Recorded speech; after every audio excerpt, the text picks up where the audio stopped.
And of course, the other batter as well. Yeah, indeed, definitely. Abdul Shakur. Yes, the hard-hitting keeper. He's once again not giving himself an opportunity to bat long in this tournament. He keeps playing those aggressive shots. Perhaps that is the game plan from the coach and the management. Just play your attacking game, natural game. Sometimes you need to respect the conditions and the quality of the opposition. Indeed, I mean, I think they need to adapt the conditions that they have to play 50 overs. We don't have 50 overs format a lot in UAE circuit. Beats the outside edge. Lovely delivery. Just holding its line. Omer Ali Khan is bowling absolutely beautifully here today. Well, he's clearly showing what he's capable of. He's an experienced campaigner, been around the circle of the domestic and played for the national side as well for UAE. And the amount of experience he carries in his kitty is brilliant. Nicely flicked away towards square leg. Easy single there. Rohan Mustafa was more towards mid wicket.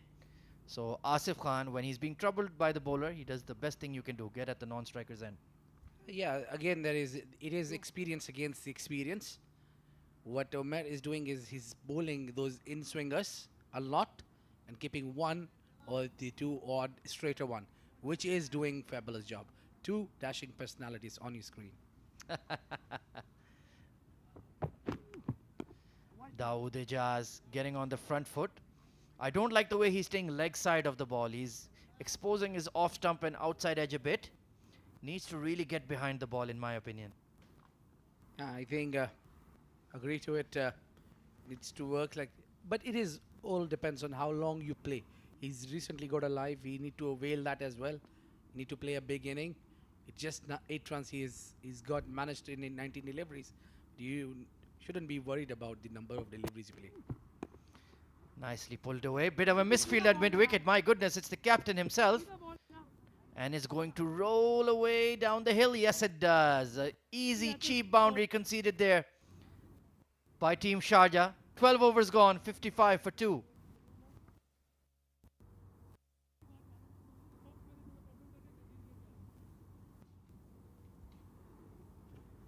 It's hard to say anything, especially the misfield is occurred from the senior member of the team. Omer is just can go and cursing himself. I love how the fielder always looks at the outfield whenever he does a misfield, pretending it's a bad bounce. That's just bad concentration, not keeping your eyes on the ball. And Rohan Mustafa will continue here. Absolutely races through his overs. The other day when Sharjah took on Dubai, they bowled 21 overs in the first hour, if you can believe that. That's absolutely incredible. Beats the outside edge once again. A leg cutter there from Rohan Mustafa. Yeah, that is what the beauty of Rohan Mustafa is. He's not just a good spinner, but he is a very fine seamer. Just want our viewers to see what Rohan Mustafa did exactly with the ball there. Very, very clever. Oh, extra bounce. My goodness. Rohan Mustafa is getting the ball to misbehave seriously off the wicket. Well, definitely Asif will be wondering what is he doing. Whatever Rohan Mustafa is doing, he's doing it really nice. My goodness, Asif Khan is being tested here.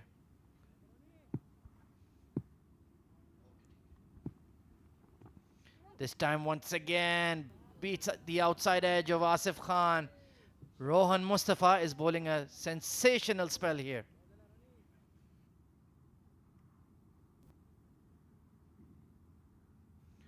Once again, just holding its line, steady bounce. I think he needs to get another slip in there, to be quite honest, Abid. Down the leg side, beautiful take there from Khalid Shah. My goodness, leaping across to his left. That's fantastic. Yeah, he takes these catches really well and likes to fly as well. Absolutely, Air Khalid taking off there, down the leg side.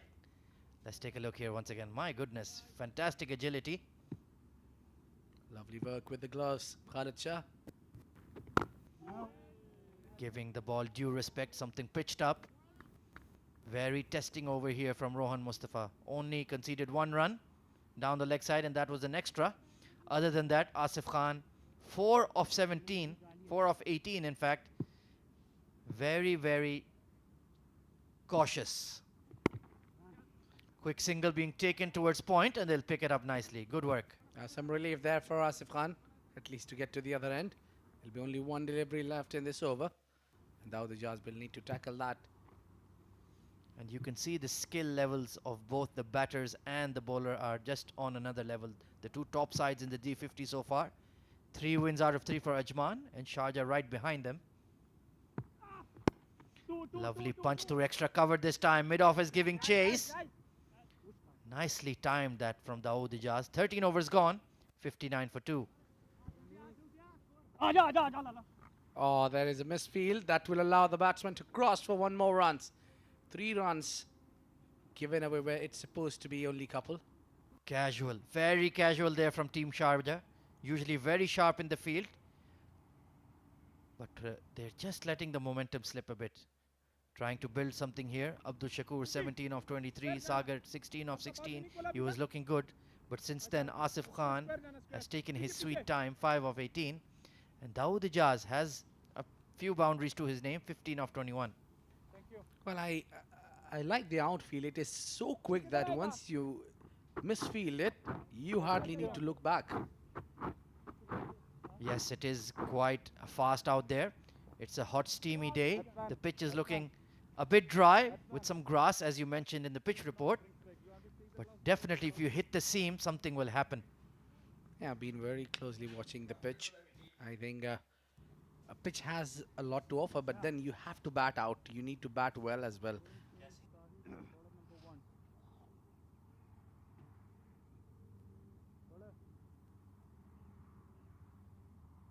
That's some bowling right arm over. Change in the bowling then. Zahid Ali, the seamer, coming back into the attack. 4 overs, 1 for 26. He has been a bit expensive. But if you pick up wickets, your captain won't mind. Slip in place. In the air, and what a catch taken at mid-off. Rohan Mustafa, you beauty. And that celebration, my goodness, what a catch. Excellent catching there. The batsman came advancing the pitch. There was no need of it. And that is what the temperament says. He's got one chance and literally jumping from his crease and giving it a catch to Rohan Mustafa, who doesn't miss many. That is a trademark dance of Rohan Mustafa. Absolutely brilliant. Diving across to his left, it was low, it was sharp, and he snaffled it. Dawood Ijaz then, 15 of 22. He'd be disappointed, he was looking good. But now, 3 wickets down, with just 50 odd on the board, Team Ajman are in trouble.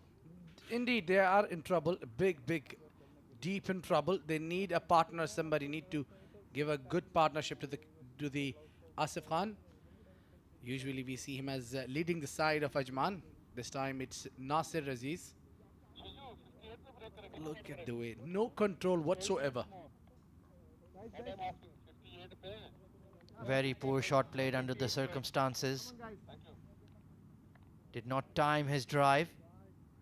Hit him above the middle, so it was aerial.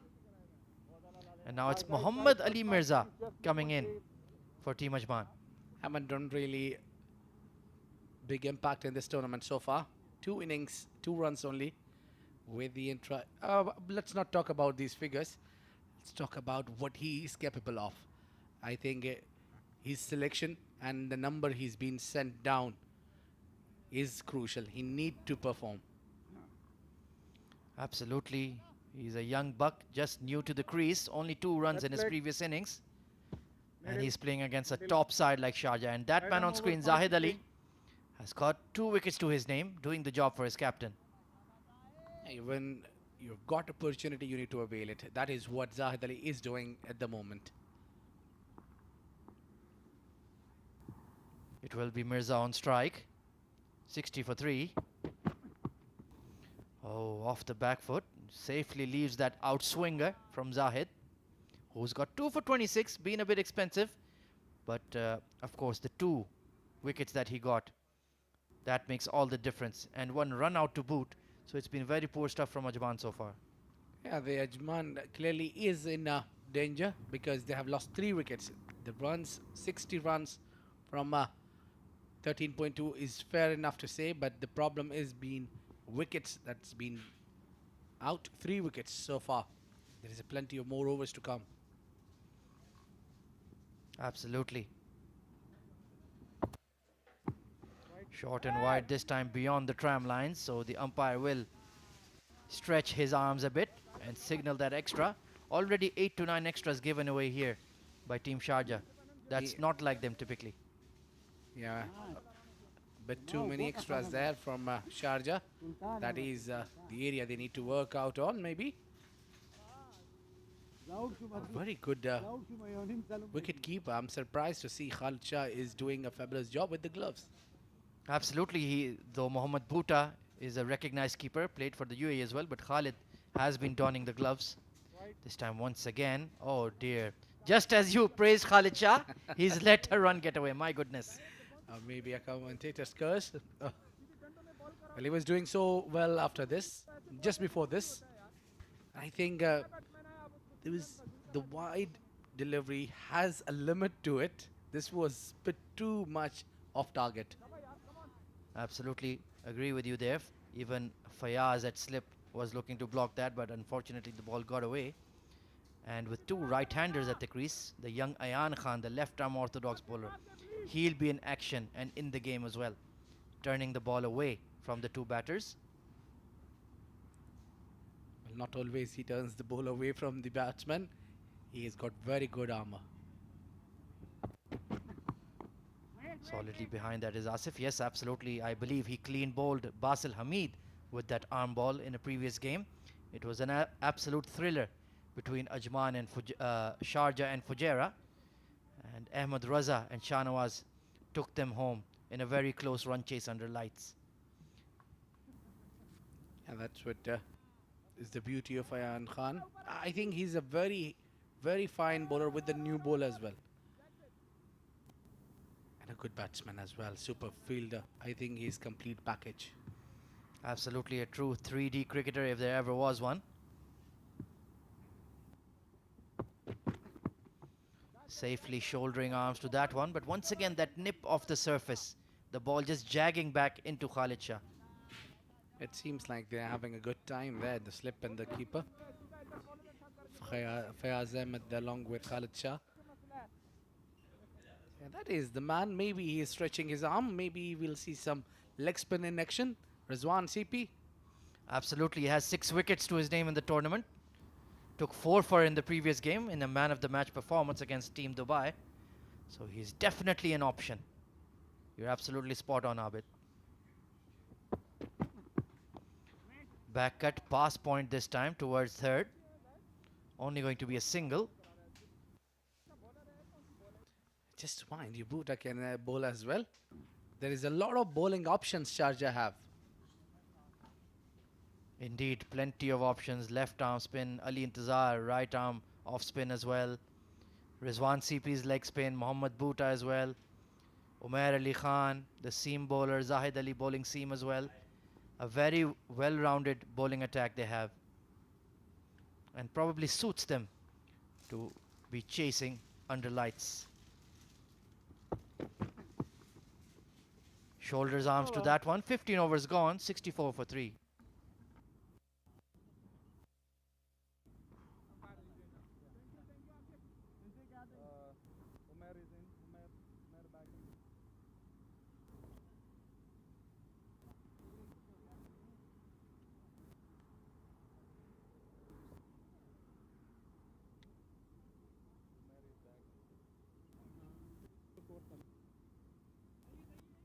Well, that is Abdul Shakur Sher opening the innings today, 17-23.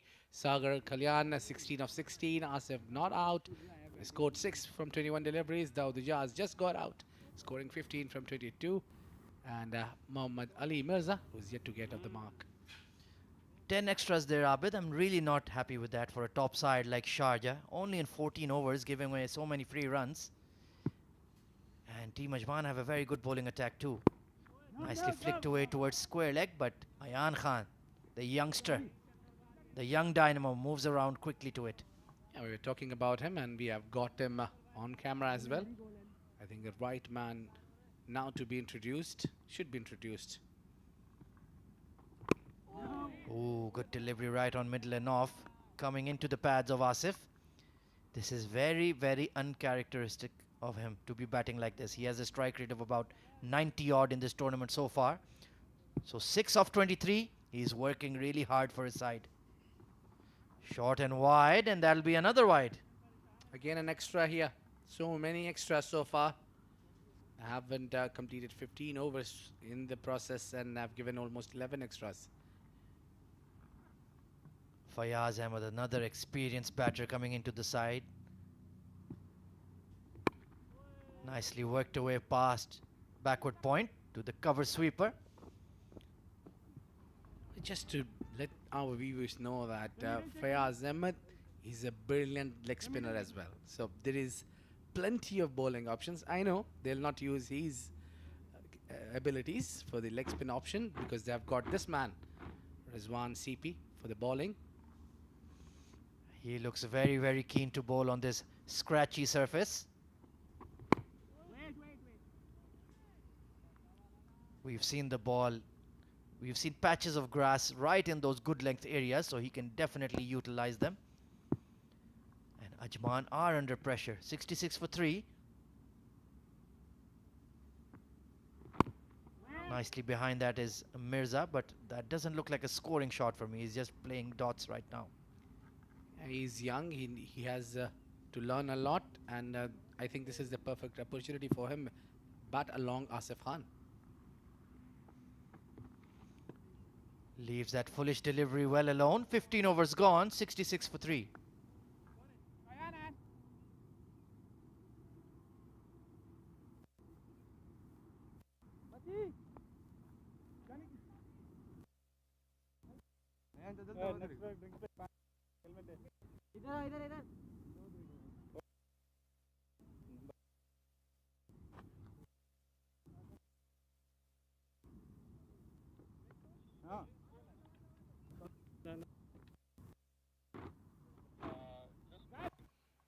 Yes, we were talking about the young man, and the wait is finally over.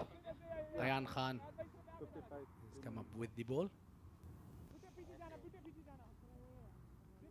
As we have been suggesting, that young dynamo Ayan Khan, look at that tournament. 8 wickets already in 3 games. This is his 4th innings.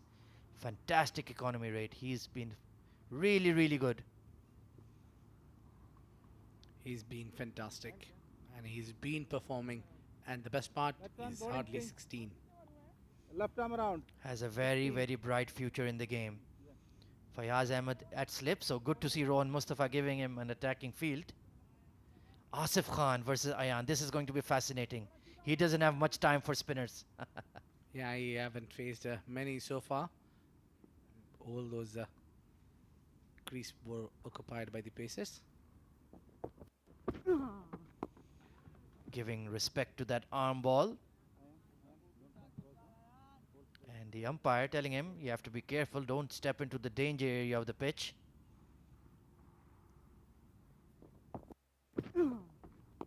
Back of a length punched off the back foot, so Asif Khan just checking him, what he's doing with the ball, how is the ball behaving. But I think the big shot is coming very soon. Nicely punches that. Oh, chance for a run out, my goodness. Yes, no, maybe confusion in the middle. Asif Khan had strolled out to the middle of the pitch, but thankfully, all's well that ends well. Very close. A good call to send his partner back.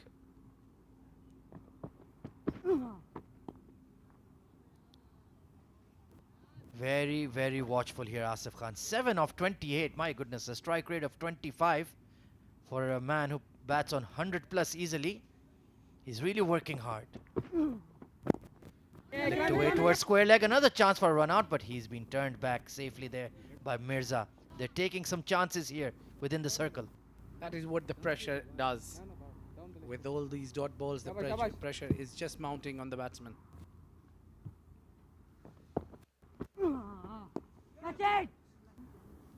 And they'll take a single to long on off the final delivery. 16 overs gone, 67 for 3.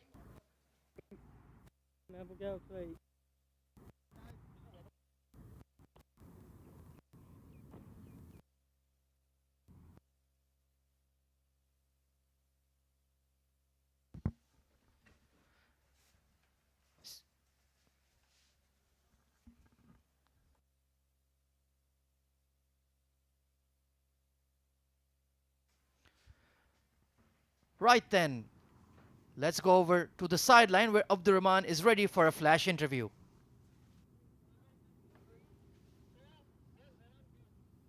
Hi guys, welcome to the sidelines. I'm here with the under 21 talent playing for Ajman, Rishabh Mukherjee. He's got his debut today. So Rishabh, how you feeling, man? Just a little bit nervous. Like I think that's pretty very common with everyone getting on the debut. But I'm excited, and hopefully I'll do well, and I'll be happy after the end of the game. Well, you've been part of the Ajman setup for the D10 and the D20 tournament. This is your D50 debut. Which format do you prefer the most? Personally, I like the long formats, Test cricket, 50 overs. So definitely D50, because I get 10 overs to bowl at 60 balls, so that's exciting.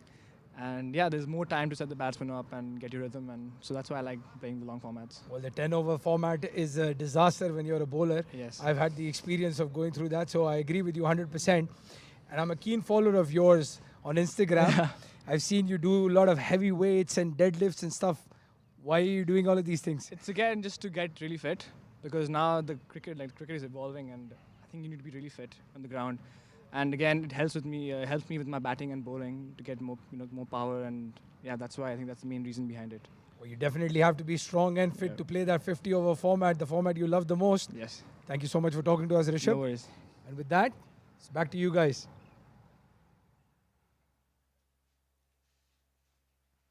Thank you. Thank you, Abdul Rahman. That was an interesting conversation with Rishabh Mukherjee, a young talent. This is Drinks Break that is on at the moment, and I have with me a very special guest who is going to debut his commentary stint at this beautiful ground. It is the head of cricket development in the ICC Academy, Mr. Qasim Ali. Qasim, welcome to the Combox, and it's a great pleasure to have you with us. Thank you. It's a real honor to be here. So thank you very much for inviting me along. And yes, it's my debut, and I'm looking forward to it. And I'm in good hands. Well, thank you. It is an absolute pleasure to have you, because it's going to be a very interesting conversation that will take place as the game progresses. But just to start off, we know that you are the head of cricket development, and you have been there for quite some time. I know it's been a fabulous journey, to say the least, but no one better than yourself to give us a little bit of insights about your journey throughout this exciting career of yours. So you started off in England, and take it away from here.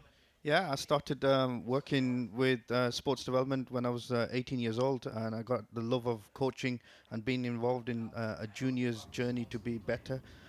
So I was very lucky to be part of sports development and get an opportunity to go on to my level 1, level 2 coaching courses. I then worked for Lancashire Cricket Board and did 3 fantastic years with them, and then obviously went on to do my level 3 with them, and eventually with England Cricket Board to do my level 4. So that was in 2016. So I was very fortunate to do that. So one of a select few to be on a level 4 coaching award. So very lucky. Oh yes, let's talk a little bit more about the level 4, because I'm sure not many people are qualified at that level. I'm sure it's just you and Dougie Brown who's done that in the GCC. So that is quite an achievement. Yeah, alhamdulillah, I'm very fortunate. I'm very lucky, actually. Yeah, and like you say, me and Dougie are the two that, not just in Dubai, but in the Gulf, actually. So I was very lucky to be part of that. Obviously, Dougie being an ex-player, That was part of his journey as well. So, and that process gave me an opportunity to be a little bit more grounded about my coaching, develop my management skills, but most importantly, work with some really good professionals at Loughborough. And I was very lucky to be part of that 2-year journey, which obviously went on to develop me as a coach and give me a greater insight. Well, that is really interesting. Having started your professional coaching career in the UK and then landing in Dubai in the midst of a desert and starting something which was really special, the ICC Academy has been has played a pivotal role in the development of UAE cricket. And so, take us through your journey here. How has the experience been in the ICC Academy? Yeah, fantastic so far. I was very lucky to be appointed as the head of cricket development, following on from Madassa Nazar, and he did a fantastic job in building that platform. For me to come on and then develop my coaching philosophy and instill that into the culture of the academy was a pivotal role for some of the changes we've seen at the academy so far. So our player development pathway revolves around a game-based learning approach, getting an opportunity to play at different conditions, but also meeting the demands of them conditions. On top of that, we have a clear pathway that identifies a 7-year-old to go and play, hopefully see what UAE cricket looks like and understand what that journey looks like all the way through. Obviously, from the first thing that we went into was developing our ICC scholarship program, which is well renowned within the whole of the UAE now in terms of what standards we look for, what it means to be part of the scholarship program, but also what the results are and what the sort of sacrifices required to be part of that program. So we've been very lucky, and obviously the process is what I take care of. The outcome and the results are obviously what happens on the pitch. So yeah. Right. So, are you excited with this format of the game, the D50? You're here. You're a part of history now because this is the first time this edition has come into picture in the UAE cricket. Quite a few young talent that we've seen throughout the different versions, D10, D20, and now the D50. One of them is Ayan Khan, who's now bowling and has been absolutely phenomenal, to say the least. Yeah, absolutely. 50-over cricket is obviously in its infancy in UAE, especially at the sort of domestic and national level. So I think the national level players are well accustomed to this domestic sort of structure. The new guys coming up, it's a real challenge for them to understand and grasp the concept of what that looks like. Talking about Ayan Khan on the screen there, I'm a real big fan of Ayan Khan. I think he's got so much prospect and potential to go on and be one of UAE's main future icon players in any format of cricket, and that's what I really like about him.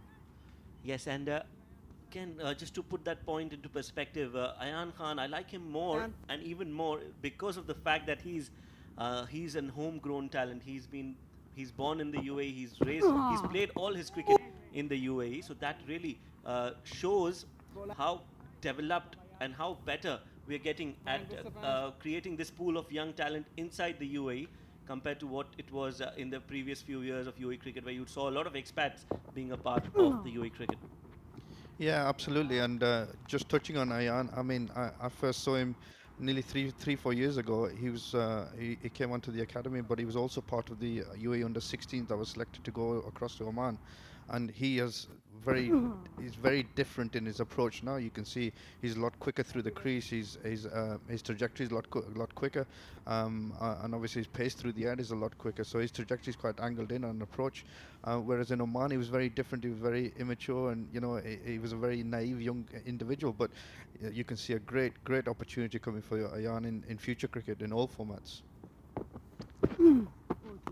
That's right. Ayan is a future star in the making. He just needs to focus on what he's doing right. And coming to this game, I think this has been a slow start, a steady start for Ajman. 18 overs gone, 71 for 3 now. They've lost 3 quick wickets and 3 big wickets in the context of the game. Yeah, absolutely, and it looks hard going out there for, especially from the batting team perspective. I think the bowling unit has done really well. Sharjah have done really well. Obviously, you can see Mirza's just getting himself settled in. 1 of 10 balls, and then Asif Khan is obviously there, 12 of 37, and I think he's the big wicket. Asif Khan obviously is in form, is in runs, and I think he's got to steady the ship now to bat long periods of time. Yes, he's been the backbone of this Ajman setup. Meanwhile, it's Ali Intizar who's been brought into the attack. Right arm off spinner, 3 innings in this format, 72 runs conceded, 3 wickets for him, and a very decent economy of 3.62. So an impact player, and we all know in a format like this, and I'm sure you'll agree with us, in a D50 format, you need to take wickets in the middle overs to stay in the game, and that's how you build pressure. So you need to have bowlers who can actually build pressure and take wickets in the middle overs. Yeah, absolutely, and I think this is where the testing tone will be in terms of what the quality of the cricket looks like here in the middle overs, because a lot of players are used to 20 overs and how not to stretch the overs after that. So it'll be a real test and challenge, but I think it's about finding a way to get some wickets, and there's a tactic around it. Obviously, he's gone with a quite an attacking offside fielder, bringing his leg side fielders in, and he's got 1 out deep. So I don't think it's going to massively turn based on the sort of field he's got there, but I think he needs to find a way of putting a lot of pressure on young Ali, and obviously putting a lot of pressure on Asif to make a mistake. Well done, Inti, well done, Inti. Good start, Intizar, shabash.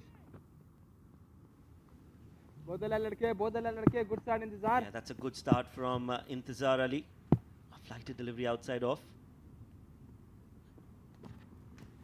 And as you rightly said, they will be trying to put pressure on the young Ali Mirza. They will choke him for runs, don't give him the easy singles, and then try to extract a wicket out of it.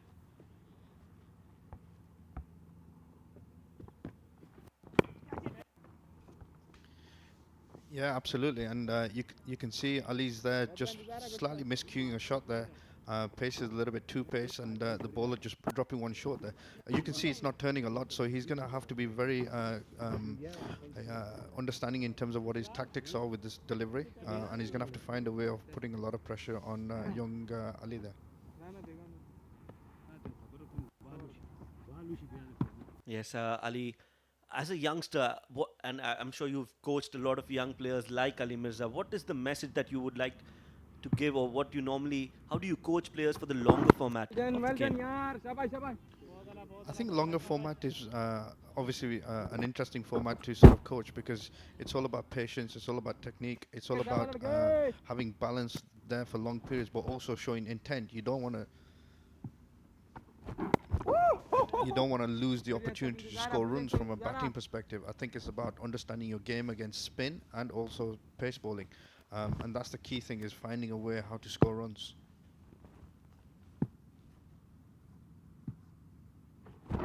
Yes, finding a way of scoring runs. That is the key message, I think, because you need to be sensible, you need to be cautious with your approach, but in the same breath, you would want to take those singles and continue to keep the scoreboard ticking. 19 overs gone, 73 for 3 now. So they had a good start in the first 10, but things have just slowed down a little bit for Ajman in the second 10-over slot. Yeah, absolutely, and you can see straight away there Zayed Ali picking up 2 wickets for his 30 runs after 5 overs. I think the crucial bit here is how well Ajman comes in and can pick up some wickets early doors. I think his first over was quite good, and second over backed up that really well. So it'll be interesting to see what the next 5 overs, 10 overs spell looks like.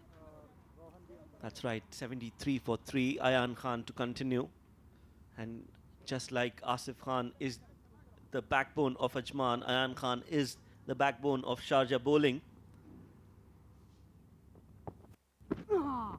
So you're right, there's a contest within a contest, and this is an exciting one.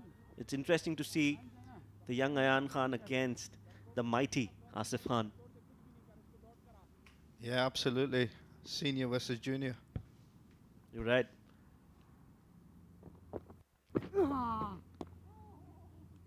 Played towards the square leg for a single now. Whatever we've seen between these two players, between Asif and Ayan, Asif has been very cautious against the young Ayan Khan. We haven't seen him attack at all. So trying to keep things tight, Ayan, and that is a good sign for Sharjah. Yeah, absolutely. And you look at from Ayan's perspective, he's obviously not a tall bowler, Unlike his UAE national captain, left arm spin bowler, he's quite tall. The trajectory levels are very different. So Ayan obviously staying low in his delivery stride as well. So the ball is coming back into the bowler, whereas somebody like Emir Raza will come up and down and sort of bring that trajectory into play. So it's very difficult to score against Ayan. He's not a big turner of the ball. I know I've seen him quite a lot during the D10 and D20.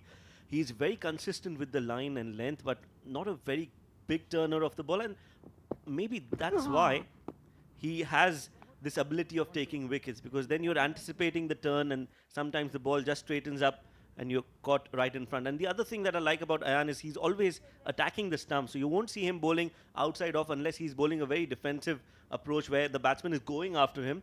He will always attack the stumps. Yeah, you can look at that. I mean, you can just see the angle there. Oh, there seems to be a bit of a mix-up here. And obviously, Asif Khan just watching where the ball's gone, thinking that mid-on is going to go and pick it up and attack it, but it's gone into the gap. Nearly a run-out chance there. But yeah, just going back to Ayan, his trajectory is fantastic. I think his angle approaches, if anything that he needs to do going forward to be a successful cricketer, I think he needs to sort of almost get one to sort of turn enough to sort of put element of doubt into a batsman's mind, and then he can use his armory of trying to bring the ball back in. Oh, very valid point. I think you're absolutely on target. The ability to turn the ball would definitely do a lot of good to Ayan, because most of his deliveries are the ones that come straight into the right-handed batsman. So just to add that little bit of sting in your bowling, I think Ayan will have to work a little bit on the one that just moves away from the right-hander. 75 for 3 now after 20 overs. Asif is on 12 of 40 deliveries. Now that is something really unusual. You don't see Asif playing that slow. But that's the need of the hour. Ajman cannot afford to lose any more wickets. They have already lost 3, and it is time to build an innings here and build a partnership. And that is what exactly Asif is aiming to do between these two players, Asif and Ali. Yeah, absolutely. And what you don't want to do is get into a position where there's a lot of pressure on Asif to score the other batsmen's runs as well. So it's important that obviously Ali keeps ticking over as well. But most importantly, that they're trying to get at least 4, 5, 6 and over, and trying to find some opportunity to score a boundary where they possibly need. So you keep that scoreboard pressure ticking on. Oh! Yes, you're right. Ali not managing to get those singles. Has a sound technique, but not being able to play those shots in the gaps, I would say. Another flighted delivery played up in the air, straight to the fielder. Another wicket down. So that is lose of focus. He's lost his focus, played a rash shot, and the inexperience of Ali has taken him down. Dismissed now, and Sharjah get another wicket. Yeah, fantastic wicket, and the bowler's given it some air. He's given an opportunity. I think Ali's, from a technical point of view, he's not really got his hands through that. He should be hitting through the line and over the top, and credit to the Sharjah bowlers and the fielding and the captain for keeping the field in. I think Ali would have been better hitting that along the ground, maybe square of the wicket, or at least trying to go over the top, but he's not quite done that. But yeah, great wicket for Sharjah. That's right, Ali gone off 4 of 21. That's wicket number 4. New man in, coming in. That's Rahul Chopra. 3 innings, 113 runs, 7 boundaries and 6 sixes. A very healthy strike rate of 119. So that is something that is really special about Rahul Chopra. But that is not what is needed right now. They don't need that strike rate. They just need him to stick around, give able support to the experienced Asif Khan. And if he can, take some singles.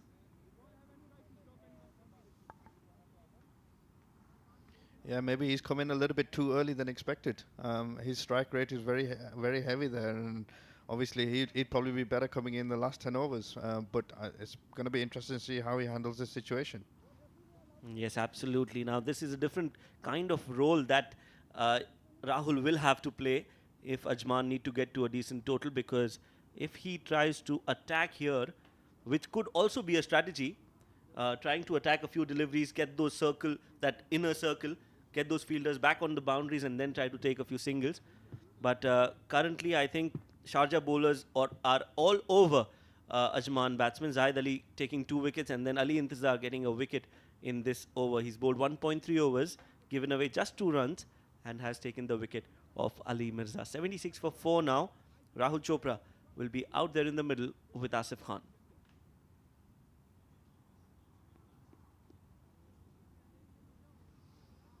Be interesting to see how this approach is from Mr. Chopra. Let's see how he takes on this situation. Because, like I said, just before the wicket, you don't want the pressure to go on the opposition batsman, which is Asif, who is the key man. I think Ali obviously gave himself not an opportunity to score big, but the last thing you want is now for Mr. Chopra to lose that wicket as well. Yes, 5 wickets down for Ajman. So halfway. Apologies, that's 4 wicket in Ajman. Just got a little bit confused with the Ajman scorecard and the Indian scorecard, because India versus England. England are 146 for 5. Jasprit Bumrah getting that last wicket. So an interesting match going on there in the UK as well.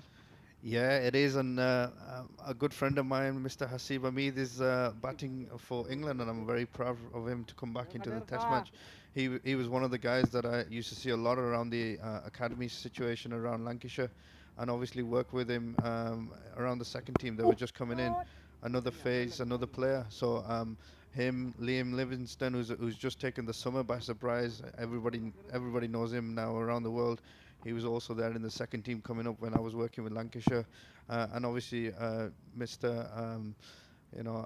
Parkinson, Matt Parkinson, who's going to take the leg spin option, and he could be a selection for the Australian Test match. So he's going to be another fantastic player. Well, I'm sure it must have been a proud moment to see Hasib coming back into the England squad. I remember him debuting for England against India in India, and then scoring a 50, a good 50 in the second innings of the Test match. I always thought that he was a special talent. Unfortunate that he couldn't be a part of the team. He was injured for quite some time, and finally now he's got a chance, and he's done very well with that chance. Yeah, absolutely. He's had a very up and down journey so far since he made that Test debut. A very talented and gifted player. Everybody who knows Hasib, who's watched him, will know his relentless energy for practice. He trains till 11 o'clock at night with his dad, often flicking at him or dog sticking at him from 15 yards away. He was known to be the next best England cricketing opening batsman, but obviously there was a different journey for him. He got injured in that India Test. And then from there, obviously, things went differently for him at Lancashire. But I'm so glad under Peter Moses' mentoring and opportunity at Nottingham, he's come back into the England fold. That's right. Some turn now, finally, for Ayan. This is the first time we've seen him. I think he's heard us. Good to see that ball turning away from Asif Khan. Now he's putting more revs, and he's using his body and bowling with that turn, and that's why he's able to get some turn out of this flat wicket. Doesn't look like a rank turner, Qasim.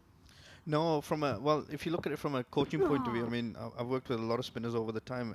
He's very much, he leans away, so he undercuts the ball a lot. So often what happens, it goes on with the trajectory of the arm, and it doesn't land on the seam. It lands on the leather, which actually goes in with the ball, with the angle. So what he actually really needs to focus on is trying to go up and down with his wrist and get the ball landing on the seam in order to get that turn. And very similar to the likes of Imad Wasim and stuff like that in the world, that they only need to move it a tiny bit, and this is it puts a bit of doubt in the batsman's mind. So that's where I would say Ayan really needs to focus his energy.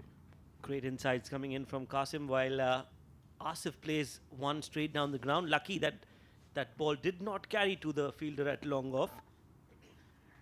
Yeah, it was quite a risky shot, wasn't it? For a split second, he was up in the air.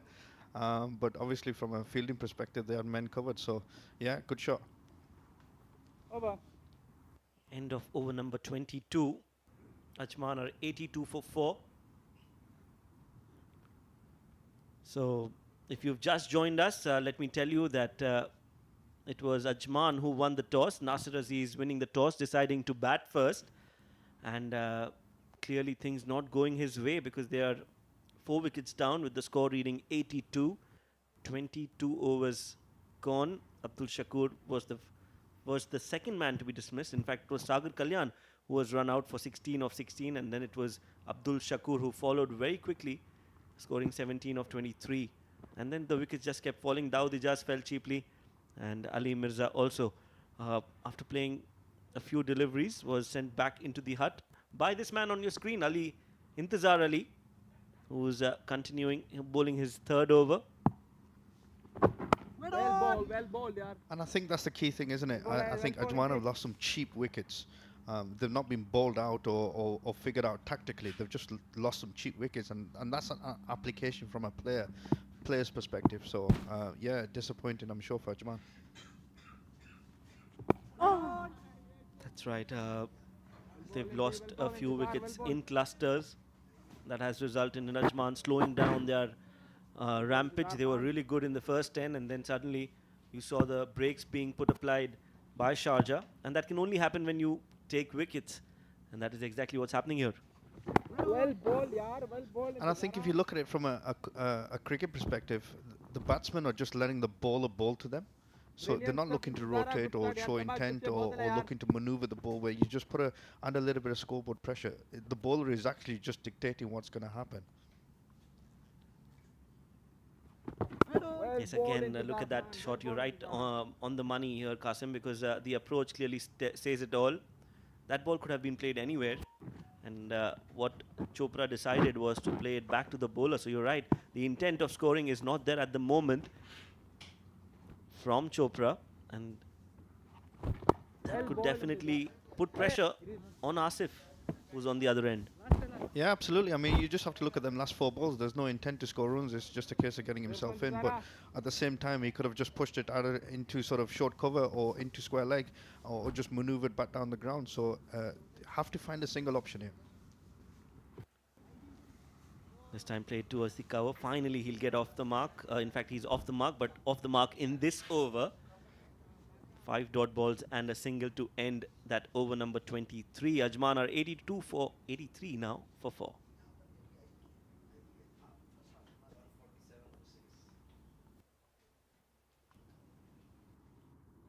भाई क्या कर रहे हो? हाँ? तो फिर क्या करें? So that's the bowling card for Sharjah. Zahid Ali, Umair Ali Khan. 5 bowlers, in fact, used in this Sharjah innings. And the most effective bowler is Zahid Ali, who was a little bit expensive but got 2 wickets. And Intizar Ali also getting a wicket. We would be looking forward to Ayan getting some wickets here. Yeah, and I think, like I said, he's dictating what the pace looks like here.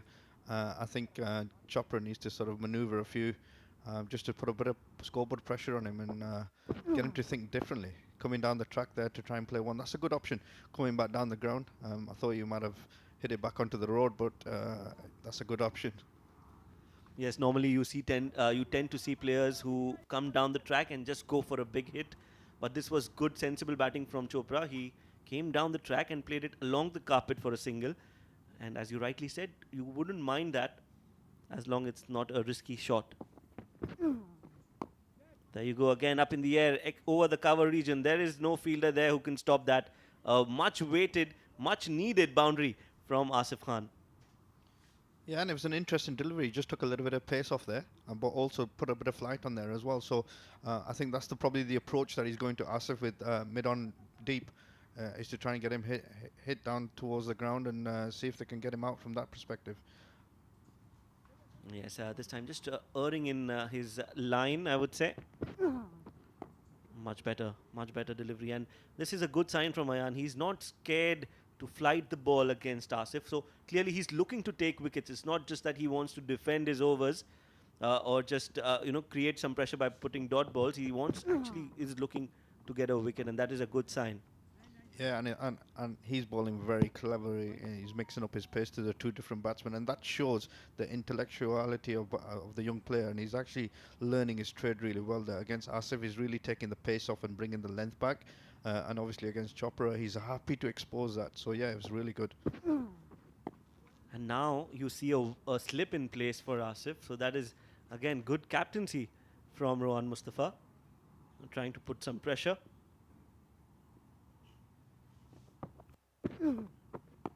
I would have I would have wanted the slip to be a little wider. Yeah, he's very close. He's he's effectively a second wicket keeper there. But yeah, if anything, maybe a little bit wider. 84 now, obviously, after 22 overs there, gone. 24, yeah. 24 overs gone, sorry. 84 for 4 of 24 overs. Asif Khan there on 22 of 51, which is obviously his opportunity to score. And Rahul Chopra's there of 3 of 11 balls. It'll be an interesting delivery. Yes, that's right. Sedate start almost halfway through the innings. And Ajman are tottering at 88 for 4. That's some nice camera work.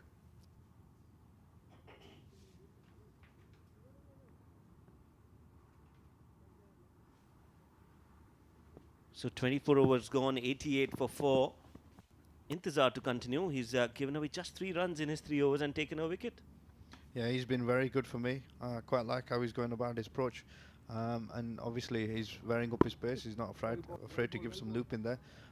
But intent needs to be shown by these guys, the batting team. What do you think they're going to score here, Shoaib, at halfway stage? Well, clearly from here, 200 looks a very good score for Ajman. They would have to bat really well to get to that mark. With 4 wickets down and Chopra and Asif in the middle. It all depends on how Asif approaches this innings. If he stays there till the end, they could get and breach that 200 mark. But otherwise, I would expect Sharjah to clean the tail of this Ajman setup once Asif is back in the hut. Yeah, again, simple cricket there. I mean, could have pushed a possible single there, maybe put some pressure on the fielding side. But there's just showing no intent at the moment. It'd be interesting to see how many runs they are missing out, which might have an effect on the overall score. This time quicker in the air, Intizar, so nicely mixing it up for Chopra. He's not allowing to settle himself in, changing the pace on every delivery almost.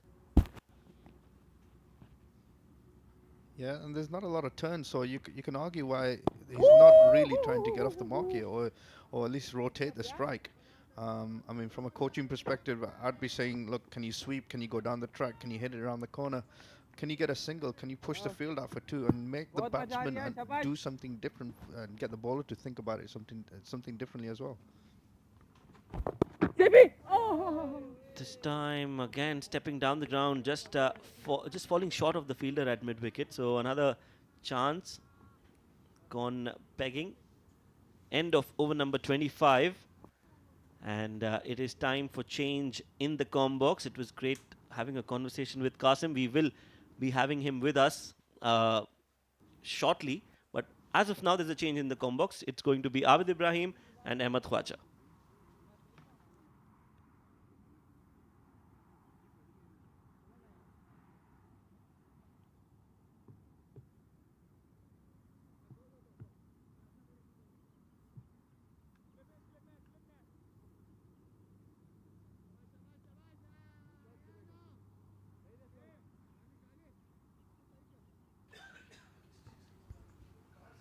Thank you very much, Shoaib and Qasim. Lovely chat there.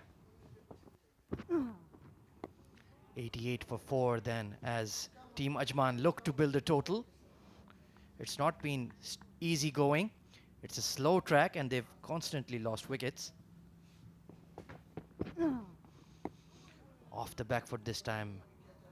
And Abid, 22 of 53 is Asif Khan. Very, very uncharacteristic innings. Well, I think it is the demand of the team that you need to play and be watchful. And he's doing it well.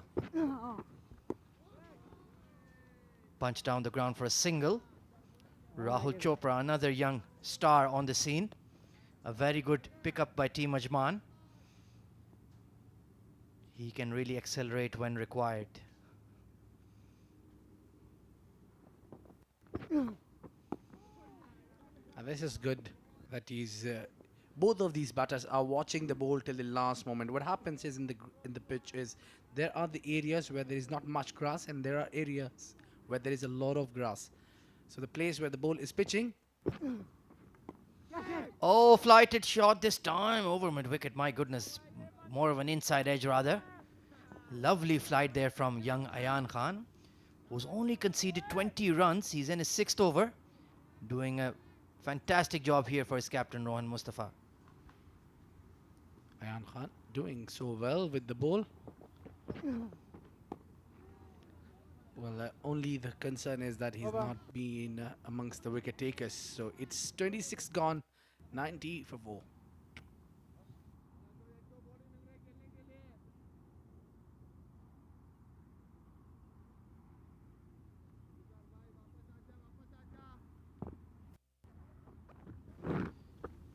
'23 of 55, Asif Khan holding it together for Team Ajman. Muhammad Ali Mirza really struggled out there, 4 for 21, a very soft dismissal. But Rahul Chopra, Nasir Aziz and Sultan still out there to bat, potentially. But they will require these two to bat deep, go till that 37, 38th over or even beyond that. They've just not gotten going today, Team Ajman. Losing wickets, not building partnerships, playing too many dot balls. 4 of 19 as Ali Intizar continues. Look at that. Just 3 runs conceded in his 4 overs. That is unbelievable bowling. And picked up a wicket here. Intizar is at his best. Well done, Intizar, well done, Rid yaar. of Rishabh. Not even 100 up yet for Team Ajman. Sit. Ronnie. Nicely kicked down the ground, but oh, once again, Rohan Mustafa not on the boundary rope, just standing a little closer and didn't allow that single. Very interesting. Well, the interesting is that Ajman have won the toss and have elected to bat first. Definitely, they must be having plan and a target set on their mind they need to achieve. Woohoo! Even Good step, yaar. Ali Intizar bowling really, really quickly in the air. As we saw Ayan Khan content to bowl those arm balls, quickish arm balls. Ali Intizar doing the same, bowling it quickly into the pitch. Well ball, yaar. That is awesome bowling. Now that Well is bowled, what yaar. he's doing, not giving really anything for the batsman. Asif Khan having a chat with his young partner at the crease. He's like, don't worry about it, don't get agitated, it's all right. We have a lot of overs to bat. Playing a few dot deliveries now, Double made it, don't Papa. worry about it. But Ali Intizar 1 for 3. My goodness, what a spell he's bowling. Catch it. Ronnie, Ronnie. In the air this time, chance for a run out. But throw at the wrong end. Quick single taken. Yeah, a lot happened just for a run. Well, that is what it shows, the pressure. Ajman is under pressure. It's been a tough day batting out there for Team Ajman. Only Asif Khan, that man on screen, holding it together.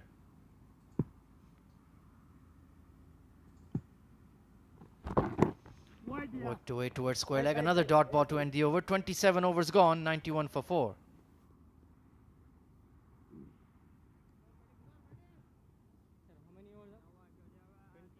Well, if you just look closely, there's an extra bounce that been generated here. Look at the bounce. This is what. There are the areas where you get extra bounce, and there are the areas where you get good turn.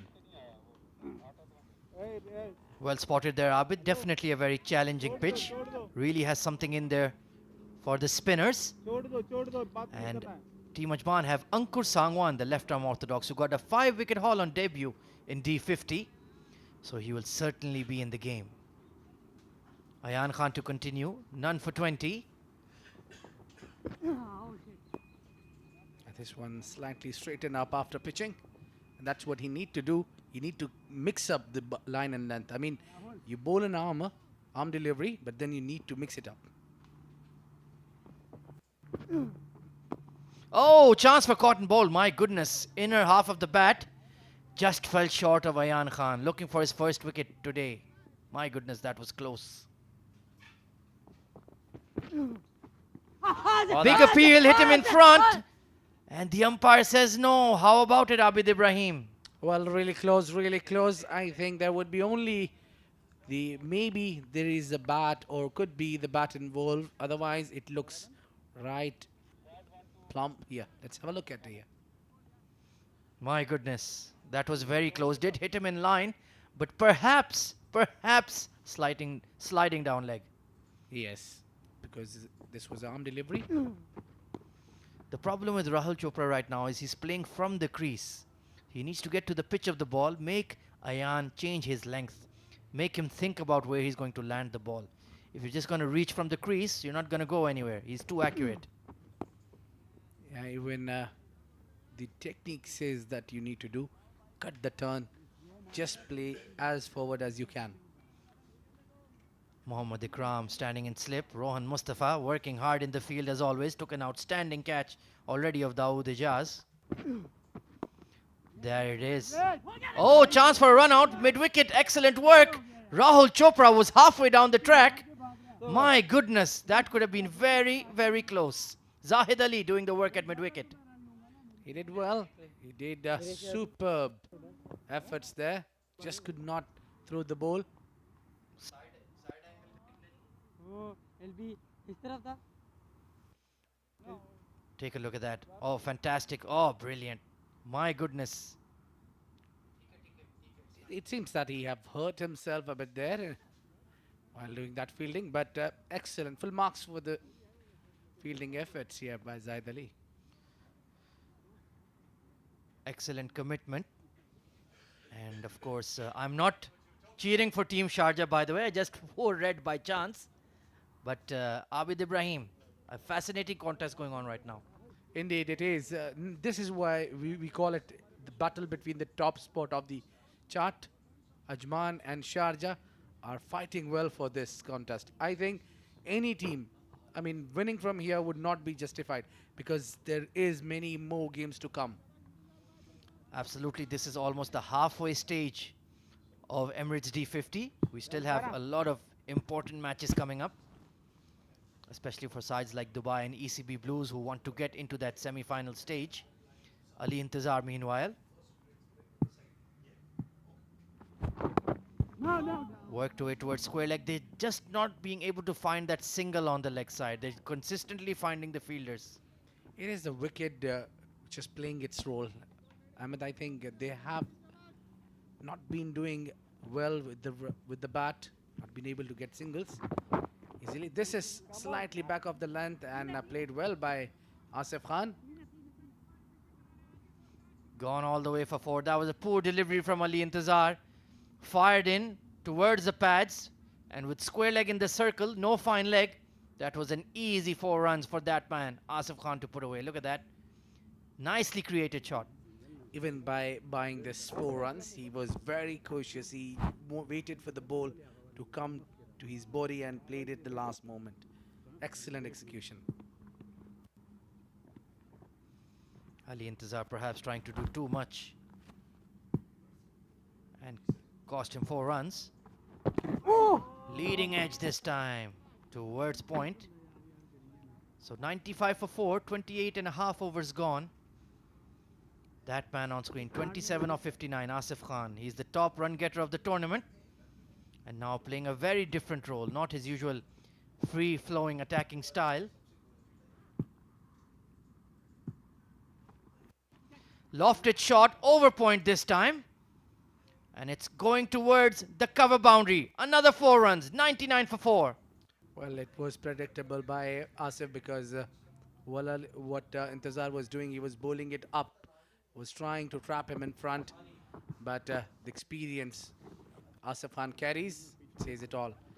Anything loose, he'll be up for it. Slightly opened the face of the bat there. Nicely created shot, and there was no cover sweeper. So once he beat that inner circle, it was always going to be 4. Trying to push it towards point, but Ayan Khan, you're not going to take a chance on his fielding arm. Absolutely. No chance. He's a brilliant fielder. Asif Khan has moved on to 31 of 62. That strike rate is still on the lower side. Fired and nicely glided towards third man. Point is in the circle, giving chase Ayan Khan. They will pick up two. The 100 up for Ajman after 29 overs.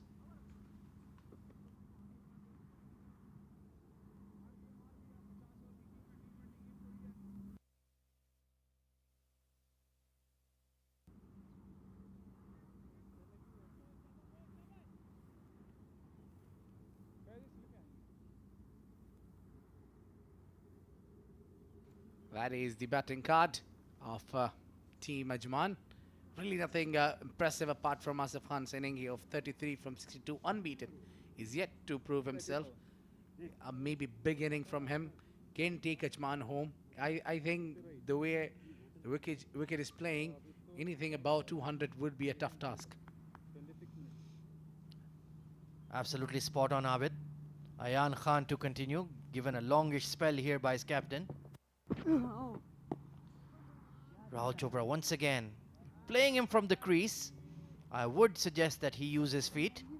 Try to get to the pitch of the ball, because Ayan is basically bowling in a robotic style, completely hitting that one spot. And you're allowing him to bowl dot deliveries at you. With mid-off in the circle, surely you can take a chance. I know Chopra is very well at playing sweep shots. Leading edge! My goodness, just to the right of extra cover, and he will get off strike. Well, I was talking about Rahul Chopra's sweep shot, but the leading edge, he's lucky he did not carry all the way towards Rohan Mustafa. I think that is the perfect shot now to play a sweep shots. Maybe there is no fine leg in the deep circle. Blasted past extra cover this time, but there is a sweeper in place. Umair Ali Khan moves across nicely. So Asif Khan has moved into the 30s.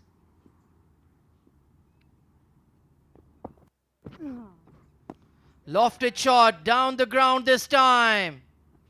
And caught at long off. Umair Ali Khan, the finger in the sky. Rahul Chopra's tortuous innings of 6 of 34 comes to an end. What a great take it is. Easy, soft dismissal here. And Rahul Chopra made a mess of it. I don't understand what was needed of this hour. He just gave in to the hand of Umar Ali Khan. And he doesn't miss many. Once again, not getting to the pitch of the ball. He was getting frustrated. Just a nothing shot in the end. And Umar Ali Khan letting us know who's the man in the house. Yes, sir. The jolly person. That's the end of Rahul Chopra scoring 6 of 34 deliveries. A poor strike rate there of just 17.5.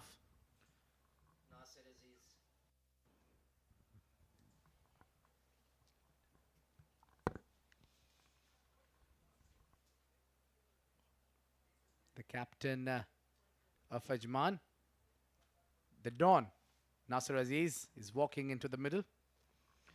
Well, interesting. Nasser Aziz has the same nickname as my co-commentator, Abid Ibrahim.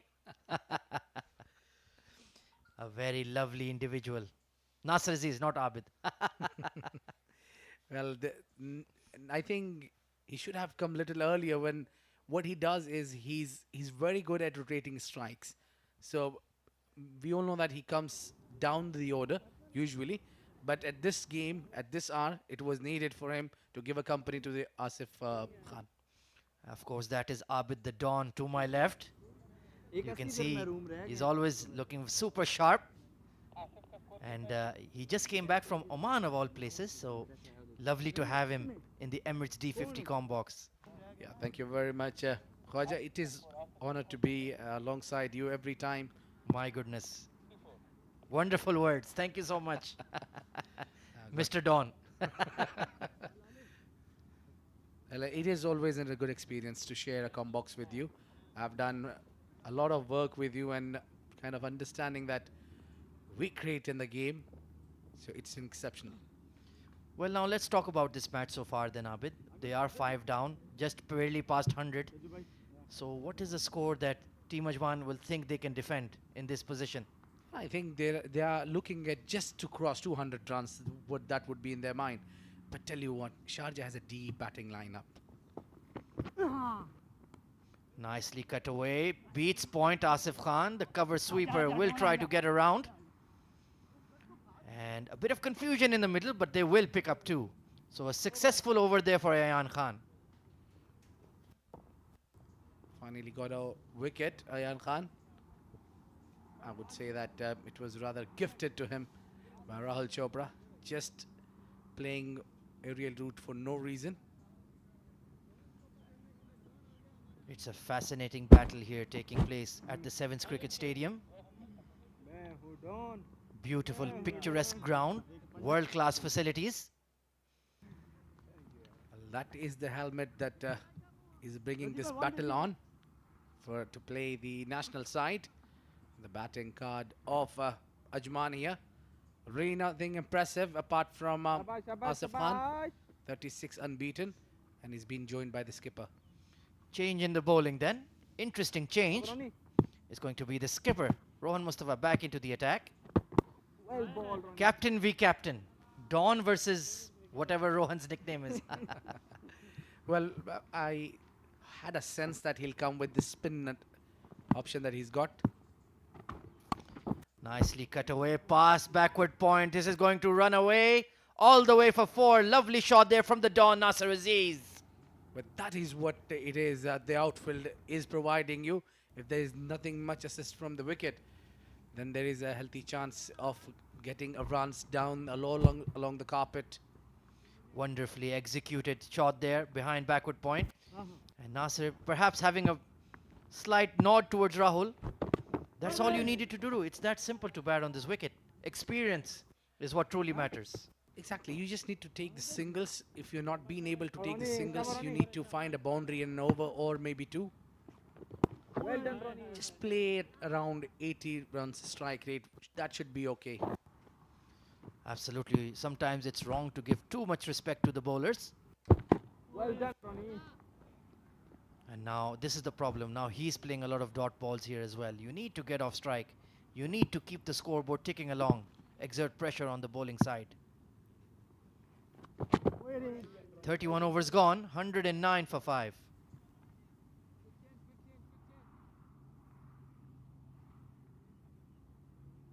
शाबाश शाबाश लड़को यार शाबाश यार जरा शाबाश जाके यार जरा बोल शाबाश. Taking a look at the bowling analysis here for Team Sharjah. Zahid Ali 2 for 30 in his 5 overs. Umair Ali Khan 6 overs, none for 20, identical to his captain. Ayan Khan has been very steady and reliable as always. 1 for 24 in his 8 overs. Ali Intizar exceptional, 1 for 14 in his 6 overs. Well, coming to your question that Nasser is giving respect to the bowler playing slow after hitting the boundary. I think you're being too harsh. He's just struck a boundary. He need to take some time. He's new to the wicket. Ayan Khan into his 9th over. Running बस सही. 36 off 65 is Asif Khan, the linchpin of this Ajman batting line. He has to bat through right till the end if they are to get a good score above 200.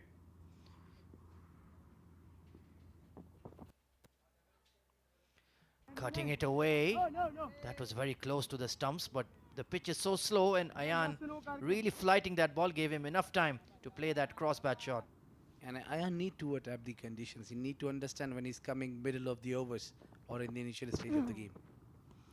Short and wide and cut away once again to point. That was a poor delivery. Rizwan CP, fantastic fielding. So when you're coming into the middle of the innings, you need to give the air to the ball, unlike in the initial overs. Down the ground, hard drive this time from Asif Khan, taking out some frustration on the ball, but he'll only pick up a single. Once again, Ayan, 3 dot deliveries and only 1 run conceded, doing the job for his skipper. Look at that, 25 runs in almost 9 overs. Fantastic. This is the beauty of the game, that a young 16-year-old boy bowling to Asif Khan, the experience. Try to work it away to square leg, but Mohammad Ikram moving in very swiftly. The fielding from Team Sharjah has been razor sharp within the circle.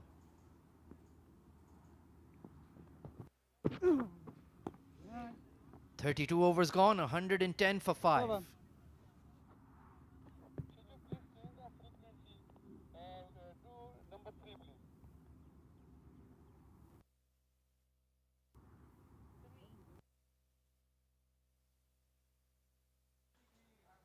Well, Abdul Shakur is scoring 17 of 23. Sagar Kalyan 16 of 16. Asif Khan unbeaten 37 of 68 deliveries. Dawood Ijaz scoring 15 of 22. Muhammad Ali Mirza not impressive here. 4 only of 21 deliveries. Rahul Chopra 6 of 34 deliveries. Nasser Aziz, the skipper, is batting down there in the middle with a 50 runs a strike rate, scoring 4 of 8. Asif Khan facing Rohan Mustafa. Oh! Good delivery there, but no slip for himself for Rohan. Interesting. And earlier in the day, he was bowling seam up, medium pace, and now he's back to off spin. Well, you have all the license to do that when you have taken 5 wickets just at 100 runs. And when you're captain of the side, I like the way now you're talking very straight to the point, Ahmed. sometimes I speak too much, but we can always work on that. 38 of 71 is Asif Khan. Nice single taken to point. Rohan not happy with his fielder, telling him, be on your toes. Nelson on the board for Team Ajman. Nasser Aziz this time solidly behind that. There are at least 17 overs to go after this. So building a partnership at this stage is absolutely crucial. Trying to play across the pad, that's quite dangerous to somebody who bowls so accurately. If he misses anything, you can bet your own house that there's going to be a massive appeal. 33 overs gone. Nelson on the board for Ajman.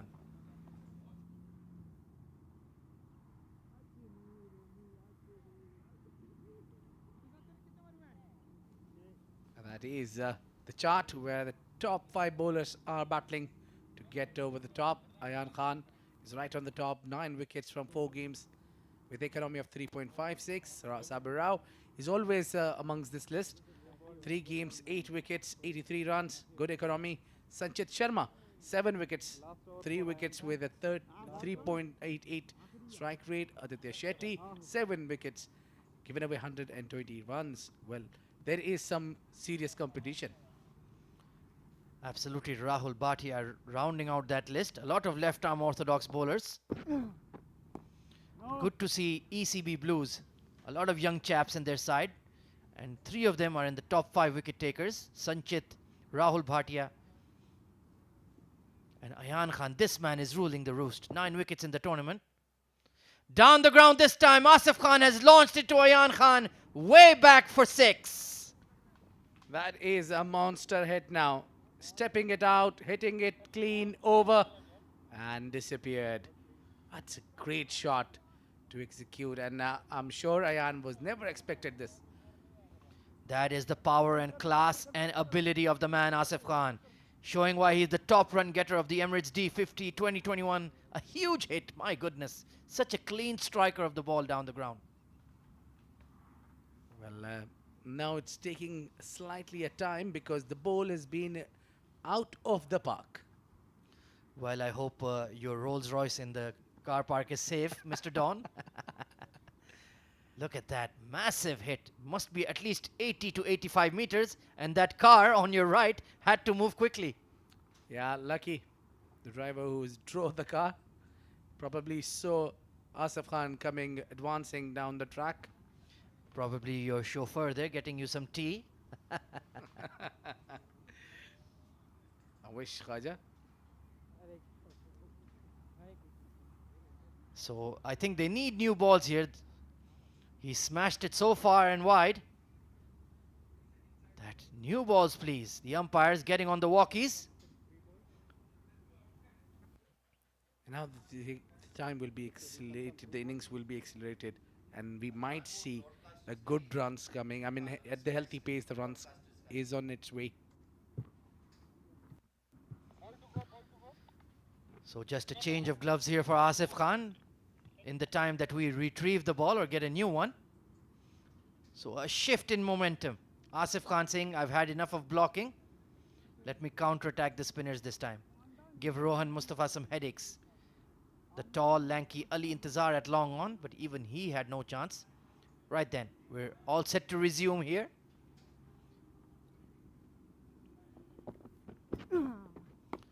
This time trying to create room towards extra cover, but getting the inside half of the bat. Now that is because he wants to put Ayan under pressure. Maybe wrong time because he's just hardly got 3 more deliveries to go in his spell. 44 of 74 is Asif Khan. It's important not to play a lot of dot deliveries after getting a boundary. That's where Ajman are getting held up in their innings. 2 or 1? 9 wickets in the tournament. In fact, 10 after the one he took of Rahul Chopra. Fantastic young talent.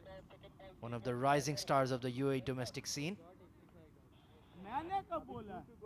And it is also a big test for the wicket-keeper position as well for Khalid Shah. For 50 overs, you need to be doing a wicket-keeping job. That's not easy. Well, he is in fact taken the role of wicket-keeping for Team Sharjah from Mohammad Bhutta. He's been keeping throughout the 3 games previously, and he's done a really solid job. He needs to contribute more with the bat as he's opening, getting a lot of opportunities. But his keeping has been absolutely flawless. Very, very impressive. Hard drive towards extra cover. Bit of a misfield there. Cover sweeper will push. They're going to get 2. No, they're going to just stick to 1. Mohammad Bhutta, excellent throw from the outfield. Yes, Bhutta has to bat as well. He's been slightly out of form, but he need one good inning to come back into the game.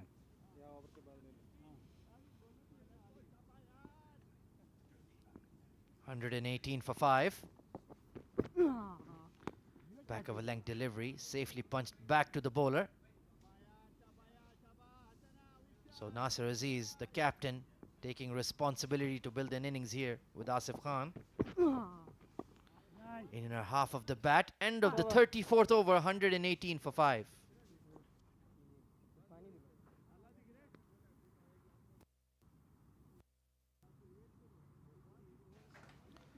"34 overs gone. There'll be a change in the comm box. It's going to be Shoaib Ahmed and Abdur Rahman Tariq.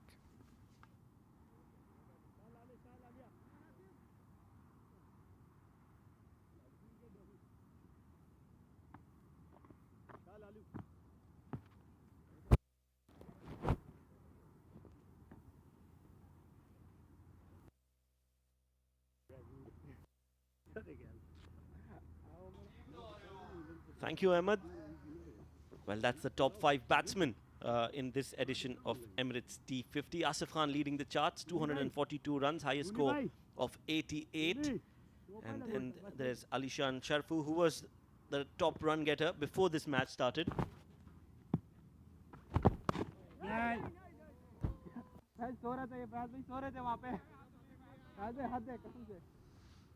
he's looking $1 million there. Shoaib, welcome to the commentary box. Thank you, Abdul Rahman. Well done, Ronnie.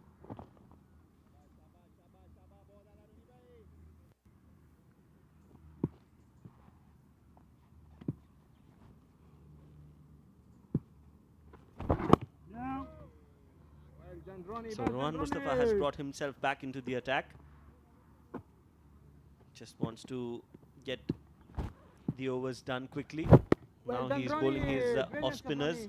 In the previous spell, he was bowling seam up. We've seen him do that number of times. He did it in the T10 tournament as well. This comes in ball again to Asif. Winds up, plays one of his strengths to long on for 4 and moves on to 49, 1 run away from a very good half century. Well, that was in the slot, asking to be hit, flighted delivery, and Asif Khan will not miss that. Played straight down the ground, 4 runs. Shoaib, it's amazing to see the difference in the caliber and the talent of the batsman as he takes that single, plays it in the gap. Ikram running behind the ball, but Asif Khan has walked that single and reaches another half century in this tournament. He's playing really, really well, Shoaib. Well, he has had a special career, especially in the D format. I think that's his favorite. Likes to score tons of runs on a consistent basis. Has been knocking the doors of UAE cricket for quite some time. And if he continues to do the things that he has been doing so far, it won't be long before we see him in those grey color.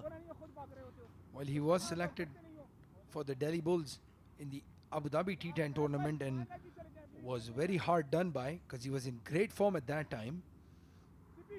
And we all talk about Mohammad Wasim and his batting talent, but definitely Asif Khan not a far away behind. Yes. Meanwhile, it's Umair Ali Khan, 6 overs, 20 runs. Has not got a wicket yet, but has been brought into the attack.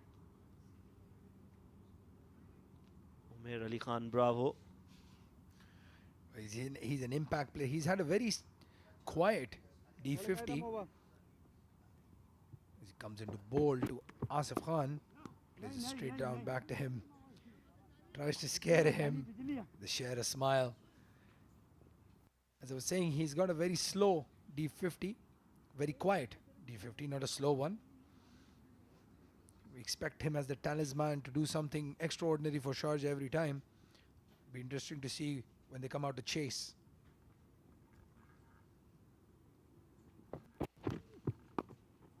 Again, trying to go for a big hit, not timing it too well. This has been a fighting innings from Asif Khan, not his regular fluent batting display where he normally hits, and when he hits, they stay hit. That's not been the case in this innings. He's had to fight really hard for this 50. Had been losing partners at regular intervals. Nasir Aziz Dawn is now in the middle, giving support to Asif Khan. Sure, one of the challenges that Ajman has as a team is that their top order is very good. They're very top order heavy, but they don't have a finisher or somebody to finish the innings at the end. With Nasir Aziz coming in at 6, so Umair comes into bowl again. Dead bats it. And Asif Lala making Nasir Aziz run. For all money they would have been gone had Khalid Shah collected that ball. Very interesting single taken there. Yes, Nasir was in no mood to take that single. Asif was absolutely excited to get on strike.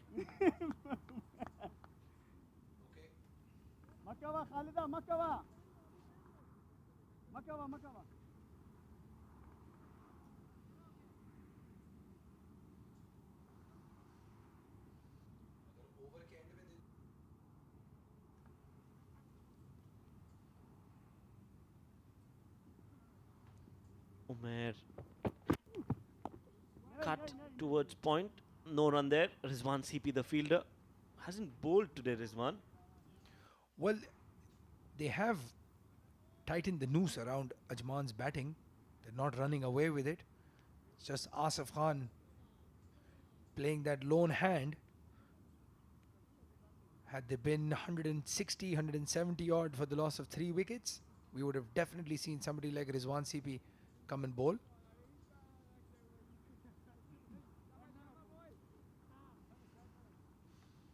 As they share a smile and a laugh. Umair coming into bowl, the last ball of the over. Good looking shot there by Asif. Plays it to third man. Just a single to end the over. 36 overs gone. And Asif, who scored a 50, we will see a good innings from him. And let's see some of his shots that he's played so far. Played a lot of shots in the cover region.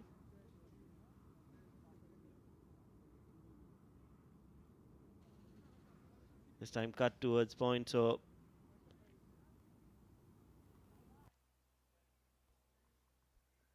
and then takes a single.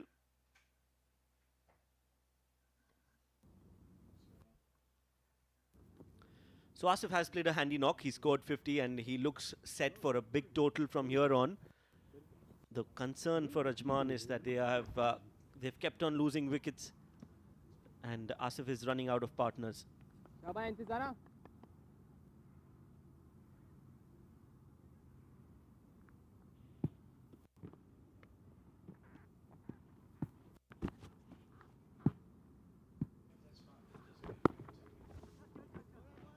CP? So single again for Asif Khan.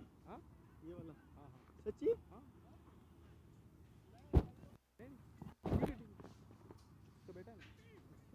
127 for 5. Nasir 5 of 15. Asif 53 of 86. Intizar 1 of 15 in his 6.1 overs. Well, Asif is going to have to do a lot of work in the last 10 overs. As we were talking before this over started, that Ajman lacks that lower order hitter, that finisher, that coveted role that somebody like Sardar Bahzat played for Sharjah. So it'll be interesting to see Ajman's approach in the last 10 overs if Asif is still on strike.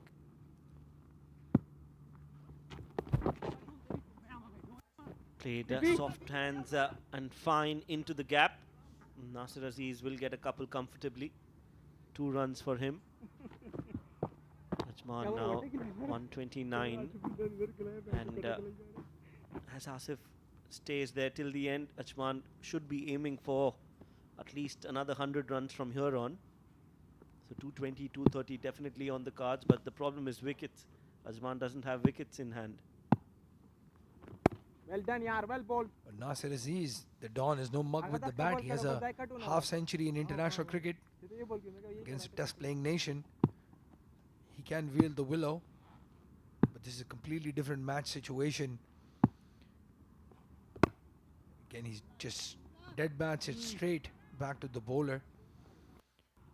Asif will need help from the other end as well if they want to make a fist of this and score that 100 runs in the next 13 overs. This time up in the air, catch it is the call, just chipped it towards the long off fielder, did not carry it till Fayaz Ahmed, and that's an unusual field placement. Fayaz at the long off, manning the boundary. You normally see him inside the circle. Well, that's what happens when you're not the captain, Shoaib. If he was the skipper, he would be standing at cover. But he has to patrol the long off boundary. The last ball of the 37th over. No run. Ajman, 130 for 5.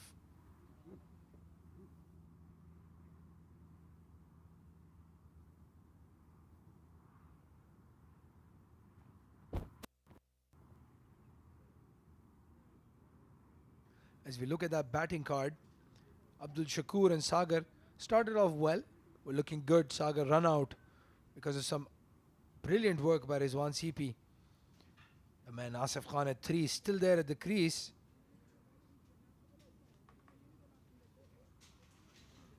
Then Dawood Ijaz, 15 of 22. Good catch taken by Rohan.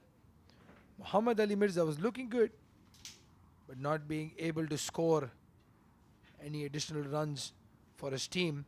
Rahul Chopra, a laboured knock, having faced 34 deliveries, scored just a 6.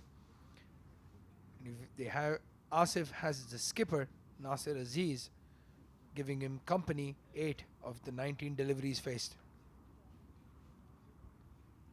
130 for 5 after 37.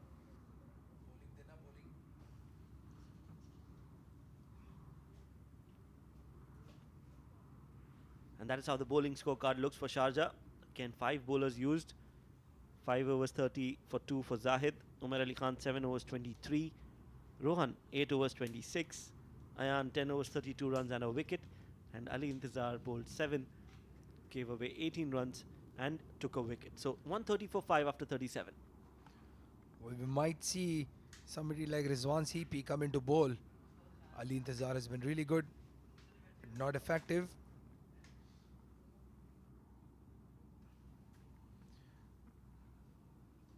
As we look at the highlights, some of the shots that were played in the Ajman innings.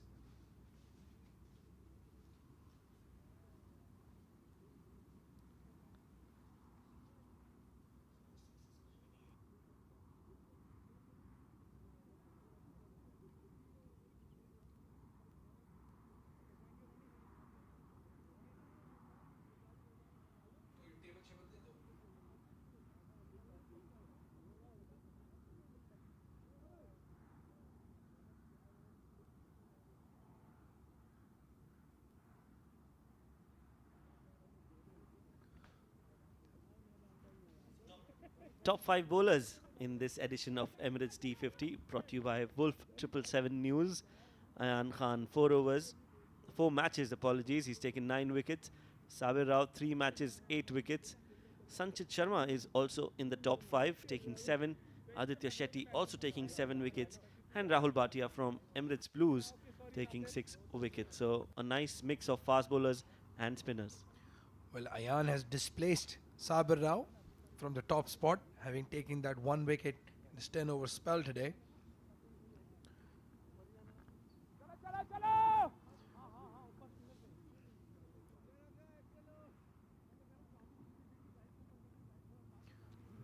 As we look at the batsmen, top 5 again, Asif Khan displacing Alishan Sharfu at the top spot, and he's still there, so could still give a big gap between himself and Alishan, who's at number 2. Ansh Tandon, pleasantly surprised to see his name there. He's been in and around. As we see Umair coming in after the drinks break, beats Nasser Aziz outside off. And some healthy banter between Nasser Aziz and Umair Ali Khan, trying to get into the mind of Nasser, trying to just sledge him a bit. And why not? Everything is fair in love and war and cricket. Well, some would say cricket is war, but they are friends on and off. So Umair comes to bowl in again. Good looking Yorker that. Played really well by Nasser. And Nasser has been in and around the circuit for so long that I'm sure guys like Umair might have even played in his captaincy on the domestic circuit. Oh yes, absolutely. Nasser has been around for ages now. Intizar puts in a diving effort. Won't be able to stop a single though.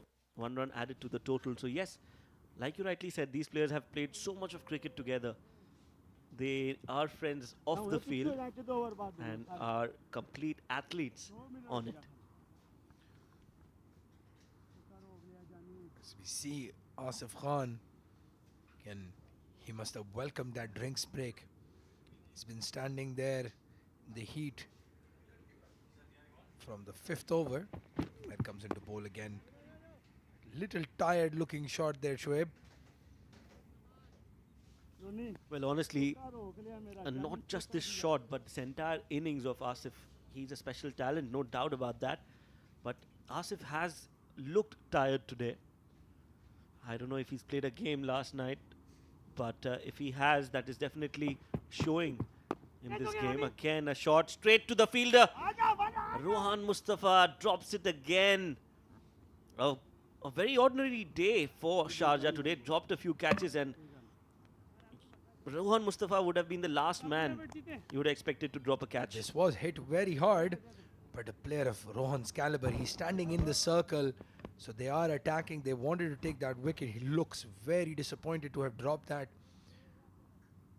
So you look at him, you can see he's visibly very disappointed. Maybe those funky sunglasses missing. He lost the ball. Well, that was flat, so obviously the chance of sun getting into your eyes is not the case. Lights are on, but it was really, really flat. Should have been taken. It would have been curtains for Ajman. 38 overs gone, 131 for 5. Shoaib, you were mentioning that Asif looks tired, and I should let you know that he was in Pakistan for almost 6 months. As we look at that batting card, not a lot has changed since the last over, and he did not bat or take any nets, etc. for 6 months. So unless and until you're in the rhythm of the game, even if you're as talented as somebody like Asif Khan, it's very difficult to come back and show that cricket fitness. The cricket fitness is completely different from anything else I've ever seen. You could run on the treadmill for hours, but on the field it's completely different situation. I second that. Match fitness, cricket fitness is totally different than just being fit and running a marathon. And that is why our athletes today emphasize so much on fitness on developing the right muscles so that you don't get injured. So if it's a bowler, there is altogether a different set of exercises that they focus on. The legs, the hips, the shoulders. If it's a batsman, the wrists come into picture, the hips, the forearms. So yeah, everything has now become so specific to a specific skill set.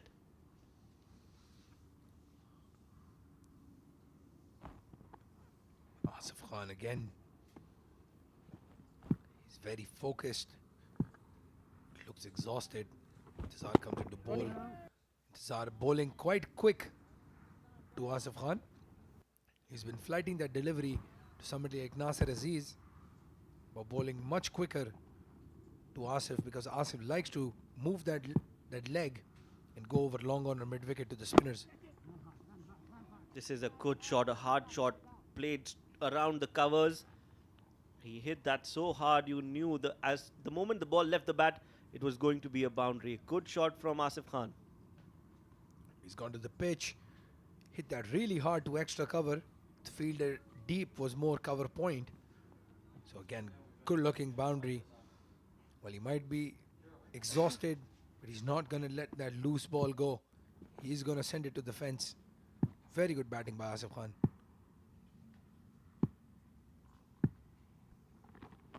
Stepping down the ground, that is a beautiful shot. Full flow of the bat. The long on fielder will just go and fetch that. That's a 6. Well, we don't know what he's had to drink at the drinks break, but he's dealing in boundaries now, Asif Khan. Comes down to the pitch of the ball, realizes that Intizar has flighted that a little bit. He's gone over long on for a huge 6. So 10 runs and 2 balls in this over. Is that the start of the onslaught, Shoaib? Well, clearly he's taken a liking towards Intizar Ali. Back-to-back boundaries, a 4, and then followed that up with a 6 straight down the ground, and no bowler likes that sight. Good bowling from Intizar. Again, not afraid to flight the ball, and that look on the face says it all. Some banter there. 39 overs gone, 142 for 5. One thing you can notice is intelligent cricket from Asif. He's got those 10 runs, and he's the next ball. Good delivery. He's played a dot ball, not tried to manufacture a shot. Very important when you're trying to set a total for your team. Sultan Ahmed, Ankur, and Rishabh to come. There's not a lot of batting left. Sultan can hit it, but they'll be they want to get him in after the 42nd or 43rd over. This is what you would call as the recognized pair on strike.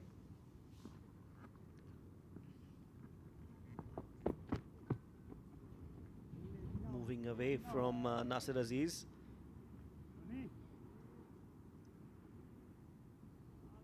Good ball from Umair. And as you rightly said, Nasir just needs to stick around. He doesn't have to score too many. Just give company to Asif Khan.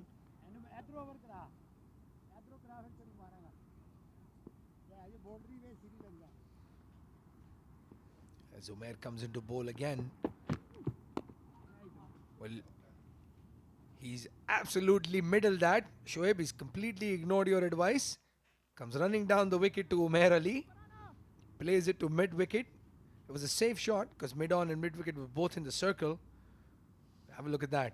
Nasir the Don gets a boundary. Yes, nicely placed there. So coming down the track is one thing, but then deciding where to play that shot is also very important. He knew where the fielders were and absolutely placed that into the gap. So good runs. And then just plays it with soft hands, looking for a single Asif. Asif wants to get on strike as soon as possible. Wants to face the maximum number of deliveries, and that's a good intent from Asif Khan. Yes, exactly, Shoaib. That's exactly what he wants to do right now. Get on strike.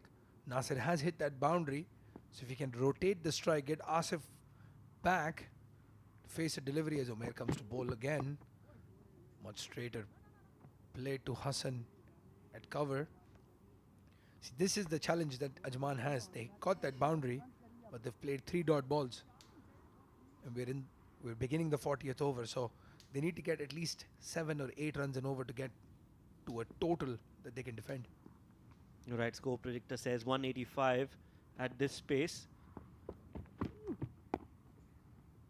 But you don't want to reach that total. You definitely want to breach the 210, 220 mark to give a fight against a very strong batting lineup that Sharjah has. And with Asif out there in the middle, it is definitely on the cards for Ajman. It's the last ball of the 40th over starts. And again, dead bats it. Well, he's very lucky to have gotten that boundary in that over. But otherwise, Nasser Aziz has played out 5 dot balls. Umair would not mind that one bit. 146 for 5 in 40 overs.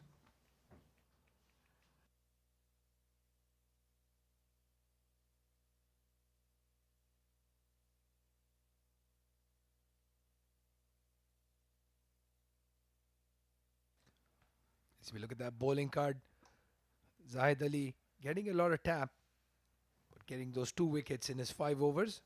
Umair has completed 9. Rohan Mustafa has bowled 8, so he still has 2 up his sleeve.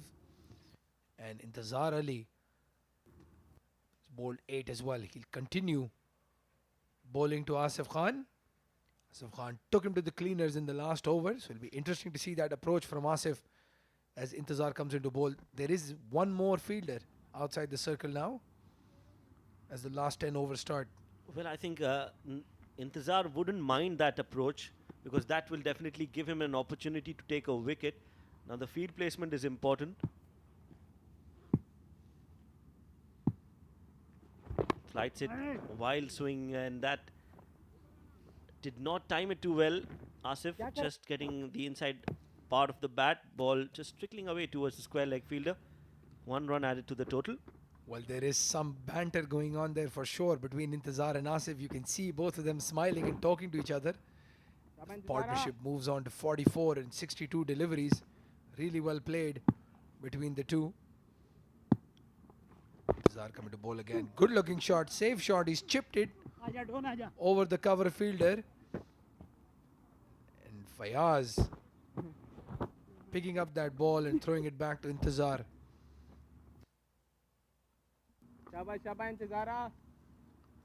Nice shot from Nasir Aziz.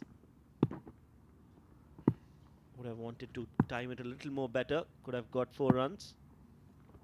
And then just nudges it towards Rohan Mustafa, who's at the mid-wicket region. No doubt, no run. Dot ball there.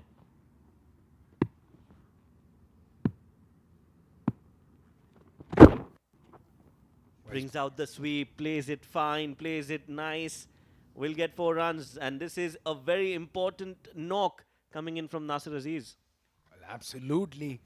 Nasir Aziz showing his intelligence there. Ball was drifting down the leg side, and he's played the perfect sweep shot. No fielder at fine leg or a square leg for that matter, so that was an easy boundary. And Intizar being put under a lot of pressure. He's gone for quite a few in his last 2 overs. Well, Intizar's focus now has shifted from bowling to talking, and that has resulted in this loose delivery. He shouldn't be bowling these two. Nasir Aziz again on the pads. Will get a single. Should be a leg by. Well, if you want to start the banter, you need to make sure you don't take the pressure yourself as a bowler. And the fact that he's conceded the boundary to Nasir Aziz would frustrate him even more. He's been bowling really well through the tournament. He's having a very good tournament in Intizar. But every game is a step towards that final slot. Last ball of the 41st over. That quicker delivery on the stumps. Really well played by Asif Khan. A very funky throw by Rizwan. But Nasir Aziz makes it 155 for 5 at the end of the 41st.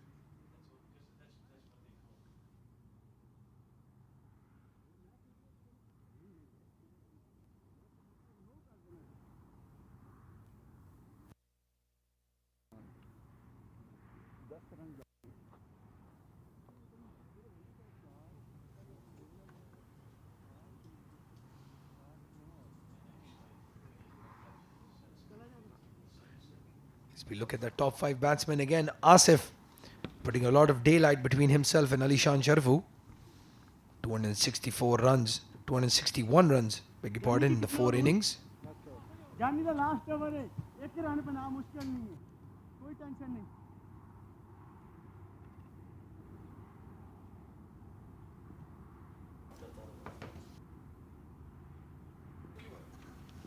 41 overs gone, 155 for 5.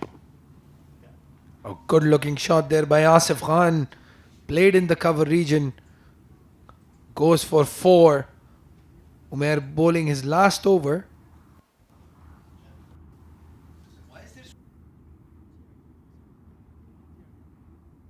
That was played nicely in the gap. The fielder was inside the circle. Rohan Mustafa had a long chase.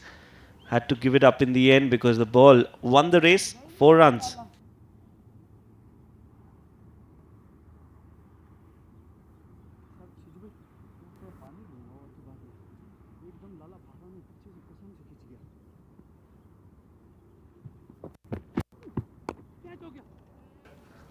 That's up in the air and will clear the fielder. Rohan Mustafa was just standing there watching the ball sail over, and that's a good shot. So now Asif Khan has changed gears. He wants to attack, he wants to score runs for himself and Team Ajman. That's a very good looking shot.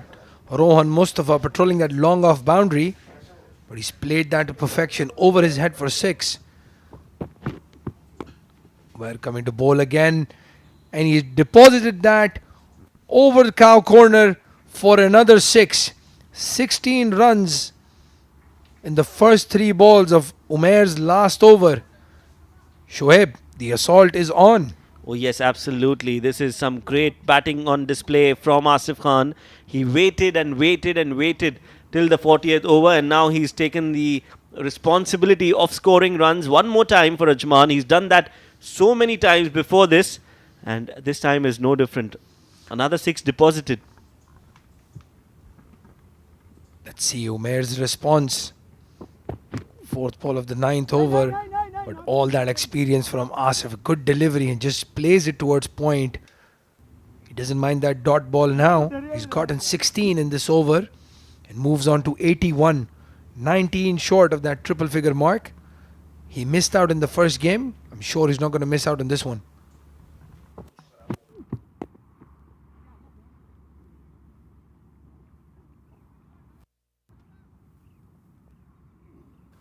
.4 overs, 171 for 5.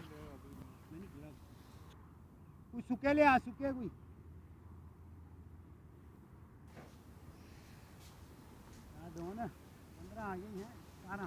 41.5, 172 for 5.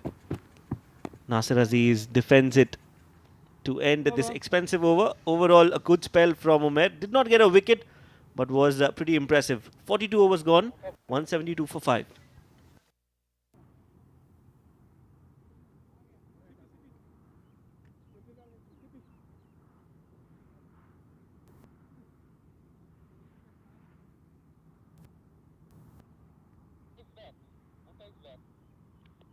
Noted, sir.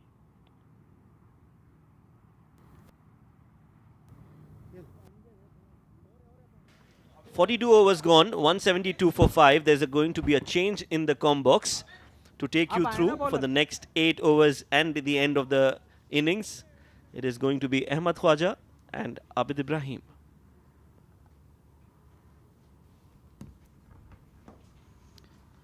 Thank you very much, Shoaib. Exciting stage of the innings coming here for Team Ajman. Rizwan CP has been introduced into the attack. 6 wickets in the tournament so far for him. And this is very, very interesting to see a spinner operating right now. They're taking a risk because Asif Khan is in belligerent mood here. He's been very effective coming in for Team Sharjah at some crucial moments. 172 for 5. 8 overs remaining. Asif Khan has moved on to 82 of 102. What do you think, Abid? Well, I think they were looking for getting over 200, and it looks absolutely on card. And hats off to this man on your screen, Asif Khan. What an inning he's playing. Really counter-attacked in style now. This will be a very interesting battle. Big full toss powered through the cover region, straight to the sweeper fielder though. He already has a score of 88 to his name in this tournament. So he's really hitting the headlines, really batting beautifully here.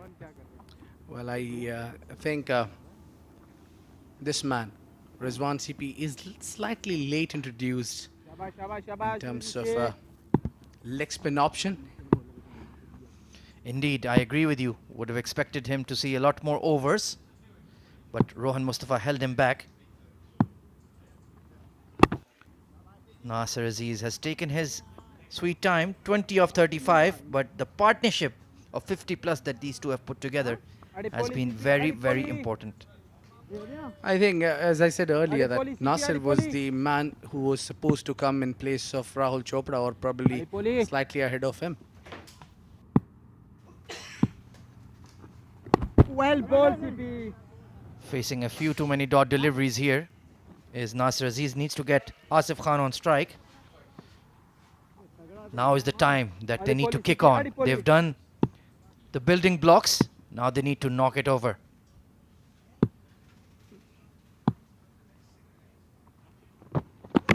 Trying to sweep that through mid-wicket. Nasser Aziz, but only hitting air. I think that is the best area to pitch the ball for Rizwan. Rather than he's pitching a lot fuller, need to pull his length slightly back. Not too short, not too full. Absolutely. And nice flight there from Rizwan as well. He'll be a key player in the run chase for Team Sharjah.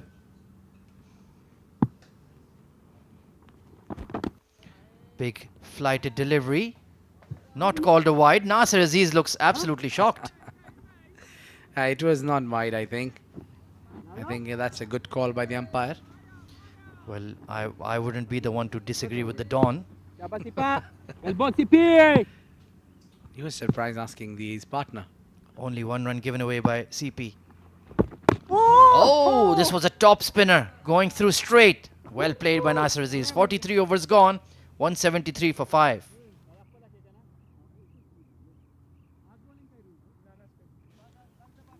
What a delivery this was. Excellent. Top spin.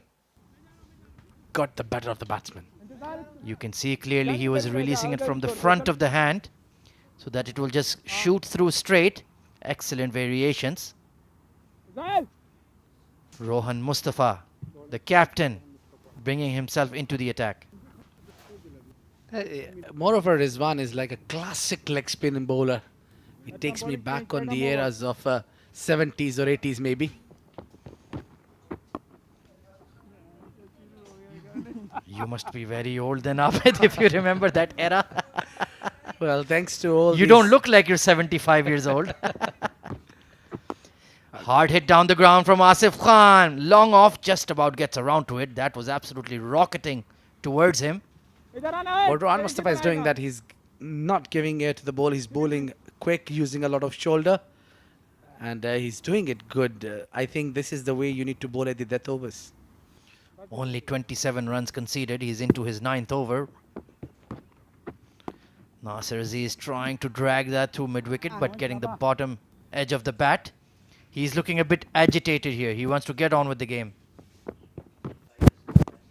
This has been launched over extra cover this time, but the cover sweeper will get around to it. Didn't quite time that.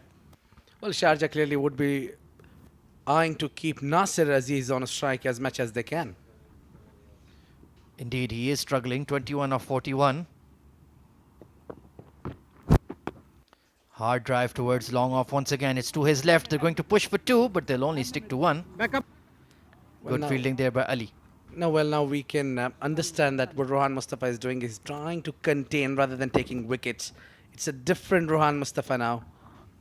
Absolutely spot on.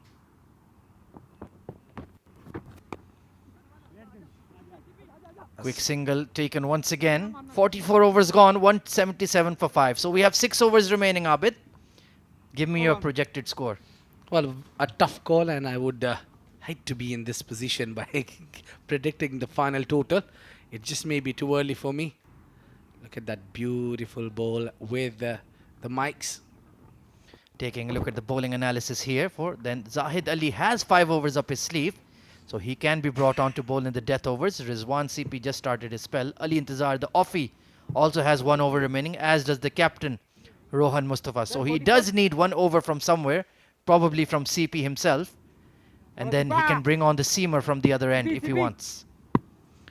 And it is going to be Rizwan CP to continue, bowling to Nasser Aziz.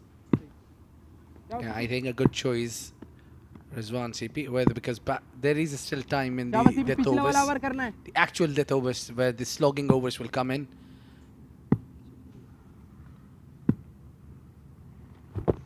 Down the ground, swung away towards deep mid-wicket from Nasser Aziz, but thankfully didn't time it. Otherwise, it would have gone straight down the throat of Mohammad Bhuta. Well, now will be interesting contest how Asif Khan tackles the Rizwan CP. Because Rizwan CP is, we know that he loves to flight the ball. You might see top spin, a googly also. He's a very good at the googlies as well. Asif Khan on 85. Big flighted delivery launched over extra cover. That is going all the way for a mighty 6. Asif Khan moves into the 90s. Well, you pitch fuller, you get punished. As simple as that. What a shot that was from Asif Khan, who's been down there in the middle for a long time. It is easy picking for him. Have a look at it. Beautiful full swing of the blade. Those long levers of Asif Khan. He really does play that shot so beautifully. My goodness, what a hit. Amazing hit that is. Fantastic. But the ball was pitched too full. He was doing this mistake earlier as well. Rizwan CP pitching it too full. Well, you just can't bowl too full to this man. This is his highest score of the tournament. Asif Khan, 91 off 107. Now he's coming round the wicket is Rizwan CP. Deep mid-wicket, a deep square leg and a long on in place. This is going to be interesting. What does Asif Khan do now? Flatter delivery. They'll take a quick single. Pushing for 2. No, they'll just stick to 1. Good thinking. And Asif is not happy. He wanted 2 there. 92 off 108. Will we see a century tonight in Emirates D50 2021? Rizwan CP being counter-attacked. Nasser Aziz, 23 of 43. He needs to get some quick runs here as well.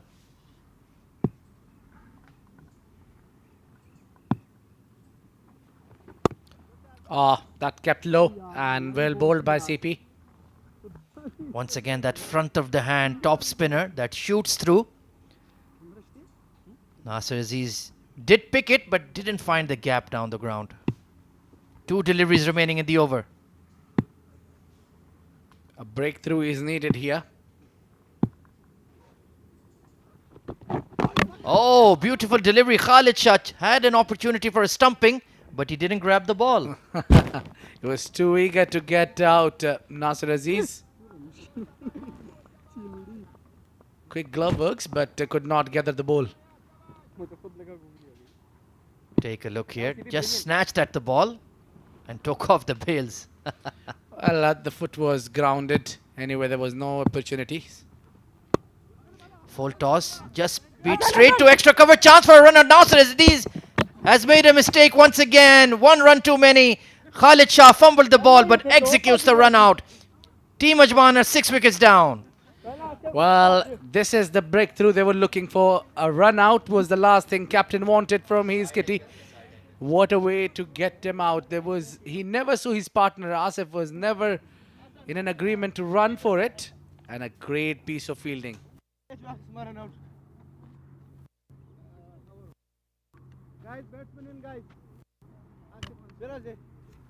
I missed it at the first attempt, but second attempt was a successful from Khalid Shah. And umpire raised his finger. That would be the end of Nasir Aziz. A long walk there with Nasir Aziz, but a good partnership. 85 runs हुए 85 The captain doing a role for his side, hanging in there when they were tottering. 23 of 46, so not a great strike rate, but did get away 3 boundaries. And this could be just the wrong moment to lose a wicket here, Abid. Exactly. This is the moment. This is the moment where you shift gears, and while doing that process, they lost a wicket. Coming in, replacing Nasir is Sultan Ahmed.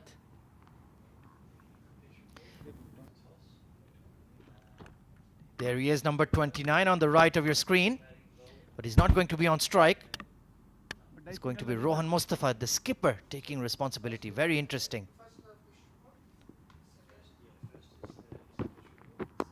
This has been smashed down the ground once again. One bounce straight to long off. My goodness, he's really hammering them now. He's bowling too quick to the batsman, and that is the ideal way to bowl at the death coming overs. around to you. Maybe some difficult to grab the ball behind the stumps, but an ideal way to bowl at that. This is Sultan Ahmed. ऊपर आ जा थोड़ा It's his first inning Faiz भाई ऊपर for आना this ऊपर आना tournament. Cross नहीं जाना ऊपर आना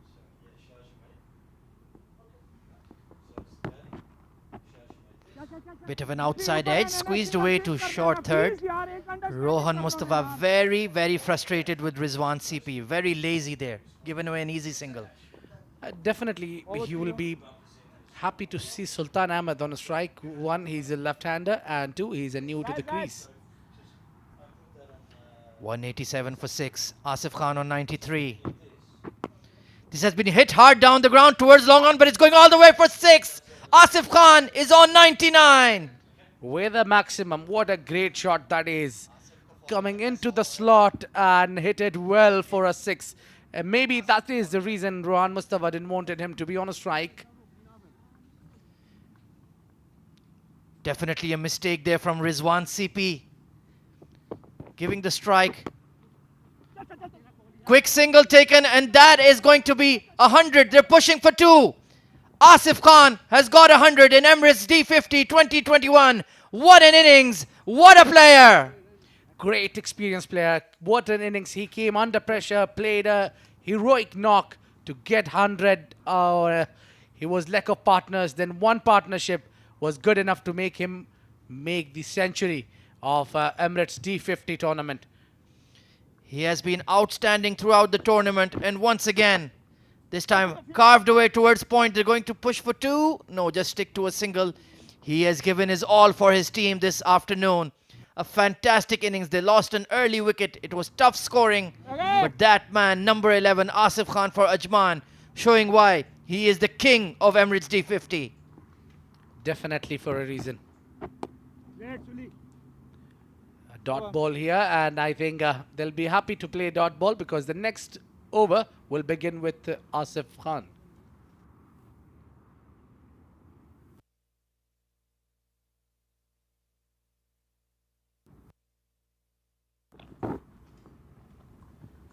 Asif Khan taking the plaudits once again. Cometh the hour, cometh the man. His team was in trouble. It's the contest of the 2 top sides in the tournament. And he gets 100. Look at that, 102 of 112. Abdul Shakur, 17 of 23. Sagar went early, run out of mid-wicket, 16 of 16. And then he took the responsibility when all else around him had collapsed. Definitely, there was a reason we were seeing Asif is playing too slow, but this wicket, tell you what, is difficult to bat on. Full marks to Asif Khan. Hats off the inning he played. Clearly taking the reason is they are top at the chart. 6 sixes and 6 boundaries in his innings of 102, and it's still going on strong. Ali Intizar into the attack. This has been smashed over deep mid-wicket. My goodness, he's slamming them for 6. All the way downtown, half a dozen. Well, there is no reason now to play a soft hands or something. It will definitely be all guns blazing. You need to be careful whom you choose to bowl, and spinners at this juncture, I don't think so a good idea. Completely agree with you, Abid Ibrahim. Why is he bowling off spin to Asif Khan, who's batting on 100 plus? Senseless tactics here from Rohan Mustafa. 108 of 113, 200 up for Ajman, and we still have 4 overs to go. Drag towards mid-wicket once again this time. They're pushing for 2. It's going to be Asif Khan's call, and he's going to make it. It's a big outfield, and Mohammad Bhuta with the misfield. Well, he's a floppy piece of fielding there, allowing Asif Khan. The problem is Team Sharjah need to keep him away from the strike because he's middling the ball so well. All those sixes has been monsters. 7 sixes in the innings so far for Asif Khan. 110 off 114. He's on strike once again. Flat delivery. This has been deposited over long on. That is another huge 6. Raise the arms, the umpire. It's gone all the way. Well, what an innings this has been, and a very bad call by the skipper of Sharjah, bringing Intizar Ali now. Well, Umar Ali Khan was just an spectator watching the ball sailing over his head for a maximum. 6 after 6 after 6. 8 of them from Asif Khan. He is absolutely annihilating Team Sharjah. This time, slower delivery, drag towards the leg side, off his boot. But my goodness, he's swinging for the fences. Well, Ali Intizar will be relieved to see the dot ball finally getting in his over. What an innings this has been from Asif Khan. Well, he is the true dawn out there this afternoon. Flight to delivery, hard drive through extra cover. Long off will be giving chase. And he just about gets around. It's Fayaz Ahmed, so they will pick up 2. 1 more delivery to go in Intizar's overs. All of a sudden, his figures have been ruined by Asif Khan. Yeah, well, I like the inning he played under pressure and at tough conditions. Very hard wicket to bat on. Superb inning this is. Flatter delivery cut away this time through the gap between cover sweepers. He'll take a single. Excellent decision here. 3 overs remaining. Ajman 213 for 6. A champion. Truly a champion. Asif Khan. What a knock it is. Chanceless inning, I would say. And you talk about anything perfection, if it has the face, this inning was it. They had lost their openers cheaply. Abdul Shakur 17 of 23. Sagar Kalyan 16 of 16. A senseless run out. But then Asif Khan took over. 119 not out of 118. And there's still 3 overs to go. 213 for 6. 3 overs remaining. Abid, you have to give me a prediction. Give me your final score. Oh, well, keeping in mind if Asif Khan plays all 50 overs, I see close to 240 coming in. 240, 250 are well within target. At the toss, Nasser Aziz wanted that exact score. He also played a decent hand of 23, supporting Asif Khan. And now we'll see the fast bowler, Zahid Ali, coming into the attack. Finally, but it might be too little too late, Abid Ibrahim. Why did he bowl off spin against Asif Khan? Indeed, even I was wondering what went wrong, that he was relying a lot on the spinners. Spinners were doing the fine job. Rohan Mustafa himself was doing a fine job, I think. And he's very good at death overs. But again, maybe he missed the plot by introducing Intizar Ali at the wrong juncture of the game. That's some bowling change right He up was over. already the top run getter of the tournament. That man on screen, Asif Khan. And now he's gone well clear. 100 in the 4th game of the tournament for him. My goodness, what a player. 213 for 6. Zahid Ali steaming into ball. Down the leg side, Khalid Shah, fantastic. Saved a certain 4 runs.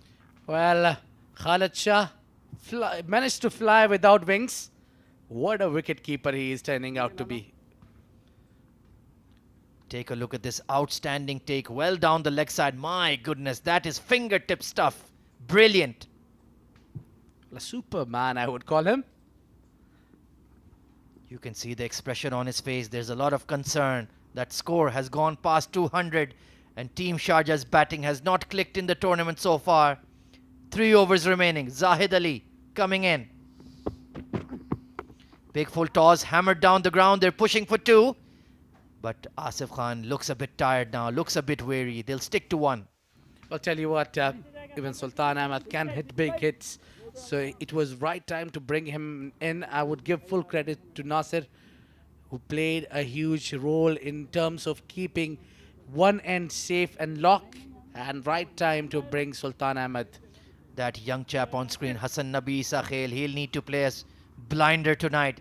Very hard hitting striker of the ball, the son of Afghan superstar all-rounder Muhammad Nabi, playing for Team Sharjah in Emirates D50.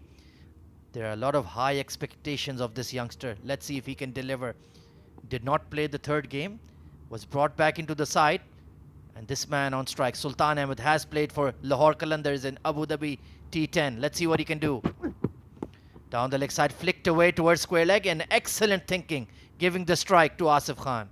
Well, I would say excellent thinking from the bowler as well by change of pace and keeping a cutter there for the new batsman. Well, Asif Khan is on a strike. I might need to leave my chair. We don't have any ball boys out there. You might need to go and find it if he smashes it for 6. Already has 8 sixes in his innings. When he flips a switch and goes on counter-attack mode, there is no better batter in the entire UAE domestic scene.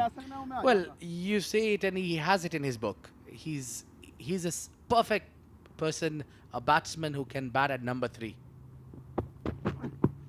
Big full toss, excellent Yorker in fact, right in the block hole from Zahid Ali. And a bit of reverse swing as well. Good delivery. Excellent piece of bowling from Zahid. He's kept the batsman on check, and that is the only way to keep Asif Khan quiet.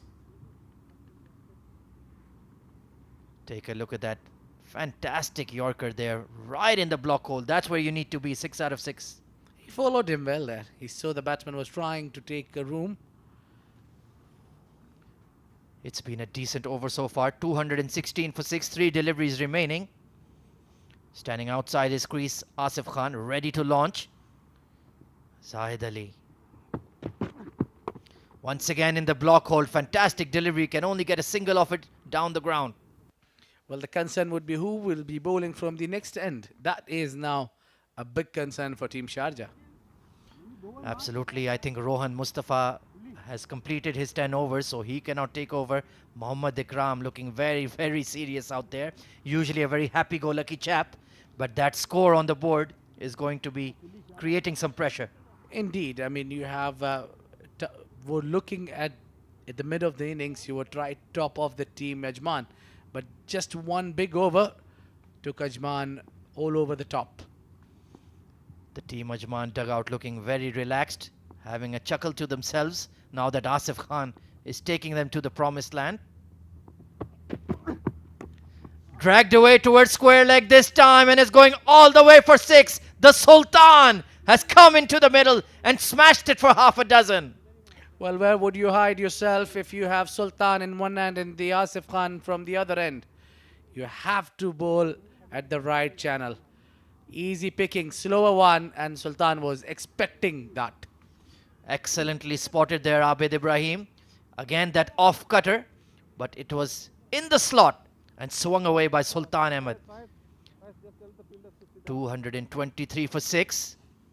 One delivery remaining. The umpire just telling Rohan Mustafa he needs to get a fielder into the circle. So they are absolutely on the ball there. Final delivery coming up in the 48th over. Short ball dragged away towards deep fine leg. They're pushing for 2. Sultan's call, but they'll keep it to a single. 2 overs remaining. Ajman 224 for 6.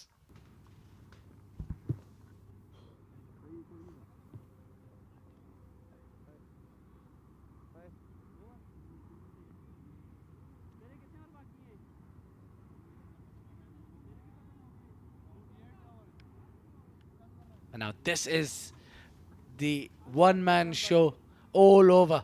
Asif Khan, what a knock, a clinical knock. 121 off 121. A strike rate of exactly 100. 224 for 6. Those 13 extras will feel very painful for Team Sharjah. They had them down. They didn't even have 100 runs on the board in the first 30 overs. They were taking wickets consistently. But then Nasir Aziz came together with Asif Khan and built up a partnership of 50 plus, and now they are ready to launch. Well, I was expecting this. Mohammad Bhuta will be bowling at the death over, the penultimate over of this 50-over contest. But coming in cold out of the outfield for 1 over, and that to the 49th. My goodness, that's a lot of pressure on Mohammad Bhutta. Well, now, all he need to do is find his line length, bowl it to the right channel in just 6 deliveries you got, and that's it. Easier said than done. Sultan Ahmed on strike. Mohammad Bhutta coming in round the wicket. Bit of a false start there. He'll be under pressure, definitely, bowling for the first time. Oh, slower delivery there. Beats Sultan, who swung for the fences, and a decent take by Khalid Shah as well. Well, Sultan, he know a thing or two about Sultan, that he likes to play on the onside. So one thing is for sure, he'll keep it wide. Wide outside off is the plan. Sultan Ahmed tries to swing that away, only onto his boot, and 2 dot deliveries played. He feels quite frustrated, as you can see.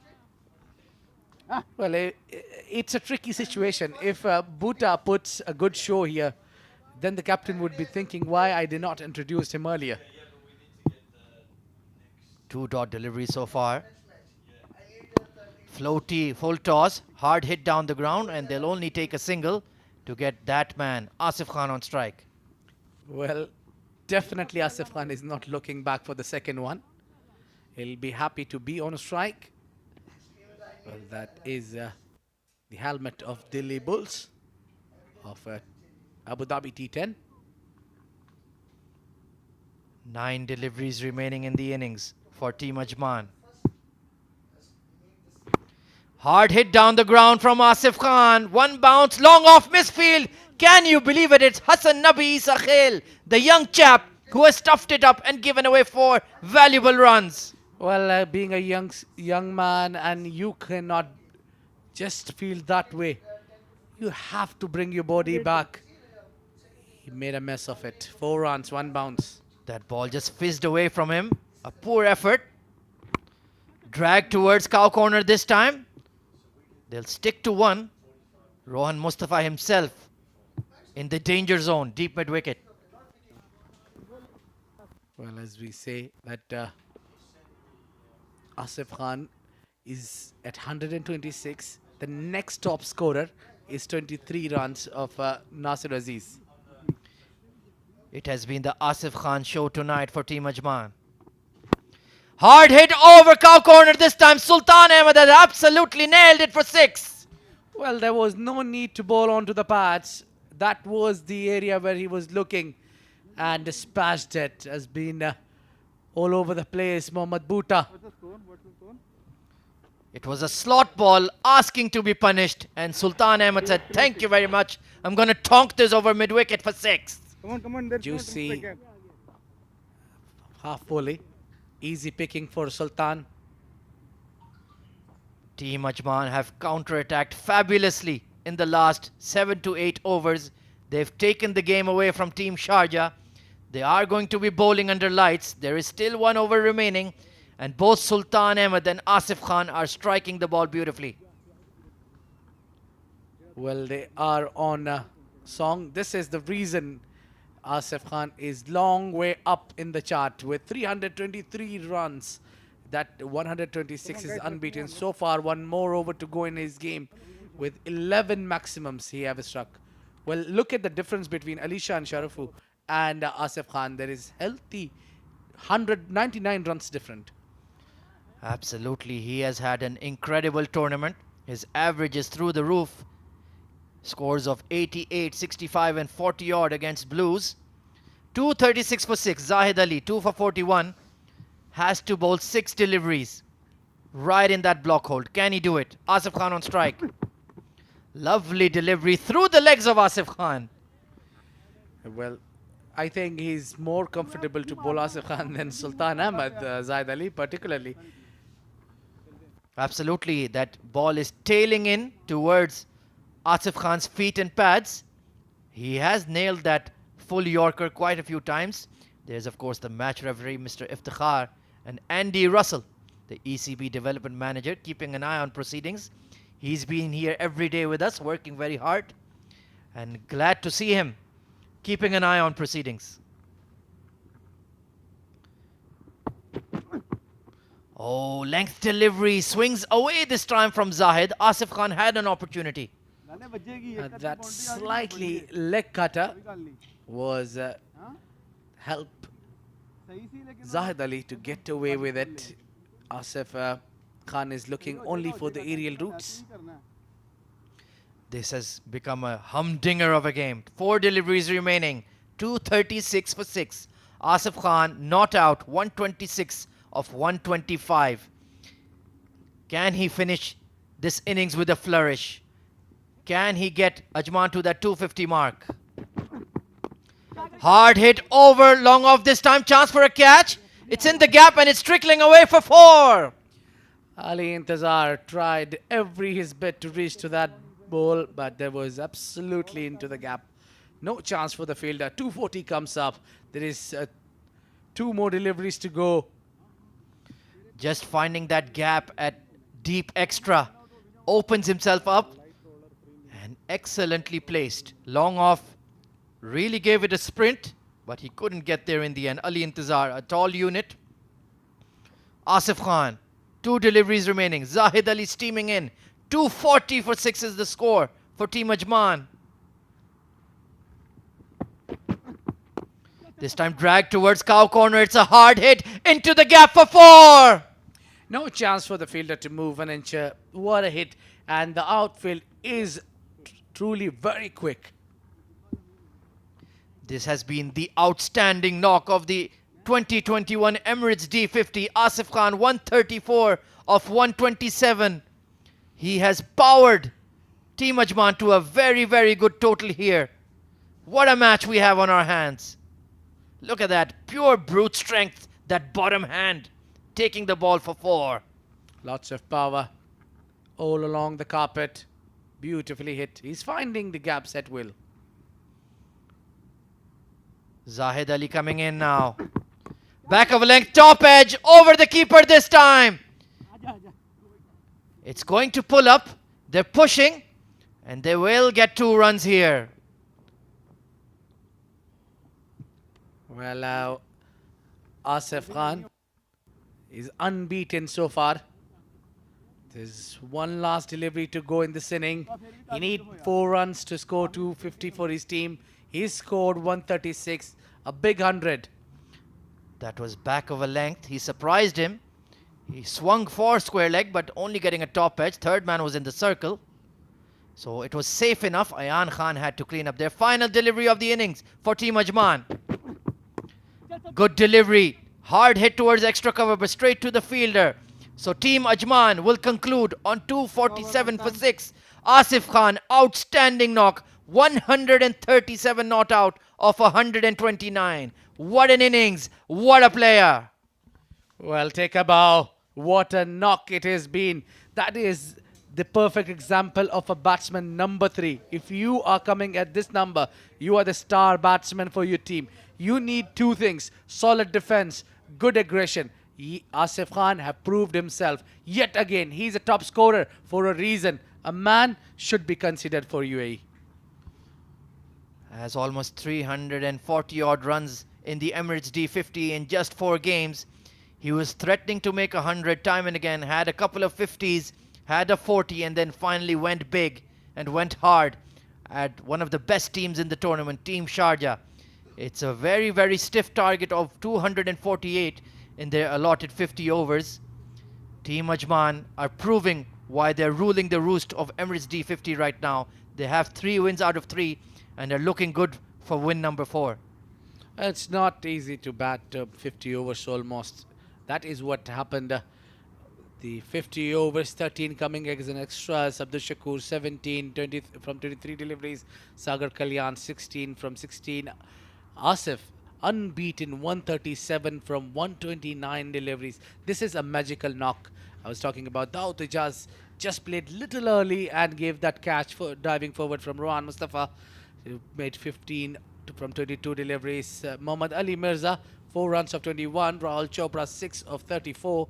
Nasser Aziz gave a very good partnership to the captain, to the Asif Khan in the middle, 23 of 46. Unbeaten, Sultan Ahmed, 16 of 9. So this has been all collusion in 50 overs. A stupendous knock there from Asif Khan, 137 of 129, setting the stage. Taking a look at the team Sharjah bowling analysis, Zahid Ali was hammered today, 2 for 52 in his 7. Omer Ali Khan, none for 45. Rohan Mustafa, the captain, was steady, none for 41. Ayan Khan was excellent, 1 for 32 in his 10 overs. Ali Intizar went for some late runs, 1 for 54 in his 10. Rizwan CP only given the 2 overs, none for 9. And Mohammad Bhuta bowling the 49th over went for 12 runs. Let's take a look at the highlights of that sensational first innings from Team Ajman. This is, of course, a late afternoon game. It was wickets that went down quite early here. Omer Ali Khan was the one who took the new ball today, surprisingly. Hard hitting from Asif Khan. That catch that was dropped, my goodness. And he made them pay big time. Counter-attack, the spin was hitting those sixes down the ground so beautifully. This was a nicely executed shot from Nasser Aziz. But once Asif Khan cut loose, he was not going to be denied. That trademark shot through extra cover, he was so good with that. Well, this partnership did the trick, I think, and made the difference in the process. Oh, they played all 50 overs. It never looked that they will gonna make 50 overs complete because there were half of the team were out just below 100 runs. And this was a brilliant delivery from Rizwan CP. Late introduction of Rizwan CP maybe cost the runs as well. And once Asif Khan had started to counter-attack, there was no way he was going to be denied. Nasser Aziz hung in there for a long while with number 11 Asif Khan, and he made them pay big time. 137 of 129. That run out here, that was a poor error. If he had hung around, they could have even gone beyond the 250 score, but bad calling and bad execution there. Well, my views are still slightly different. I think Nasser have done his job well. There was, from the other end, you needed the Sultan Ahmed. This is this match summary so far of the first innings. Asif Khan 137 from 129. Nasser Aziz 23. Look at the difference between the top scorer and the second top scorer is huge. Abdul Shakur scoring 17 of 23. Zahid Ali picked up a couple of wickets. Ayan Khan 1 wicket. Ali Intizar picked up a wicket and given away 54 runs. So Sharjah needs 248 runs to win in the second innings of this game. We're going to have an innings break right now for about half an hour. Till then, we have produced a very special segment called The Outside Edge with Abdul Rahman Tariq. So stay tuned and check it out.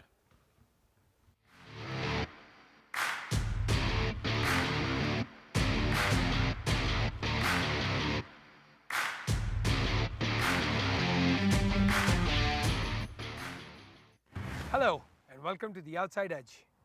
In today's show, we will take you on a journey with the ECB development program and understand the plans to take UAE to the highest level of international cricket.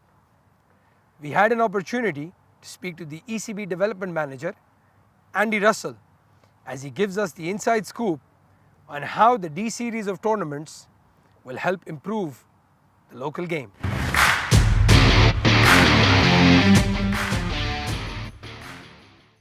Hi guys, we're here on the sidelines with one of the most important people of the ECB setup. His name has been confused by one of the legends of the game as well, but we've got Andrew Russell, the ECB development manager, here with us. Hi Andrew, how are you feeling? Yeah, all good. It's good to be here. It's good to have the tournament on the go and to see the quality of cricket. Yeah. Well, just for everybody to know this, he has been sitting outside watching all the games. So don't think he's sitting in his office watching them. He's been watching all of them. Tell us a little about your role with the ECB. Sure. So my role is the national development manager of the region, and I guess what that entails is just growing the game in all areas. Firstly, participation, getting the players into the game from when they're young, if you start that broad base of followers, players at a young age, they become your consumers, they become your followers, they become your cricket future. So really building the game from the ground up, which is your juniors, your under sixes when we generally start, having development pathways in place for them, having participation opportunities, making sure that there's an engagement with them at that starting point, and then all the way up, providing player pathways, opportunities for play for all levels of players, so that there's a retention of some sort and a growth. You really want to see the game flourishing, and flourishing is there's more players, there's more supporters, there's people interested, there's a lot happening. And I think over the last 5 years, so I've been on this role since 2014, it's been an amazing journey. We really have seen not just the participation, but the levels of interest, the levels of demand for cricket increased significantly. When I started in 2014, I think we had 24 turf ovals in the country. We've now done 100% of that. We're now at 48, with 6 more coming on in 6 months' time. So the growth is there to see. The love of the game is there to see, and yeah, it's wonderful to have such a vibrant cricket culture in this region. Well, talking about the Emirates D series of tournaments, the D10, the D20, and now we have the D50. How often will we see these events? How's the calendar looking for the domestic development of the game?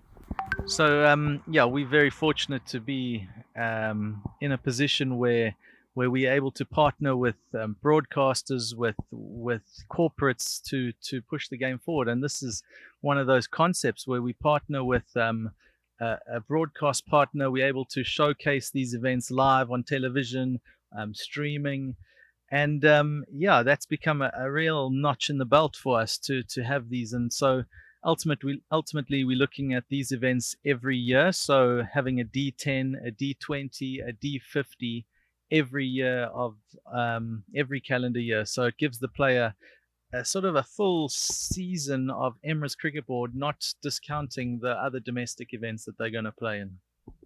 Well, thank you for sharing that information. When you talk about player development, and you mentioned broadcasting being part of this setup, this is something they're not used to. So I think this is also part of that player development, along with the fitness and all these other things.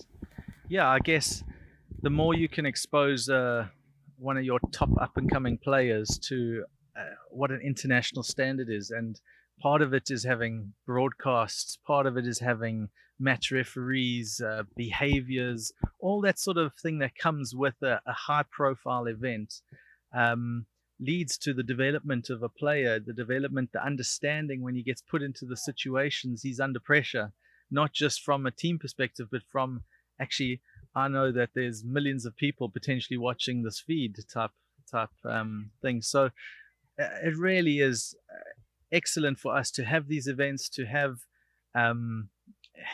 it broadcast, and it really does allow a player to get a glimpse of what the next level is if they progress to the UAE, the national setup, if they start making some of the IPL contracts, the PSL contracts, and yeah, we're very fortunate to have international cricket at our doorstep. They've seen it, they know it, and now it's filtering down into the domestic scene, so it's wonderful. Well, you've actually outsourced the responsibility of the players that come and play in this tournament to the councils. So can you just explain a little bit to the people how important it is to play that domestic level as well, to be highlighted and come over here? Yeah, so ultimately, Emirates Cricket Board is made up of 4 cricket councils: Abu Dhabi, Ajman, Dubai, and Sharjah. And those councils are sort of our front in their regions to grow the game as well. So to do an event where we get those Emirates involved representing a region, it just adds a good feel. So you get that camaraderie between Emirates. You get the Emirates Blues, which is a UAE ECB run team with a lot of juniors. You get a sponsors team to make sure that we not missing out on some players, and then end up having a lot of national players filtering into those setups. So yeah, it's a great feel. It is, as much as it's outsourced, it's within our domestic ECB structure, which which is good for us, because it gives us that feel of, actually, here's our premier domestic competition. Thanks a lot. Well, there you have it, straight from the ECB. Brilliant way to develop the game locally here in the Middle East.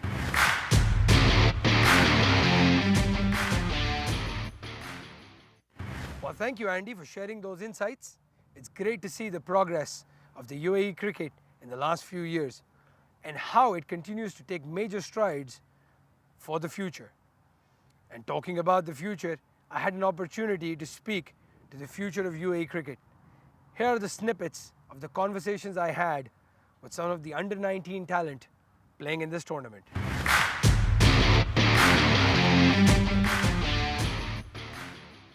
Hi guys, we're here at the sidelines talking to what I would say the future of UAE cricket, the under-19 players that are able to represent Fujairah on this D50 tournament. I've got the wily leg spinner Maroof Merchant and the wicket-keeper opening batsman Hamdan Tahir with me. We'll start with Maroof, who's made his D50 debut today.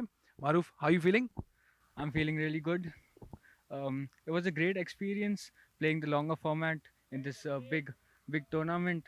Given the opportunity by the management, I had nothing else but to give my best. So how does it feel playing under the captaincy of somebody as seasoned as Ahmed Raza? Ahmed sir is a great captain according to me. He gives really good advices on where to adjust my field or where to bowl according to the batsman, since he's very experienced. So when you're playing for a tournament like this, how do you prepare? Do you go for a lot of net sessions? Do you just rest and relax at home, preparing for the next game? How does your preparation, how does an under-19 kid prepare for cricket? Saying again, this is a longer format game, so I just spot bowl a bit, try to get my consistency right, and yeah, I just do the same thing in the match. Right, we'll switch quickly to Hamdan Tahir, who had a long vigil on the crease. He's just back after having kept 50 overs as well. Hamdan, tired after keeping for 50 overs and opening the batting? Of course, I'm tired. Yeah, it's not that easy. The weather is not that good, but still, it wasn't that hard. I was just batting with Wasim Bhai, so he was just, oh no, it wasn't that bad. I was just taking singles, so the weather didn't bother me much. So it was fine. So this is your third tournament, if I'm not mistaken. Actually, no, sorry, you've played all four tournaments. How's the experience, the learning process been so far, having represented the team in all four tournaments, the D10, D20, and D50? Learning process, I would say every tournament had something new for me. So I could learn something else. We had different UAE players playing in Fujairah every season, so it was good playing with them. So we have Usman Bhai and Vishnu Bhai now. We had Ahmed Bhai, Wasim Bhai. So I've been with Wasim Bhai and Mudassir Bhai for quite a long time. So I've been with them. So it wasn't a new thing for me. But yeah, playing with other new players was good. So you've played a lot of domestic cricket. Obviously, as you said, you play with Wasim as well. But this is a completely different thing compared to playing in let's say, even Ajman or Sharjah, isn't it? Yeah, it's totally different wicket, but it's not that tough, because I've been part of Fujairah team for quite a long time, so it wasn't that hard for me. It's fine now. All right, we'll just switch back very quickly to Maroof because we gave him a break. As a leg spinner, give us an idea. What is your plan most of the time? We saw you bowling outside off stump today a little bit. Is that what you regularly try to do in the nets? Yeah, I just try to get the batsman in front, because as a leg spinner, I have to be brave and bowl front. So if the batsman decides to attack, there's always a chance created by us. Yeah. Well, I've seen a couple of videos of you batting as well. I know Fujairah will not want you to pad up, but are you excited to maybe go and bat one day? Yeah, if I'm given the opportunity, I would definitely take it. I love your confidence. Switching back to Hamdan very quickly for a couple of really short questions. Hamdan, wicket keeper, opening batsman. Can I say Adam Gilchrist is your role model? Why not MS Dhoni?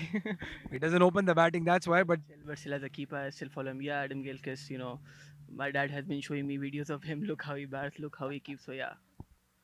and again, as a wicketkeeper batsman, there's so much competition going on at this stage in the UAE. You've got the likes of, Vritti Arvin and Zishan Abid in your team as well. There's some really good Khalid Shah, for example. How do you deal with pressure like that? What's the mindset when you're thinking, you want to take somebody's slot? There's no pressure. The thing is, all are like brothers. I've been with them, I've been playing with them. So, if they're doing good, I'll be happy. If I'm doing good, they'll be happy for sure. Well, that's absolutely brilliant answer. Well, there you guys, there you have it. Couple of under 19 kids were very confident. Lovely to see them speak the way they do in front of the camera. They're absolutely not shy at all.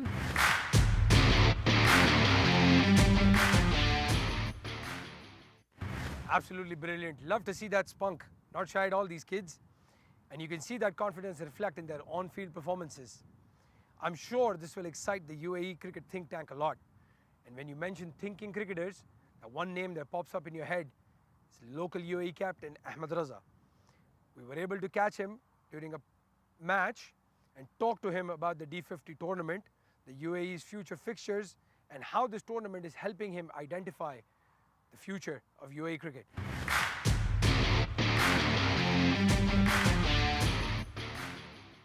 Hi guys, so I'm here with the captain of the Fujairah team, Ahmed Raza. Ahmed, first of all, let's talk about the match a little bit. And the reason why we're sitting is this is the only way I can be on the same level as Ahmed. So 178, you must be a bit disappointed though with that finish, that 50-run partnership in the end. Yeah, but I think if at the start of the day, I said I was very happy with anything around 220-ish. I know the last wicket, they had a bit of a partnership, but I think 170 on any day, you should just take it. All right, so I'm going to ask you a very tricky question. I know Abdullah Hanif is a hard taskmaster. You've dropped 2 at the slip. You're going to go through some extra training now with him? No, I think it actually goes back to training. I've not been taking a lot of slip catches. I think I have to go back and doing that. But again, it's just going to take one catch and I'll be back in the groove. No, for sure. So one question which is I think interesting and a lot of people should understand is this is a brand new team. You meet once, twice, maybe 3 times a year. It's not a club team. How difficult is it to manage the guys, understand how they train, what they do, some new faces? So how do you guys do that? I think in the earlier tournaments it was double round robin, so you had fair bit of games, 10 round games with the playoffs. With this being a single round robin, I think you just have to be together and gel as a unit as quickly as possible and without losing too many games because it's only 4 games, 5 games in the round robin, so you really have to be quick with all of that. And I think it's just you just have to be honest with each other. I think more approachable, flexible, and that works. So talking about the 50 over team, and then again now I'm going to take away your green and give you a grey from a UAE perspective. How are the preparations going? Who are you guys looking at from a playing perspective? How are these tournaments helping you guys prepare? Yeah, definitely. This tournament and hopefully many more of these tournaments are really going to help because we're working towards the pathway of 2023 World Cup, and that's a 50-over World Cup. So we've only played 7 of our 36 ODIs, which we have to play. So there's the number of games which are remaining, which are going to be played over the next 20 to 24 months. So look, the pathway is there, the platform's there. Anyone who really does well, we've seen some really good performances from Ajman. We've seen some really good performances from our young squad of ECB Blues. So that's going to put pressure on the elder statesmen in our team. So and that's a great place to be in. I think there should be someone on your back all the time. So you keep your standards high and competition is healthy. And this tournament is definitely gonna bring that. So there are a lot of riches when it comes to top order batsmen. We've seen guys like Wasim. We've seen Chirag, who's unfortunately not playing. He was a mainstay of your batting.